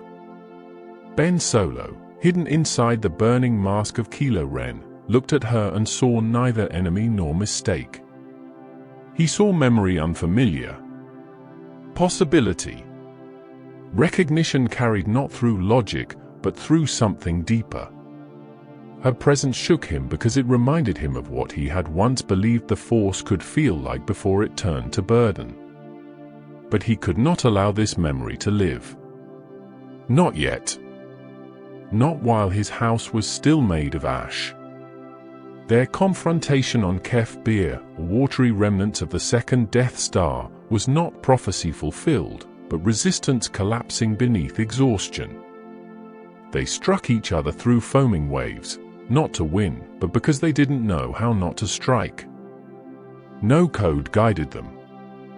No Jedi Council watched. Only the ghosts embedded deep in their muscle memory. Lightsabers hissed in the rain, not as sacred weapons, but as scars opened and reopened. Rey struck him down. But she pulled away before it completed. The wound was real, not only in his flesh, but in her soul. Leia, distant but still present in the Force, gave her last breath not to save victory, but to remind her son of who he had once been. Her passing echoed in the moment between strike and stillness. Rey felt it in her chest before she even knew the reason, and looked down to see Kilo staggered, blade dropped. In that breath, she healed him. Not because she forgave, but because something within her refused abandonment. Then she left. He awoke to silence. A war mask gone. His name, broken loose from its hiding place, echoed untreated. Ben. In his place, Rey had vanished into stormlight, fleeing from an answer not yet formed. The dark side reached to claim her. She felt it stronger with each breath now. Images fractured her vision, herself, cloaked in shadow, a blade twisted into double form, sharp teeth in her own grin reflected back. It was not a false future. It was potential. There was no evil behind it. Just gravity. When she discovered she was a descendant of Palpatine, not by choice, but by created lineage, she did not resist the truth. She sank. The name pressed into her like a wound reopened each time clarity tried to form. On Ahch-To, she returned the saber to the fire. She called herself unworthy, unfit. She had tried to build herself from myth, and now she felt only the same rot that had scorched the galaxy for generations. Luke appeared then, not in guilt or command, but in peace. He had learned what his masters could not teach, that failure is not exile, and that inheritance does not grant destiny. He told her the truth. Not of Palpatine, but of choice. That the name was real, but what she did with that knowledge would shape more than blood ever could. The saber was lifted from fire. Reclaimed, not by duty, but understanding. Rey flew to Exegol. Beneath black thunder and the storm of unnatural lightning, the final order emerged, Palpatine still alive, fused not into flesh but a cloned frame held upright by machines not designed for mortality. His puppetry complete, his plan, not to conquer, but to continue through her, was now unveiled. Transfer, not succession. She would become Shadow reborn. But she refused. Ben arrived too. No black armor. No mask. Not to resist power. Not for glory. Only to stand where his blood had curdled history and say no more. They did not speak as Jedi. There was no name for what stood between them. The sabers passed not between teacher and student, not enemy and duelist, but between two breathing lives at the end of their war. Palpatine responded not with rage, but calculation. He struck. They fell. Rey, for a moment, held death in her bones. Ben stood and gave her his life. Without question. Without title. Only presence. And he died. In quiet. Not among crowds. Rey rose. Not as child. Not as heir. But only as what she had shaped herself into, after every denial, every storm, every confrontation with tide and trial. She stood, sabers crossed. The lightning of all Sith screamed toward her. And she did not overpower it. She held. Let it burn. And waited until it consumed the voice that had started a millennia of repetition. The last Sith. Gone. The Armada with him, collapsing not from war, but from rift. The Resistance watched as the thunder ceased. Leia faded, long departed, now silent. The Force grew still. Rey buried the sabers of Skywalker, Anakin's, Luke's, Leia's, beneath the old sands of Tatooine, twin suns watching above. She did not seek throne or council. She did not restore a temple. She named herself not as Palpatine, but Skywalker. Not because she was, but because she chose to remember. Kylo Ren was no more. Ben Solo had passed as the Jedi Order once had, quietly, beneath the crash of greater names. The new era did not begin with ceremony. It began with calm. The Force, without war or creed, exhaled slowly through the bones of stars that had borne witness to every collision since the Prime Jedi's hands pressed open in peaceful symmetry. Balance? Perhaps not forever. But for now. The sabers that clashed between Rey and Kylo Ren carried no ideological clarity. Their duels did not reflect ancient rivalries. They were not reflections of Jedi and Sith as they once were, but the disruption of something older. Legacy, twisted in both directions, clashed across each blade, unsteady in doctrine, untethered from a lineage now lost to time. They stood not as opposites, but as counterparts, each bound by the Force, each haunted by inheritance, and each unsure of what to do with the power they possessed. Rey did not seek control. Her power frightened her. She had known abandonment, not training. Her instincts moved like a tidal pool, receptive, immediate, deep, but unnavigated. When she lifted a saber, it was not to conquer. It was to defend space she did not understand. Her connection to the Force was not taught. It emerged beneath grief, between loneliness, across moments charged not with fate, but fury. The Force answered, but not with the calm predictability of ancient orders. It flooded her, shaped her hands before her will formed. And when it surged violently, she recoiled, not from judgment, but fear of what she did not yet know herself capable of. Ben Solo, hidden inside the burning mask of Kylo Ren, looked at her and saw neither enemy nor mistake. He saw memory unfamiliar. Possibility. Recognition carried not through logic, but through something deeper. Her presence shook him because it reminded him of what he had once believed the Force could feel like before it turned to burden. But he could not allow this memory to live. Not yet. Not while his house was still made of ash. Their confrontation on Kef Bir, watery remnants of the second Death Star, was not prophecy fulfilled, but resistance collapsing beneath exhaustion.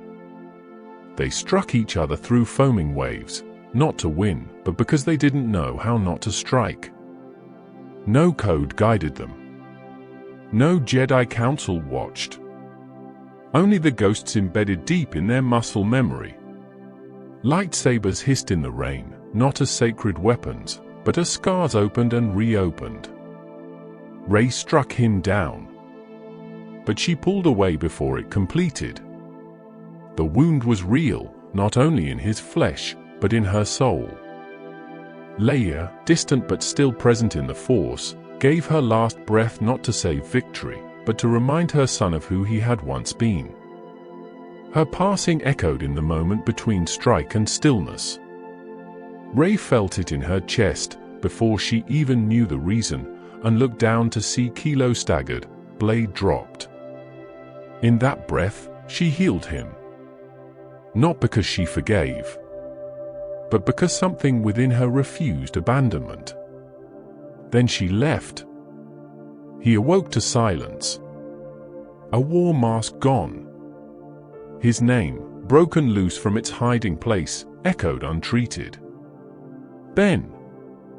In his place, Rey had vanished into stormlight, fleeing from an answer not yet formed. The dark side reached to claim her. She felt it stronger with each breath now. Images fractured her vision, herself, cloaked in shadow, a blade twisted into double form, sharp teeth in her own grin reflected back. It was not a false future. It was potential. There was no evil behind it. Just gravity. When she discovered she was a descendant of Palpatine, not by choice, but by created lineage, she did not resist the truth. She sank.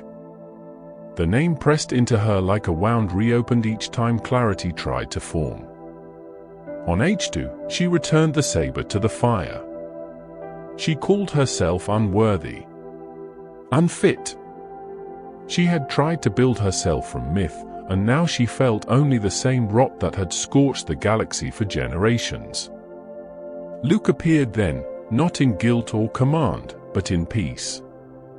He had learned what his masters could not teach, that failure is not exile, and that inheritance does not grant destiny. He told her the truth. Not of Palpatine, but of choice. That the name was real, but what she did with that knowledge would shape more than blood ever could. The saber was lifted from fire. Reclaimed, not by duty, but understanding. Rey flew to Exegol. Beneath black thunder and the storm of unnatural lightning, the final order emerged, Palpatine still alive, fused not into flesh but a cloned frame held upright by machines not designed for mortality. His puppetry complete, his plan, not to conquer, but to continue through her, was now unveiled. Transfer, not succession. She would become Shadow reborn. But she refused. Ben arrived too. No black armor. No mask. Not to resist power. Not for glory. Only to stand where his blood had curdled history and say no more. They did not speak as Jedi. There was no name for what stood between them. The sabers passed not between teacher and student, not enemy and duelist, but between two breathing lives at the end of their war. Palpatine responded not with rage, but calculation. He struck. They fell. Rey, for a moment, held death in her bones. Ben stood and gave her his life. Without question. Without title. Only presence. And he died. In quiet. Not among crowds. Rey rose. Not as child. Not as heir. But only as what she had shaped herself into, after every denial, every storm, every confrontation with tide and trial. She stood, sabers crossed. The lightning of all Sith screamed toward her. And she did not overpower it. She held. Let it burn. And waited until it consumed the voice that had started a millennia of repetition. The last Sith. Gone. The Armada with him, collapsing not from war, but from rift. The Resistance watched as the thunder ceased. Leia faded, long departed, now silent. The Force grew still. Rey buried the sabers of Skywalker, Anakin's, Luke's, Leia's, beneath the old sands of Tatooine, twin suns watching above. She did not seek throne or council. She did not restore a temple. She named herself not as Palpatine, but Skywalker. Not because she was, but because she chose to remember. Kylo Ren was no more. Ben Solo had passed as the Jedi Order once had, quietly, beneath the crash of greater names. The new era did not begin with ceremony. It began with calm.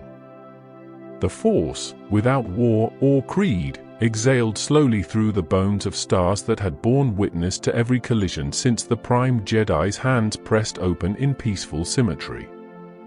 Balance? Perhaps not forever. But for now. The end of Palpatine was not recorded as victory.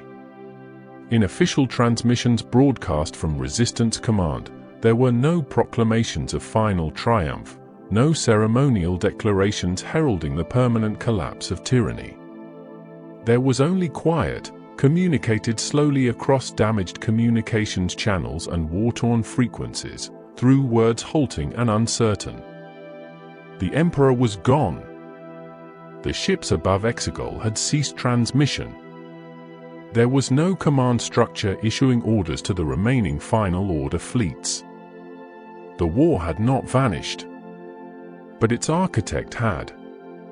What remained was debris, starships broken on their own logistical weight, admirals who surrendered without purpose, supporters who vanished into the outer rim with names scrubbed from their vessels. The lightning that had once hummed across Exegol's atmosphere fell silent, and with it, the dark momentum that Sid-Ious had sustained for generations dissolved. No statue fell. No throne room was left to light. Only the ritual chamber beneath the Sith Citadel, drowned now in ruin, sealed beneath layers of wreckage and remnant Force residue, remained as proof of what had existed. Rey emerged from it not as heir nor savior, but as witness. She did not return to the Resistance bearing titles. She spoke to no assembly, declared no formal order. She arrived on the old transport she had left behind, stepped once more into a Resistance base now emptied of hierarchy, and mourned the lives felled during the last exchange at Leia, who had passed without ever reclaiming her son, Ben, who had given his life without demand for forgiveness, and the many unknowns who had stood beneath the thunder and never been named. In the hours that followed, there were attempts to define what had happened. Mission reports were compiled. Fragments of wreckage from destroyed Star Destroyers were catalogued. Surveillance records documented Rey standing alone amid the storm on Exegol, sabers crossed, light descending across her silhouette. But no record could interpret what the galaxy had witnessed, because no word had ever been written for it.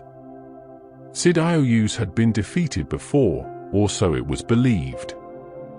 The moment aboard the second Death Star had ended him as flesh, and yet it had not ended what he had created.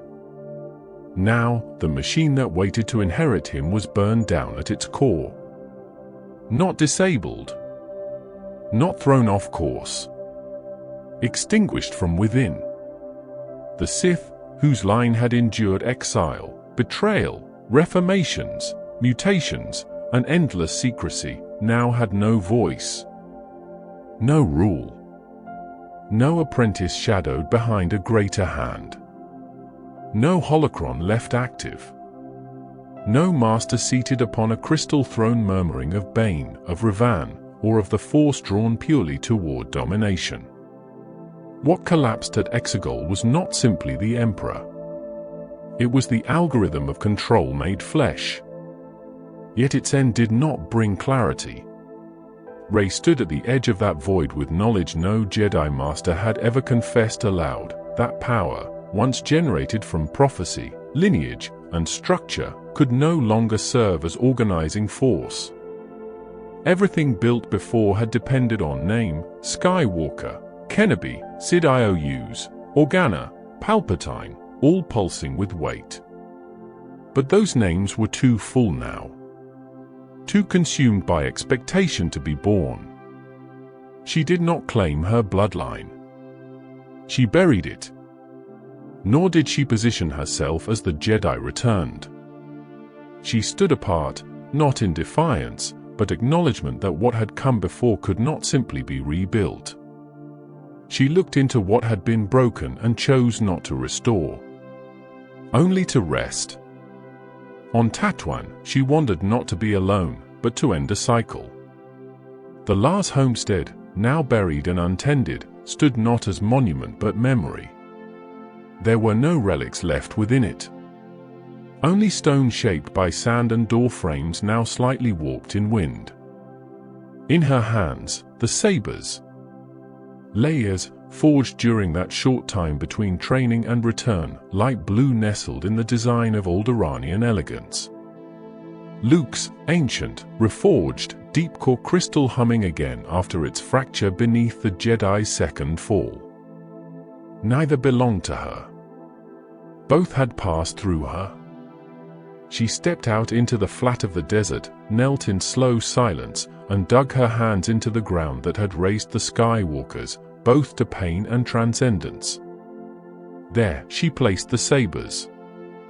Not to bury history, but to let it rest. Above her, the sun still burned. Not hot with prophecy, but steady. Watching. And in the distance, a stranger asked her, gently, her name. She did not hesitate.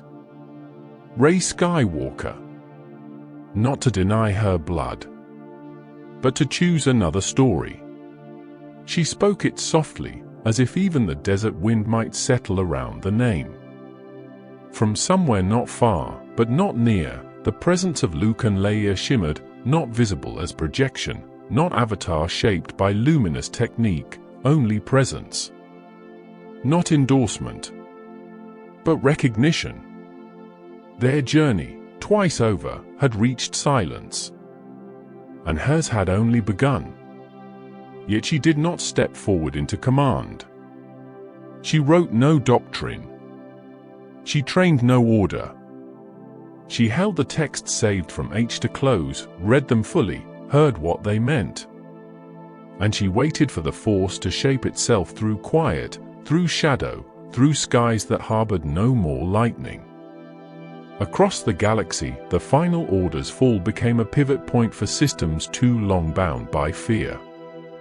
Trade routes untethered themselves from ancient embargoes. Townships previously collapsed under Dominion raised their own voices again.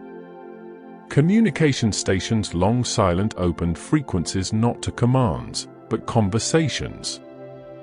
Hope was not installed. It had to be remembered, reconstructed, like the bones of a dwelling lost beneath soil, brought back level by level, through hands that had once feared they would never build again. Stormtroopers, separated from direction, removed armor they had been told was skin. Some returned to homes they barely remembered, where their familiarity with slicing locks outpaced language. Others traveled with no direction, their numbers stripped, their purpose diffused. Not all were saved, but many were pardoned. Imperial officers scattered. Some became pirates. Others hid within growing Republic structures, changing names yet again. But the Force moved through none of these. It did not burn through palaces or palaces to be. It settled again, as it always had, into the quiet places. Into those who did not know its name. Into small gestures. Into action made without seeking reward, into compassion sparked without ceremony, into breaths drawn before war could begin again. The Jedi were not restored. The Sith did not survive. Rey, last of this age's myth, did not ignite her saber except in rare moments beyond witness. Its blade, crafted from her own staff, golden and steady, was used not at the center of the galaxy, but at its edge. And in that space, the Force once again became what it had always been before beliefs had tried to divide it. Breath. Motion. Memory. Not sealed in temples, but passed through unrecorded generations. The Skywalker name, buried beneath sand, did not disappear from the galaxy. It thinned. It separated from legend and returned to something more elemental. Those who still whispered it into night winds did so less as prayer, and more as acknowledgement, like the echo of a star long dead, its light still arriving while its source had dimmed into silence. No child born after Exegol could remember the Skywalkers as people. They had become more than family, while also becoming less. Not line but line break. Not destiny but pause. A cessation in continuity whose shape could not be repeated or redrawn. Rey stood apart from the name even as she spoke it. She did not carry it as symbol or claim. It was not stitched into her clothing, not carved into robes, not branded into scroll or holocron. She wielded it carefully, like a tool that had borne too much weight in too many calendars. In taking the name, she chose not to extend it forward as inheritance, but to ground it and let it end where it had always longed to, in stillness. Across the stars, the resistance disbanded. Not in triumph, but in dispersion. Squadrons disintegrated into distant outposts. Those who had led stepped aside with no successors designated. Monuments were avoided. The growing republic, hesitant to name itself as too much or too defined, reinstated governance slowly. On many worlds, local leaders governed independently until networks were rebuilt decades later. Veteran soldiers vanished into anonymous service, farms, orbiting research facilities. Only a few remained on record. Their voices held weight, but were rarely called upon. Truth had grown too complicated, and complications were difficult to organize into systems. Leia's memory was kept, but confined to her political life. Her Force sensitivity was removed from formal stories. The galaxy was not yet prepared to speak the truth of convergence, that horror and grace had existed in the same breath. Ben Solo, stripped of title and speech by his own final act, lived on only in two places, within memory, fractured, personal, misunderstood, and within Rey, who no longer corrected rumors about him. In the wake of Exegol, scattered seekers roamed the galaxy in silence. Some searched for Jedi texts newly uncovered from seared archives. Others scavenged lightsaber hilts beneath deep-sea wrecks, hoping to awaken something in metal, as if vibration alone could return the voice of lost knowledge. Rogue scholars resumed ancient debates, whether the Jedi had ever upheld balance, whether the Sith had been merely consequence, what prophesies had meant, and what had been misidentified as fate. Few agreed. A Republic temple on Anaxes displayed fragments of Kenobi's lost robes, unearthed decades after his death by cartographic accident. They were clean, too clean. Critics accused forgery. Others claimed they radiated warmth under moonlight, though testing yielded no result. At the center of the archive, one datapad replayed the words Skywalker once spoke to his last student, "I will not be the last Jedi." The pad looped endlessly until the file corrupted. It was never repaired. Rey did not return to the temple. She had no interest in preserving image. The texts salvaged from Ahch-To remained with her, copied only once by hand, and never scanned into galactic records. They were not given to governments. Not added to networks. Not published. They were written in worn ink onto recycled material and hidden again among landscapes no longer charted. She understood what memory turned into, how knowledge could be bent when saved too clearly. She walked across cities, forests, wrecks. She did not speak often of the Force. But children met her. When they asked her why things moved around her hands, she told them only to listen. Some stayed. Most returned to their lives. Those who stayed were not gathered. Not taught forms. Not moved into training. They were left whole. And in their days, they did not call themselves Jedi. They were not trained in lightsaber combat unless the saber called to them alone. And even then, they were told not how to use it, but how not to need it. She taught slowly, if at all. In long breaths. In long walks. In refusals to define. Knighting ceremonies were not held. No new order rebuilt itself from symmetry or number. And in the absence of war, fewer sought doctrine at all. The Force began to move differently, not weakened, but spread. Ambient instead of channeled. Present in variations long missed in light and dark. Places once scorched by force-wrought fire began to green again. Ash spread nutrition. Ruins disappeared under moss. On a tide-drowned world where an ancient Jedi temple had once stood, a storm roared for 27 days. No visitors reached it. After the rains finished, the shape of the old foundation reversed itself, new cliffs grown upward from the seabed in the same spatial pattern as the lost corridor system. Wildlife nested in the new caverns before surveyors could arrive. When asked whether it was the Force, one monk answered only that balance does not need us always to watch it. Of Rey, official records said almost nothing. She lived, then wandered, then was not tracked. Her ship was seen drifting in proximity to uninhabited systems, once near Dantooine, once above Ahch-To, once on the edge of a rogue world with no brightness in its tide. In every appearance, the ship only stopped briefly. When hailed, it responded only with automated transponder phrases, positive IFF, confirmed navigation, no cargo, no passengers. She did not erase herself, but she allowed her presence to thin enough to pass quietly. Some came looking for her.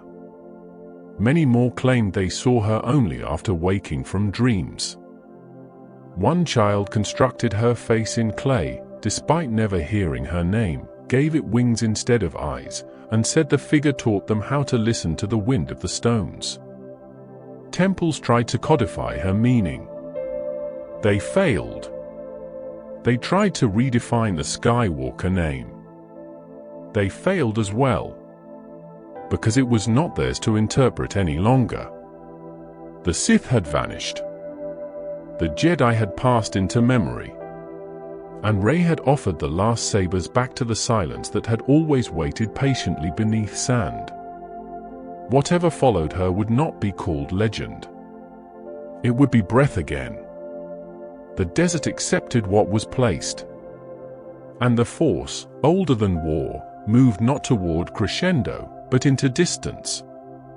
The Jedi name did not vanish from history, but it no longer stood where it once had. It no longer crowned towering temples visible from orbit, no longer echoed in Jedi courts resolved with doctrine and echo hymns. The old robes, the archetypal weapons, the codes inscribed in temple stones, these relics remained, buried or archived, but untouchable by those who now felt the Force only as presence, not as structure. The Jedi had moved into memory, and memory had changed them. For many, the memory was fractured. On distant worlds, among peoples never touched by the Clone Wars or the fall of Coruscant, the word Jedi was barely a synonym for mystic. In outer colonies, the name functioned as metaphor, spoken in lullabies or invoked when naming wind shelters constructed along broken plateaus. In subterranean cultures surviving on gas mines and volcanic outcroppings, the Jedi were remembered not for the Force, but simply as the ones who did not keep power for themselves. These were not accurate depictions, but they were enduring. Among those who still listened closely to the breath of the galaxy, the word had another glow. Not prophecy, not order, stillness. Rey never attempted to revive the Council. From time to time, quiet messages would find her along the edges of space, philosopher pilgrims, way seekers, transceivers of old transmissions. They sought guidance, not commandments. Many wanted instruction. She offered only context. There were no formal initiations, no recitations of lines, no ascension of ranks. One seeker asked her directly if the Jedi would rise again. She replied, not with a yes, but with a pause, and a rephrasing, they were already standing, just no longer looking in the same direction. Small groups elsewhere began to form, not as military arms, but as custodians of knowledge and restoration. On restored Ossus, Where the ruins of ancient Jedi learning had once stood before the time of Exar Kuan, scholars reopened textual vaults, not to canonize teachings anew, but to examine the contradictions buried deep beneath layers of war. The recovered holocrons did not always agree with one another. Nor were they always meant to. One claimed the Jedi should avoid passion. Another claimed passion was the beginning of true awareness. A third listed only silence, repeating a single word in ancient Illyrian that no droid had yet been able to translate. Rather than erase these inconsistencies, the scholars preserved them. Droids originally programmed to serve within Jedi temples were reprogrammed not as scribes of alignment, but transcription agents. They no longer sorted false from true. They simply listened, compiled, offered.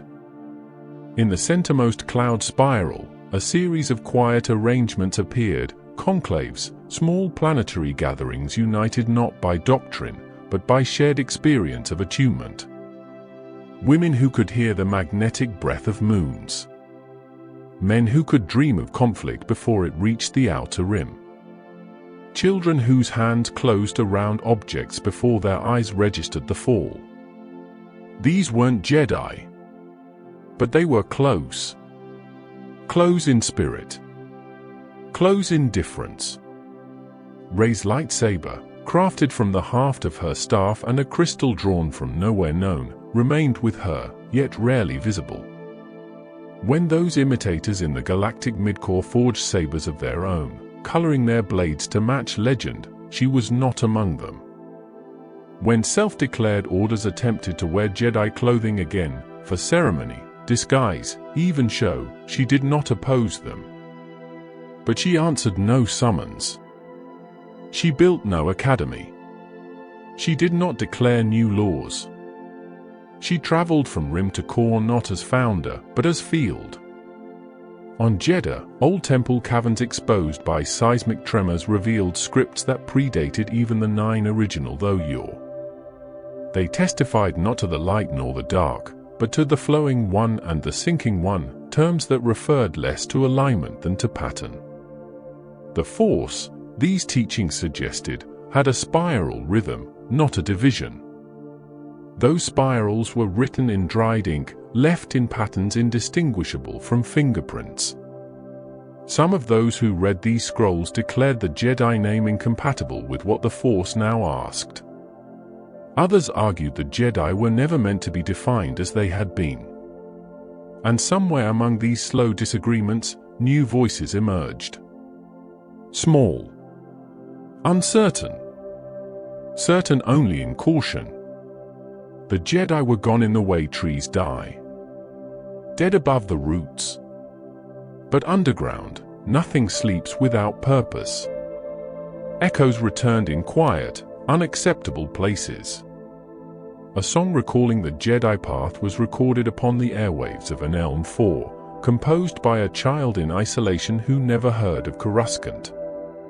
A tremor in the Force was felt along 6 separate systems, aligned perfectly one moment before their astronomic trajectories overlapped. There was no violence. But thousands described waking as if someone had exhaled from beneath the floor of the galaxy. On Harthid's belt, a pair of settlers, ambushed by raiders with Imperial lineage, were aided by a cloaked one. The figure carried a staff longer than standard. No saber was ignited. But nothing struck them. The raiders ran. One said afterward that their leader saw something they did not, a golden shimmer held inches above the air. Whether it was truth or projection could not be confirmed.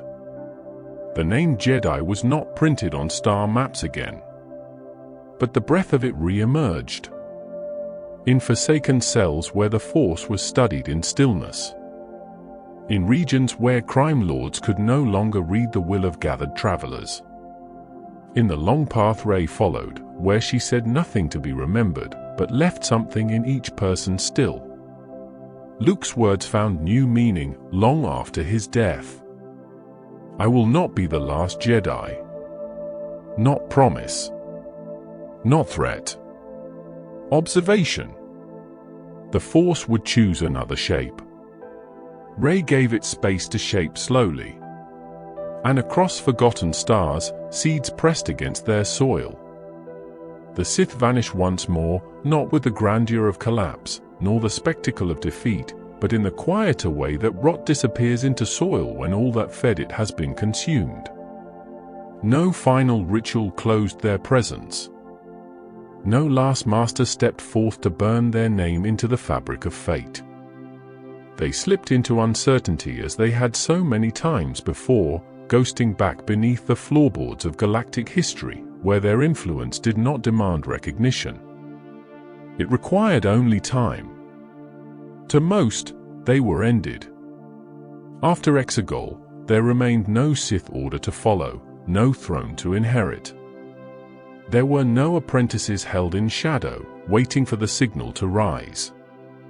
The temple had shattered, the voice at its center extinguished. The planets that once whispered of Sith dominion went silent once the transmission ceased, as if pretending Sid IOUs had never lived among them would protect them from history's return. The Sith, for all practical accounting, were extinct again. But as with the Jedi before them, extinction seldom means absence. What the Sith left behind was not simply artifacts, structures, or scattered illusions. It was a rhythm, a pattern folded into the fabric of power itself. They had worked too long in shaping the tides of the living force, pushing the pattern toward imbalance in one direction, not through singular strength, but accumulation. Every cycle of tragedy, every rise through manipulation, every fall of the noble reinforced the slope. Balance was no longer equilibrium. It was a place perpetually leaned toward collapse, and the Sith no longer needed to name themselves for the tilt to persist. So they disappeared, as they always had, into potential. It began with whispers, never declarations. In uncharted systems stirring with turbulence long out of sight, deeper voices threaded into language, not as sermons, but as influence. A governor on an outer colony adopted new policy, claiming sudden inspiration from dreams soaked in flame. A philosopher, unaffiliated with any tradition, began to argue that division was not a failing of civilization, but its highest function. A child no longer flinched in fear when they struck another to make the world quieter. These were not followers. They were echoes finding form. The Sith do not require students to spread.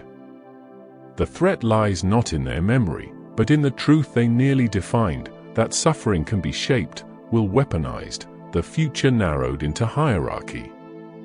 And that those things, given enough time, will grow themselves.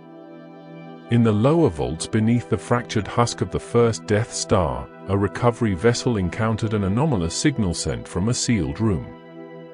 The signal pulsed in intervals, 9 short, 9 long, 9 short, repeating endlessly beneath the wreckage as if waiting for an answer. They breached the door, expecting survivors or data.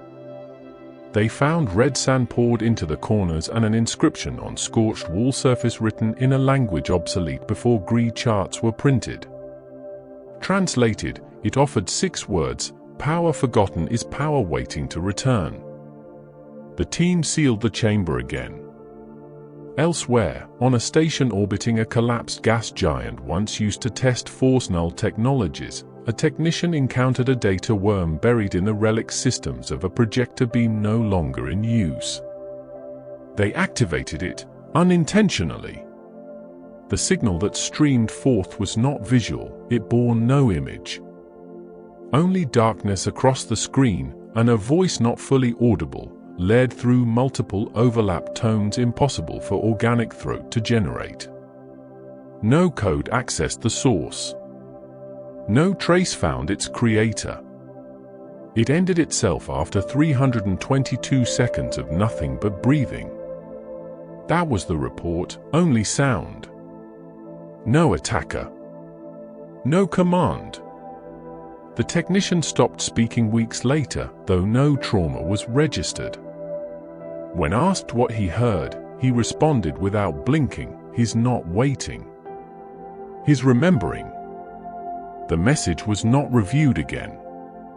In the archives once guarded by guardians of the wills, those steadfast preservers of balance outside power, a recovered text detailed a myth even the younger Jedi texts had redacted. It spoke not of Darths, nor empires, but of the dark made before structure. The myth described no war, no religions, only the Force entering itself and rejecting part of what it found. That rejection, the texts claimed, took shape, and shape learned intention, and intention learned deceit. According to this story, the Sith were not descendants of the dark. They were its echo, formed by something deeper left unsaid. This was not widely believed. And yet, across regions too harmed to fully heal, darkness returned, not in armies or fleets, but in conceptual friction. Moral gravity shifted again. In courts once rebuilt to ensure fairness among dependent worlds, punishments widened.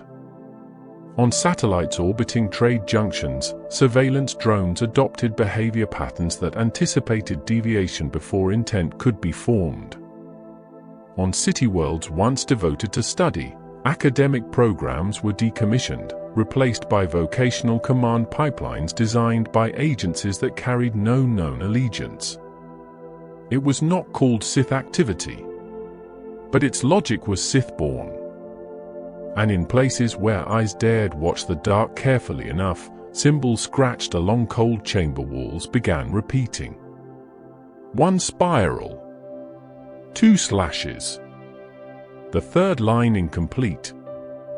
As if the name of the next iteration of Sith had not yet decided how it would call itself, but knew already how it would look when seen.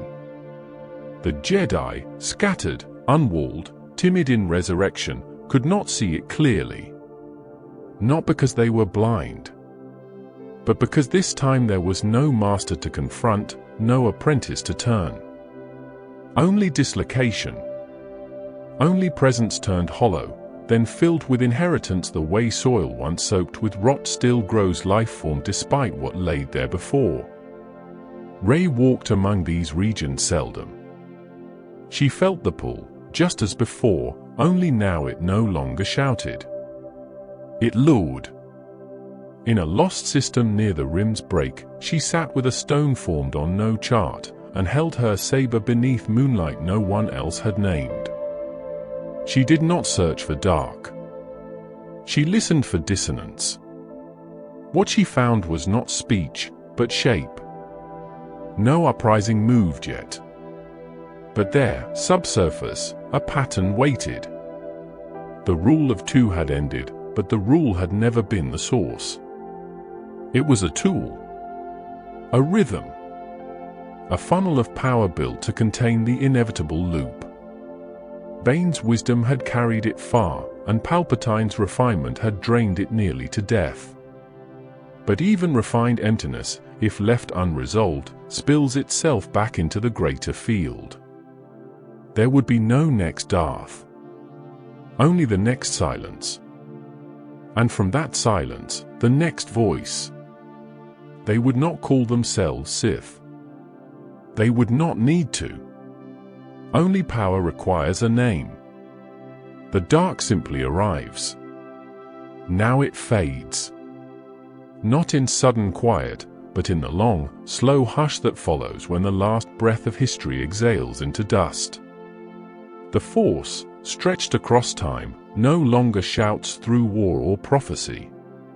It lingers as wind where temples once stood, pressing gently over stone that remembers what it was, not with pride or sorrow, only with stillness.